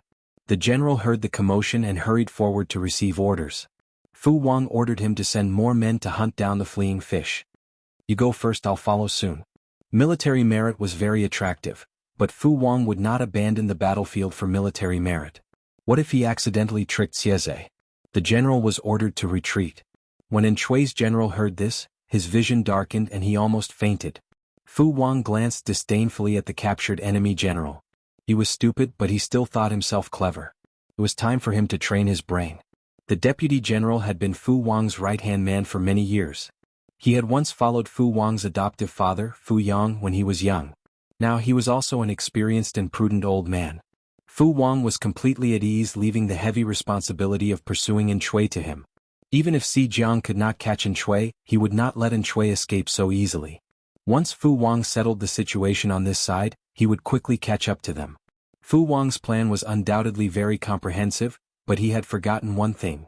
His lord was focused on snatching the kill. On the other side of the story, Shui disguised himself as an ordinary soldier and was running for his life on horseback. There wasn't much light in the dark night. They could barely see the small path, but they couldn't see the specific road. Thus this escape route was very bumpy. Under the whipping of the horse, the warhorse galloped forward with all its might. The oncoming night wind slapped against its face, causing it to hurt. Shui felt like vomiting from the jolting, but he didn't dare to stop the whip. He could only endure the paleness of his face and continue. Hiya! And Shui whipped the warhorse under him again. The warhorse neighed in pain. Its front hooves suddenly missed their footing, and its strong body fell forward. They didn't know what it had touched, but the horse's leg made a bone-cracking sound. The warhorse's body fell heavily to the ground due to inertia. And Shui was also thrown backward by the force of the fall. He rolled on the ground twice, his teeth scraping against the skin of his mouth. The thick taste of blood spread in his mouth. The others couldn't care less about the half-dead warhorse. They hurriedly pulled on the reins to stop the warhorse and dismounted to help Shui up. And Shui's luck was pretty good. Even after such a heavy fall, he had only loosened his front teeth, seen stars, and suffered some superficial wounds. If he had been unlucky, his organs might have been displaced by the weight of the warhorse. My lord! My lord! Cries of my lord rang out in Shui's ears. And Shui took a few deep breaths before he managed to regain his composure. He felt like he was standing on solid ground. When he thought back to the dangerous scene just now, he was very flustered. He had almost thought that he was going to die. I'm fine. Time is of the essence, let's leave as soon as possible. And Shui raised a hand and wiped his face heavily. He accidentally pressed down on the bruises on his face, and the pain made him suck in a cold breath. This general has offended you. A certain general helped Shui onto his warhorse. After he was seated properly, he flipped himself onto the horse. He grabbed the reins and lashed out with his whip. The fleeing group that had stopped set off once again. Everyone's hearts were in their throats. They didn't dare to stop. Even so, they had still been discovered by the enemy. The sound of hooves behind them was getting closer. The two sides were in hot pursuit, and the distance between them was very close. When the sound of hooves entered Shui's ears, it didn't sound like they were stepping on the ground, but more like they were stepping on his heart to hasten his death. Chase them, they're right ahead. Hiya! The hooves of the horses stomped on the ground, causing the sand on the ground to tremble slightly as if an earthquake had occurred. This scene reminded Shui of his great escape experience in the past. At that time he had also been riding on a horse that he had stolen. He had whipped the horse with all his might in an attempt to shake off the southern barbarian soldiers who were chasing after him. He had been chased so hard that he couldn't breathe. He didn't have the energy to recall the tragic deaths of his parents, wives, concubines, and children. There was only one thought left in his mind: escape, survive, and take revenge. In the end, he had been shot 3 times in the back by the enemy. While unconscious, he had jumped into the fast-flowing river and luckily escaped with his life. When the ice-cold river water had submerged his head, his brocade clothes had absorbed all the water, and his exhausted body had flowed along with the river water, he had thought that he was dead for sure. After experiencing a long period of darkness, he had woken up despite his tenacity. Dragging his body full of injuries, he had tried his best to leave Nanxing. In the first half of his life, Shui had been a nobleman who had enjoyed a life of luxury. He had never had to do any chores. However, during the few years he had been on the run, Shui had suffered countless hardships and had struggled on the edge of life and death several times. Every time he had wanted to give up, but the nightmares would always remind him of the tragic deaths of his wife, children, and parents, stirring up the indignation and hatred in his heart. In the end, he had gone into exile in Dongqing. Many years had passed. Shui had thought that the most difficult days were far away from him. He hadn't expected that he would have the chance to relive them today. Back then he had been fortunate enough to survive. In the end, he had made a comeback and destroyed the southern barbarians to take revenge. If he could escape today, he might be able to create another miracle. Shui harbored such thoughts. His silent eyes seemed to be burning with 2 clusters of flames. Whether it was Lu Zheng who had betrayed him, Jiang Pingji who had stopped him, or Hua Yuan who had secretly disobeyed him, Shui was immersed in his own emotions when he suddenly heard the voice of the general under the tent. It was just a few words, but they were like the sounds of nature. My lord, we've shaken off our pursuers. That's great.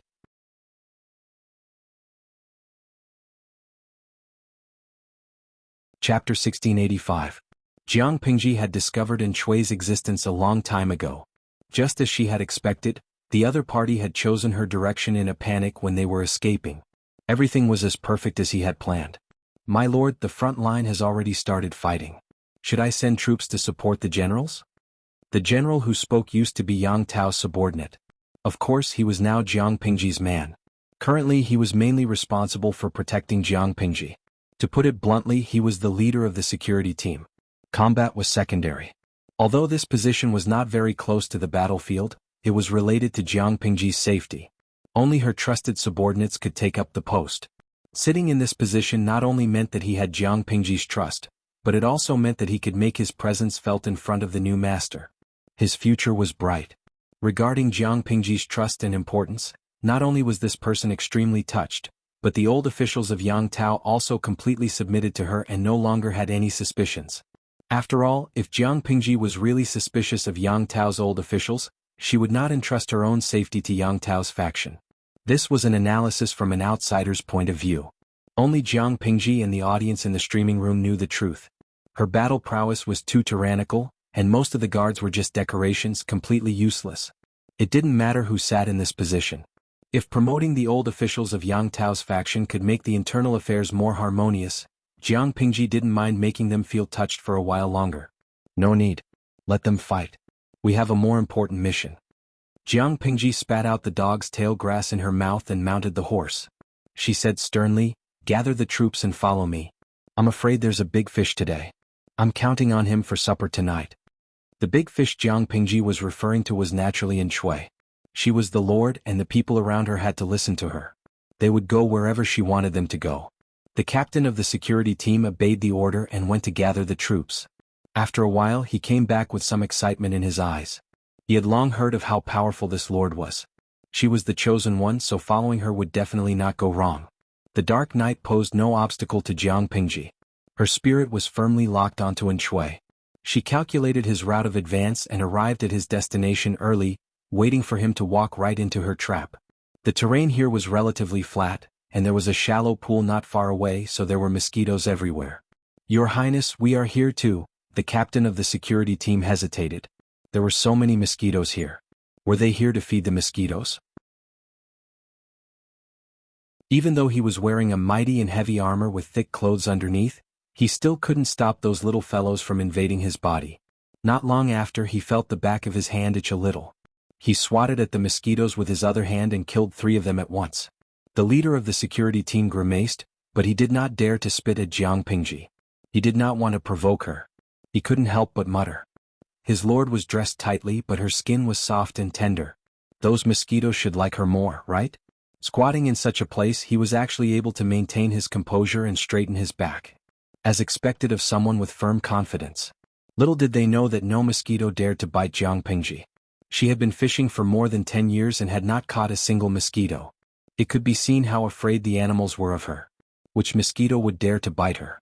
According to Salted Fish in the streaming room, Jiang Pingji's blood was as poisonous as her person. They're almost here. Jiang Pingji placed her left hand on the hilt of the god-slaying saber at her waist. What's coming? Just as the leader of the security team finished speaking, he faintly felt the ground tremble slightly. He listened attentively and seemed to hear the vague sound of hooves. Very soon he knew what was coming. The sound of hundreds of hooves was getting closer and closer. The leader of the security team was so shocked that he could not close his mouth.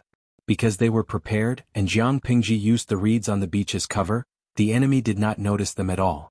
If she had not ordered the archers to attack first and reap a wave of heads, and Shui and the others would probably only realize that something was wrong when they were face to face with Jiang Pingji, the rain of arrows in front of them caught them off guard. The cavalrymen at the front fell off their horses one after another. They only had time to let out a short scream. "Isn't it a pleasure to have a friend come from afar?" Jiang Pingji drew out the god-slaying saber at her waist. The snow-white blade was extremely eye-catching in the dark night. It was as if the blade did not reflect the moonlight but glowed on its own. "Duoshi, we haven't seen each other for many years. Do you still remember me? It's not easy to meet an old friend. Duoshi, why don't you stay for a cup of tea and catch up? Why are you in such a hurry?" Even though she was speaking ingratiatingly, the murderous intent emanating from her body was so obvious that even a blind man could sense it. Jiang Pingji's voice was not too loud. She was also a distance away from Yin Shui. Logically speaking, the latter should not have been able to hear her. In the end, not only did Yin Shui hear her clearly, but the defeated soldiers around him also heard her clearly. Everyone had different reactions, but there was one thing that they all had a common understanding of: terror. Yin Shui's breathing was heavy. The joy of escaping had not even passed when the soul-reaping envoy followed closely behind and blocked the way out. He used a hoarse and venomous voice, almost squeezing Jiang Pingji's name out of his molars. Lu Shi, and Chui was like an angry and heavily injured beast. He paced back and forth in his cage anxiously, his eyes filled with murderous intent. As Chui shouted these two words, the soldiers who heard the commotion panicked. Lu Shi, this name had been with them since the beginning of the war like a shadow. They could not help but feel a headache when they heard it, let alone when they saw him in person. Jiang Pingji smiled and said, "Duo Shi, you still remember me." And Chui's breathing became even heavier. How could he not remember? Could it be that today was the day of his death? Would this be his burial ground? No. He would not die and he would not lose either. And Chui took a deep breath and said, "Lu Shi, you guard your Dongqing and I'll guard my Nanxing. We'll mind our own business. If there are foreign enemies in the future we can still help each other. Why must you be so ruthless? Nanxing is not as simple as you think. In the end, I'm afraid the losses outweigh the gains." As he spoke, and Chui gave the general beside him a look. The general understood and retreated a little on his horse, hiding behind the people. He held his bow and knocked an arrow, closed his eyes, and determined Jiang Pingji's position based on the sound. This person was a famous archer in Chui's tent. Determining the location of a target by listening to the sound was his specialty. The night was dark and the distance between them was a little far. If he drew his bow and shot an arrow, it would be extremely difficult for the enemy to discover him. Jiang Pingji could not help but be amused. The two families had fought to this point and would not rest until one side was dead. Did Chui think he could persuade her with just a few words? "What do you mean by, I guard my Dongqing and you guard your Nanxing?" Jiang Pingji said strangely, "Dongqing is mine but Nanxing is not yours. My ambition is to rule the world and Nanxing will be mine in the end. On account of our friendship in the past, I can point out a bright path for you. And Duo Shi, if you lead your troops and pledge allegiance to me, I'll confer you the title of Duke Anil. You'll enjoy a lifetime of glory, splendor and wealth." As soon as he finished speaking, the archer had already shot an arrow from the dark. The bowstring buzzed softly, and the arrow pierced through the air. And Chui's heart leaped into his throat.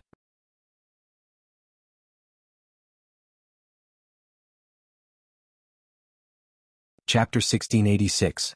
My leg. The sudden pain made Chui cry out in pain. The warhorse he was riding neighed loudly because of it. Sometimes it raised its front hooves and sometimes it kicked its hind legs. The more violently it moved, the deeper the arrowhead buried in the horse's body, tearing and stirring its flesh. Fresh blood flowed from the wound. The warhorse was startled and jumped around. The person on the horse suffered even more. And Chui was even more unlucky. He was thrown off the horse for the second time. If someone hadn't grabbed his collar when he fell off the horse, he would have suffered a concussion. Of course, and Chui's center of gravity wasn't on the warhorse. The pain in his thigh was even more acute, occupying all of his attention. And Chui's entire face was contorted in pain. It looked hideous and terrifying. To reduce the pain, he raised his hand and grabbed the cloth around the wound on his thigh. He used so much strength that he almost tore the cloth into pieces. His 5 knuckles were pale from the excessive force. In stark contrast was blood. Warm, sticky blood stained Chui's palm. The red and white contrasted, making the white look whiter and the red look redder. This scene happened in an instant. Before many people could react, Chui had already fallen to the ground howling in pain. Thus, someone reprimanded him sternly, "Lu Shi, you're a feudal lord. You're so sinister and cunning. How dare you stab someone in the back?" Jiang Pingji laughed coldly. She was becoming more and more aloof, but the salted fish in the streaming room couldn't tolerate it. Was their streamer someone who could be slandered by any trash? Quang Xia Mo sure, a thief calling a thief is probably this kind of person. 5 million salted fish have seen it. How can you distort the truth? Dong Dong Xia Hua Kai, this kind of trash isn't worth the streamer's saliva to defend. This double standard is really unsightly. At your grave mound jumping disco, the point isn't this double standard trash. The point is that the streamer just caught the arrow in the back with her bare hands and threw it back. 1 word, the super invincible thunderbolt hottie. 2 words, so handsome that I can't close my legs. Poo Cece, it's a godlike maneuver. I was worried for the streamer just now.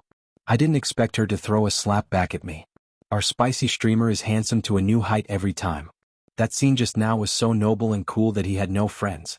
Lao Ciji Lianming, a straightforward person doesn't beat around the bush. I want to be ked by the streamer until my legs turn to jelly. Number by, I didn't expect you to be so experienced. Tudu Feichio, I didn't expect you to be such a big boss. Count me in. In this era where men were becoming more and more exquisite and young ladies were becoming more and more majestic, Jiang Pingji was simply the lover of the masses.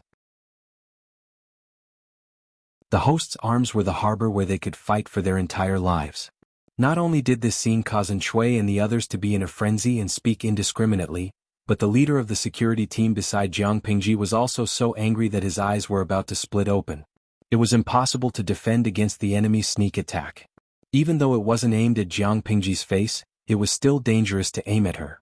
If she was shot, she would be seriously injured even if she didn't die. They were heartless and unjust, launching a sneak attack first, and now they actually had the cheek to make a false accusation? And Shui had purposely conversed with his lord to attract everyone's attention, then secretly shot an arrow. Was this a gentleman? *T about your ancestors. The leader of the security team was a middle-aged man in his 30s who was nearing his 40s. When he scolded, his voice was like rolling thunder. He had cultivated his body and mind for many years. Now that he had failed, he wished he could roll up his sleeves and chop up his enemies to feed to the dogs. You are despicable and shameless. I feel so ashamed on behalf of you sons of bitches. Jiang Pingji couldn't help but roll her eyes. She said softly with a smile, if you want to scold others, just scold them. Why do you have to scold yourselves? He called them sons of bitches and called himself, but wasn't the father of a son of a bitch also a tortoise? The leader of the security team was speechless. Don't argue with him at a time like this. Whose side are you on, my lord? Why waste your breath? Tie them up and beat them however you want. I want to see if they have any other part of their bodies that's hard except for their mouths, Jiang Pingji said with a cold smile. That body of worthless bones? Maybe it's not as durable as that thing under their abdomen. The leader of the security team cupped his fists and said, Yes, my lord. And Shui's thigh had been pierced by an arrow, and he had been thrown off his horse. He was in so much pain that he almost lost consciousness. Everyone wanted to escape with such a burden, but they couldn't keep up with Jiang Pingji's fast horse. They were all captured after a few moments of struggling. It was a one-sided battle that had no suspense. Jiang Pingji looked down at Shui, who was tied up and had cold sweat dripping from his forehead. She said coldly, Back then, I was able to save you from the snow-covered land. Now I can take your life here. I gave you a way out just now, but you didn't take it. You just want to die. What? And Shui was in so much pain that his lips turned white. Not to mention moving his injured thigh, even breathing would affect his wound. With difficulty, he revealed a mocking smile and said, Lu Lanting, why do you need to pretend to be benevolent and righteous? No matter how I pretend to be benevolent and righteous, didn't I let you drag out an ignoble existence for so many years? You should be deeply grateful. Jiang Pingji raised her foot and used the tip of her shoe to grind against the area near his wound. And Shui screamed in pain again, but she lectured him expressionlessly, a drop of water should be repaid with a spring of water. And Dwashi, this is called repaying a cold arrow. Whether it's a blessing or a curse, you have to bear it yourself. When the captured minister of Shui saw how Jiang Pingji had humiliated him, he was so angry that smoke almost came out of his head. All sorts of expletives came out of his mouth. Jiang Pingji admired these people with backbone, so she gave them a quick death by beheading them with a single slash of her sword. Many people were so shocked that they shut their mouths when they saw the man who had been cursing and swearing a second ago roll his head on the ground the next second. Winner takes all. Why don't you just accept your fate and admit defeat? You win fair and square and you lose fair and square. Only the incompetent will bark like crazy. Jiang Pingji didn't even look at the man, but the effect was outstanding. Only those who were observant noticed that the man Jiang Pingji had just beheaded was the man who had secretly shot an arrow at Shui. Such a streamer had no soul if she didn't take revenge. And Shui endured the excruciating pain and said, Lu Shi, you want me to admit defeat? Why don't you just kill me? Jiang Pingji took the handkerchief from the leader of the security team and slowly wiped the blood off the blade of the god-slaying sword. You're stubborn and unwilling to admit defeat, so I naturally won't spare you. But you're a feudal lord after all. Isn't it a waste of your talent to die here? No matter what, I have to make proper preparations and send you on your way with a bang, shouldn't I? Jiang Pingji sheathed the god-slaying sword. Everyone had personally witnessed Jiang Pingji's eloquence. She could make people want to die at any moment. Tie them all up and reward them according to their contributions when we return. The leader of the security team beamed with joy and said in a loud voice, Yes, sir.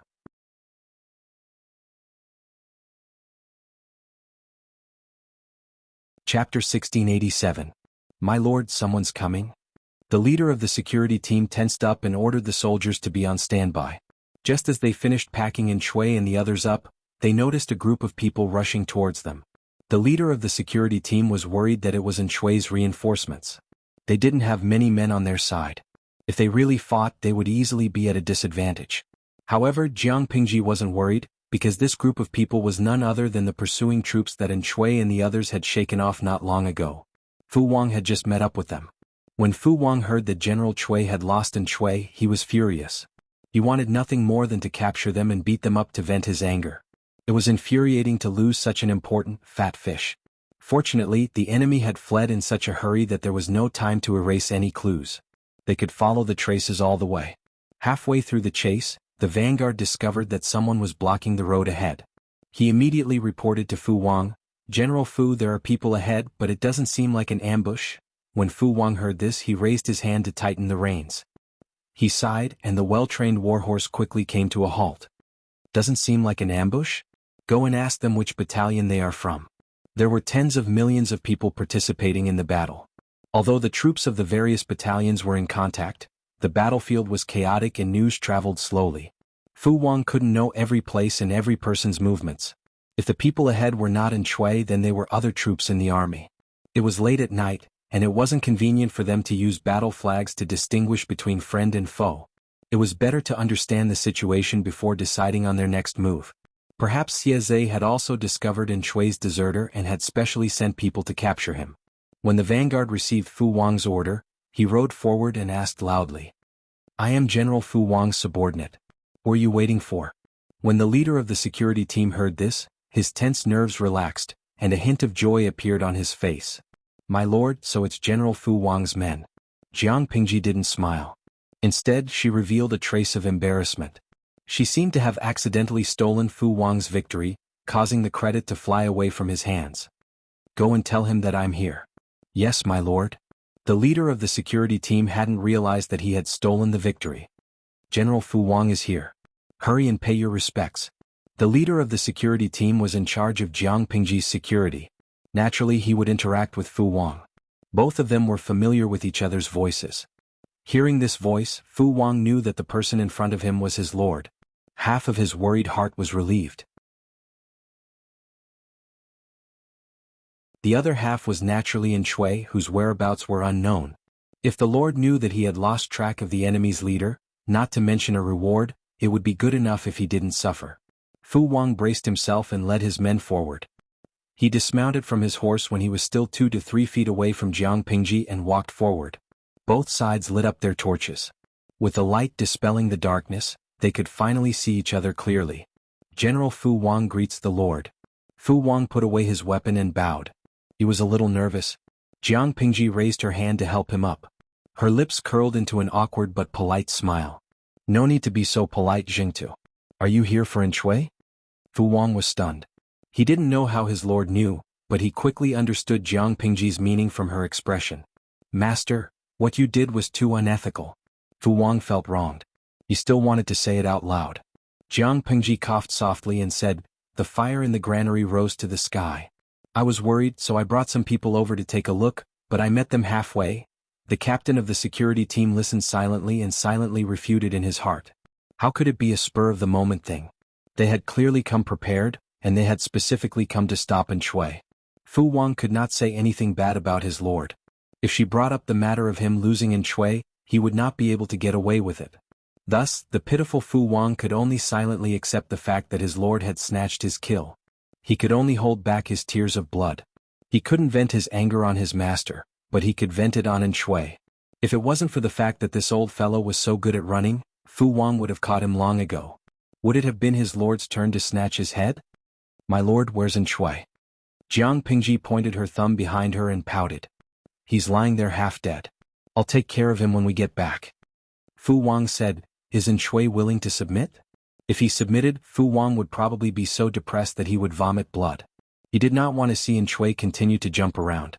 Jiang Pingji made sarcastic remarks. Her mouth was as poisonous as ever. "Him? He won't turn back even if he hits a brick wall. He's very arrogant." Fu Wang could tell that his lord did not like Shui either. Unless Shui shamelessly stuck to her, she would not ask him to surrender. This place is too close to the front lines. To avoid accidental injuries, please allow me to send someone to escort you back to the camp. Jiang Pingji did not reject Fu Wang's suggestion. Anyway, Shui had already been captured. She was not interested in the other small fries. Okay, let's go back to the camp. Shui had been captured. It was a good opportunity to destroy the enemy's nest in one go. She did not want to miss such a good opportunity. Jiang Pingji captured Shui along with a few key personnel. Her words stirred up 1,000 ripples. Yang Si was so shocked that he almost jumped out of his bed. Wait, who did you say you caught? Yang Si was stunned. Was he dreaming and hadn't woken up yet? The person had no choice but to repeat himself. The enemy's leader, Shui, has been captured. My lord is waiting in the main tent for the military counselor to go over and discuss it. Yang Si wiped his face hard. All his drowsiness had disappeared. Shui had been captured. This was too exciting. He had the feeling that he had drunk too much and that everything was over when he woke up from his drunken stupor. Feng Zhen and the others had similar thoughts. Almost all of them were dumbfounded. They quickly changed their clothes and hurriedly rushed to the main tent. When Wei Ci heard the news, he was still awake. Not only was he not shocked, but he had a feeling that it had finally come. Please wait for a moment. Rong Ci, tidy up your attire so that you won't be disrespectful in front of others. He washed up and tidied up unhurriedly. His calm eyes carried a vague sense of relief. Ever since he had been reborn, he had known that this day would come sooner or later. When Shui had been defeated and killed, Wei Ci had still been imprisoned. When he saw the light of day again, his old master's corpse had long been speckled and cold. Considering that he had been his lord's subject in his previous life, he should go and see him one last time. Because the tent was located relatively close to the main tent, it was not too late for Wei Ci to wash up and head over. Half of the people in the tent had yet to arrive. After a quarter of an hour, the people arrived one after another. Fu Wang and Xie Zhe, the two heroes who had rendered meritorious service, opened the tent and sat in their seats, their bodies covered in blood. As soon as the two of them sat down, someone bowed to them and congratulated them. They had achieved a great victory in this battle. Military merits would not be able to escape. Xie Zhe turned his head and chatted happily with Li Yun. He looked disheveled, but his eyes were bright. People were in high spirits when faced with happy events. Only Fu Wang smiled bitterly to himself. He had been greatly wronged today. As he was thinking, his lord walked out from behind the screen and sat upright. Everyone could not help but straighten their backs. The meeting began. Those who were distracted, those who were miserly, those who were eating snacks, and those who were laughing and joking all became serious.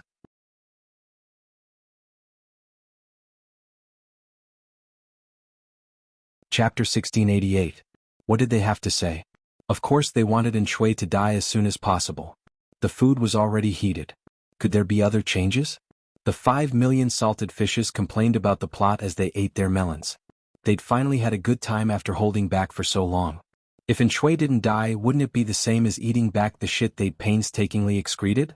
If that was the case, there would probably be another batch of salted fishes who'd turned from fans to haters. Carefree hee hee. I hope Shui dies as soon as possible.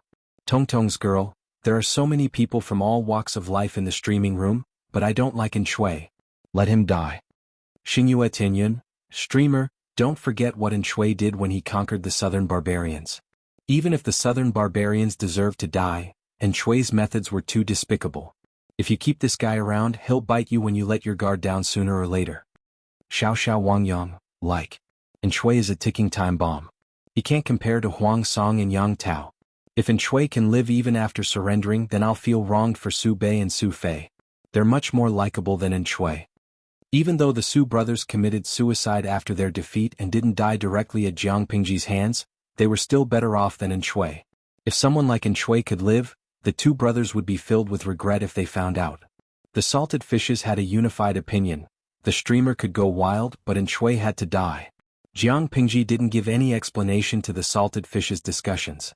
Instead, she paid close attention to the reactions of the civil and military officials. Yang Tao was a straightforward person. He was about to speak when his friend secretly pulled on his sleeve. He was about to stand up. What's wrong, Xiaoyang? Yang Tao asked his friend with his eyes, but the other gave him a shut-up look. Anyone can speak up about this matter except for you. Don't interfere. Just be a listener. Yen Lin had been woken up in the middle of the night for a meeting, but his mind was as clear as ever. He could see the situation clearly. Why? Taking advantage of the distance, Yang Tao lowered his voice and talked to his friend. He had to get to the bottom of it. Yen Lin said confidently, "The Duke of Lanting has no intention of letting In Shui live. It's impossible to recruit him. It's not the right time for you to go up there and say anything." Yang Tao was also a vassal who had surrendered. Even if he had no intention of stirring up trouble now, a superior would always be on his guard. If Jiang Pingji managed to get them to surrender every time she fought, she would definitely treat the feudal vassals well in order to show her benevolence in the future when the world was settled. Not only did he have to be treated extremely well, but he also had to be given a certain title, such as a king with a different surname. It would be fine if they kept to themselves, but as time went on, this group of people would secretly join forces to cause trouble. Jiang Pingji was not stupid. Why would she leave so many hidden dangers for herself? Huang Song had been summoned to surrender, and he had signed an oath of alliance to restrain him. Yang Tao had been summoned to surrender, and he had been given an important position as an exception. Then what should he do with In Shui, who had been summoned to surrender? This was one of the reasons. The other reason was that Jiang Pingji had been at war for the past few years. She had lost a lot of manpower and resources in order to conquer Nanxing. Even if it was for the sake of the soldiers who had died in the war, Jiang Pingji could not simply summon another feudal lord to surrender. According to Yen Lin's analysis, Jiang Pingji wanted to kill In Shui no matter how he looked at it. Yang Tao was confused. If that's the case, then what's the point of asking? Digging someone out of his bed in the middle of the night just to ask a fill-in-the-blank question with a fixed answer. That was insane. When Yang Tao asked the question, he vaguely felt someone's gaze on him. He looked up and saw that no one was paying attention to him. Yen Lin said, "It's a routine question. It's true that she wants to kill In Shui, but to show that she's not an arbitrary person, she should at least ask." Yang Tao was so shocked that his mouth opened slightly. After a while he managed to choke out a sentence. "It's a pity that I'm only halfway through my dream." Yen Lin was speechless. Because In Shui was more valuable dead than alive, a few important ministers secretly wanted In Shui dead. Of course, not all of Jiang Pingji's subordinates were smart. There were always different opinions. From a short-term perspective, they all agreed that In Shui should not be killed and that they should try to recruit him again. Given that their lord was a little fierce, they were very tactful when they made their suggestions, afraid that they would step on a mine. Jiang Pingji did not comment on this suggestion. She just turned her gaze to the others. "Besides that, do you have any other opinions?" Her gaze swept across Feng Zhen and the others one by one. Yang Si nodded his head, his eyelids drooping. His upper and lower eyelids bumped into each other. Feng Zhen covered half of his face with a fan. It looked normal, but according to the changes in his facial muscles, he was most likely yawning. Li Yun, Xieze, Qi Kuang and the others looked thoughtful. Unfortunately, they hesitated and did not dare to speak. Wei Xi, Jiang Pingji gave Wei Xi a look. The latter looked slightly awkward, but in the end, he took the initiative to leave the table. "My lord, I don't agree with the judgment of the others." Since the lord had spoken, Wei Xi naturally had to help her and smooth out the show. "What do you mean? In Shui is only a captive. My lord has personally asked for him to surrender once. How can you ask for him 3 or 4 times? Asking for him once was already giving him face. Don't be so shameless." Wei Xi continued, "Secondly, this person's temperament is treacherous. He acts ruthlessly and ruthlessly. He will do anything to achieve his goals. This can be seen from how he treats the old, weak, women, children, and sick among the southern barbarian captives. If such a cruel and cold-blooded person is recruited to surrender, there is a high possibility that he will betray us in the future. My lord should not take this risk. My lord, please reconsider and consider it carefully." Wei Xi threw out a brick to attract jade. He explained most of the reasons. Under Jiang Pingji's murderous gaze, Feng Zhen and the others could not continue to slack off. "I really think that Zixiao is right." Feng Zhen stood up and added, "According to the previous judgment, my lord can indeed take over all of In Shui's remaining troops by asking him to surrender. However, In Shui's troops have long run out of food. Our army will only need to besiege them for a few more days to starve most of them to death. It will be effortless. Since it will take a few more days to make them surrender obediently, why would my lord need to specially ask for In Shui's surrender?" "I agree with Zixiao and Zishir's deduction." Yang Si followed up with a violent attack. There are still 3 to 500,000 troops under Shui's command at the front line and at the rear. If Shui is still alive, my lord will not be able to use these troops in the short term. The disadvantages outweigh the advantages. Therefore, my lord, you understand. The steps have been set up. You should quickly go down. After the meeting, everyone should go back early to catch up on their sleep. After Yang Si finished speaking, a few more people spoke up. The voices in favor of killing Shui were overwhelming. If that's the case, we'll do as everyone says. Jiang Pingji seemed to have made up her mind about something. She said, tomorrow we'll send out troops and kill him as a sacrifice. Alright, the meeting was coming to an end. The battle plan for tomorrow had been confirmed.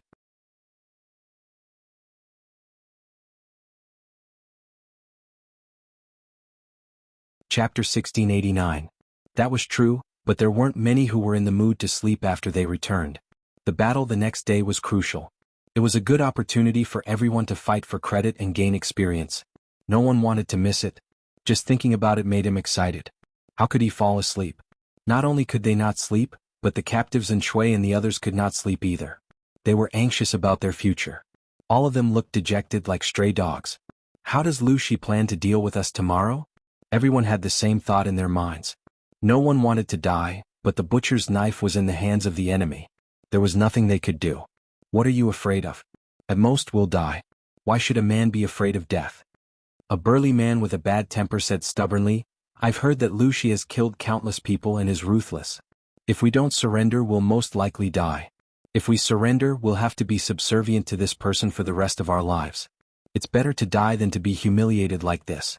If you're greedy for life and afraid of death, then surrender. When everyone heard this, their faces turned ashen. They didn't know if they were frightened by the burly man's words or angered by them. Someone said, is Lu Shi really so overbearing? If you don't surrender, you can just return to your hometown. Why do you want to kill people to vent your anger? Although it was normal to kill captives, not every captive could be killed. Scribes had certain privileges in this regard. At most, they could live in seclusion. They didn't have to sacrifice their lives.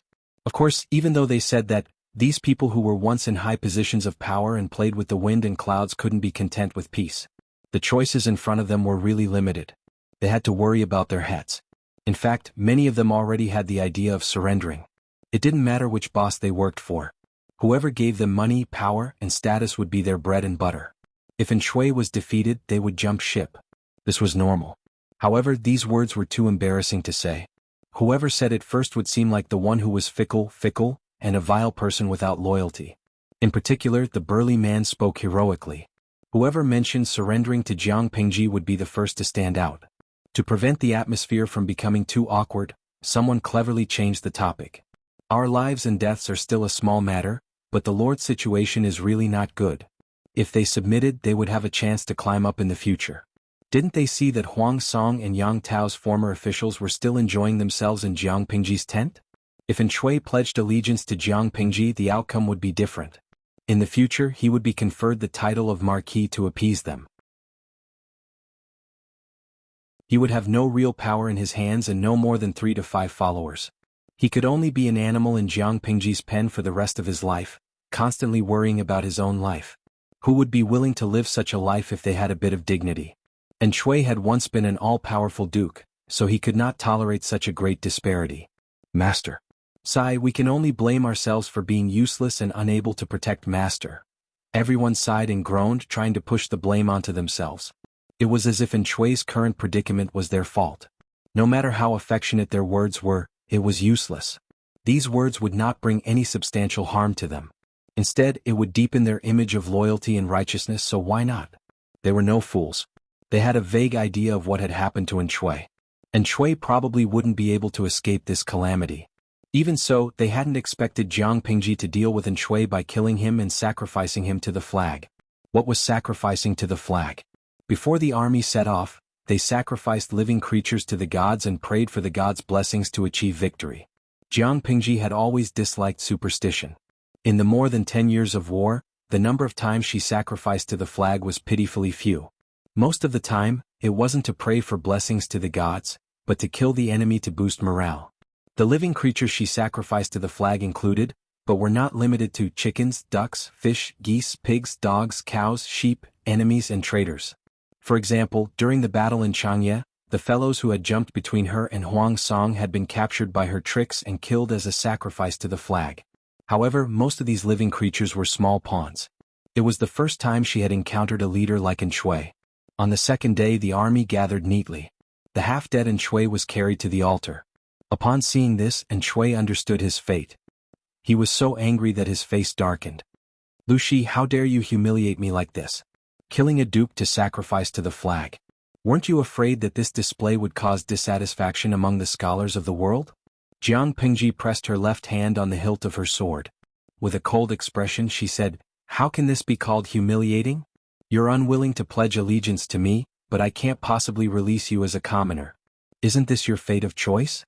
How can you blame me?" Jiang Pingji's counterattack last night had been merciless. Even though the arrow hadn't hurt An Shui's thigh artery, it had made him wish he were dead. Later, when the medics pulled out the arrow to stop the bleeding, he fainted from the pain. After a round of torment, he had lost half his life. Now that he had been captured and brought to the altar as a sacrifice, An Shui's spirit became more and more dispirited. His angry questioning just now was more like the final radiance of a setting sun.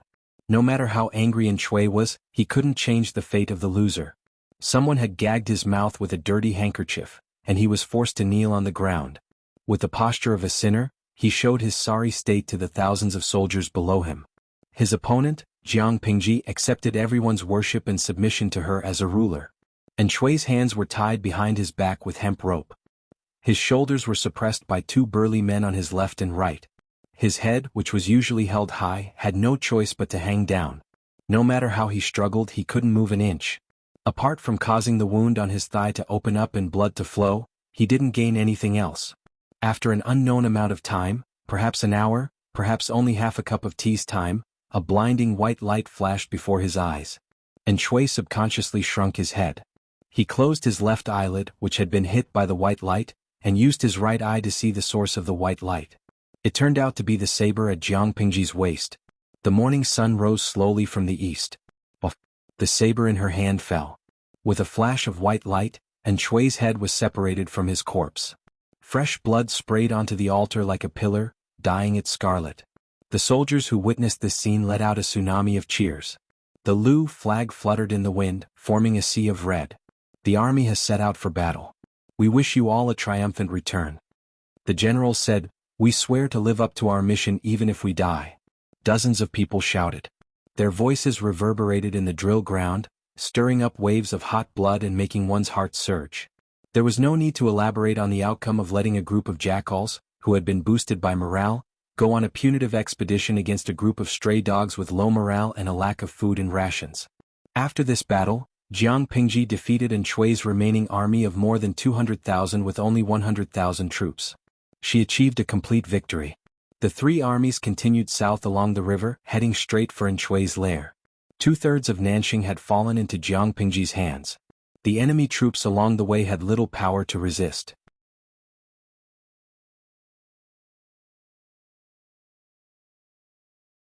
Chapter 1690. When there was no tiger in the mountain, the monkey was king. This was probably referring to the Xichang Emperor concubine. Ever since the young master committed suicide, Hua Yuan rarely visited the Xichang Emperor concubine. No one knew what he was busy with every day, and he was very mysterious. Without Hua Yuan's interference, the Xichang Emperor concubine's days were very comfortable. All the servants in the mansion treated her as their most precious treasure. The old officials would often send their wives over to visit her, and the gifts they gave her were all precious and rare. The days of being worshipped and fawned upon by others was before the fall of Xichang Kingdom. The Xichang Emperor concubine regained the feeling of being above everyone else and almost forgot all the unhappiness and hardship she had suffered. However, she was soon unable to be happy. The delayed pregnancy almost caused her to lose her form. Nausea and vomiting, dizziness and fatigue, drowsiness and salivation. One symptom after another found her and took up almost all of her energy. When she finally got used to it, her swollen legs and ugly marks on her stomach made her feel disgusted. The first time she felt the movement of the fetus, this disgust reached its peak. Looking at her balloon-like belly, the Xichang Emperor concubine would often wake up from nightmares. In her dreams, she would dream that she had given birth to a monster with 3 heads and 6 arms. This monster had 3 eyes, 4 mouths, and each foot only had 2 toes. It could speak the human language the moment it was born. Every time she had nightmares, this monster would use its limbs to burst open her belly and climb out with a hideous smile. It would open its mouth and devour her organs clean. Every time she woke up screaming, she would realize that she was covered in cold sweat and her stomach was in pain. The doctor did not dare to use strong medicine because the fetus in her belly was too precious. He could only use a mild sedative to help her sleep. After a few days of rest, the nightmares and night sweats had clearly weakened. The maid carefully asked for her opinion. "Madam, the weather is very good today. Do you want to take a walk in the courtyard?" The Xicheng Emperor concubine slept until dawn, which was a rare occurrence. Her irritable mood had greatly improved, and the maid who served her also heaved a sigh of relief.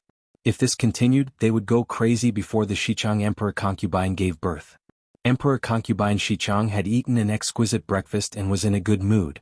When she looked up and saw the golden sunlight shining down from outside, she was instantly excited.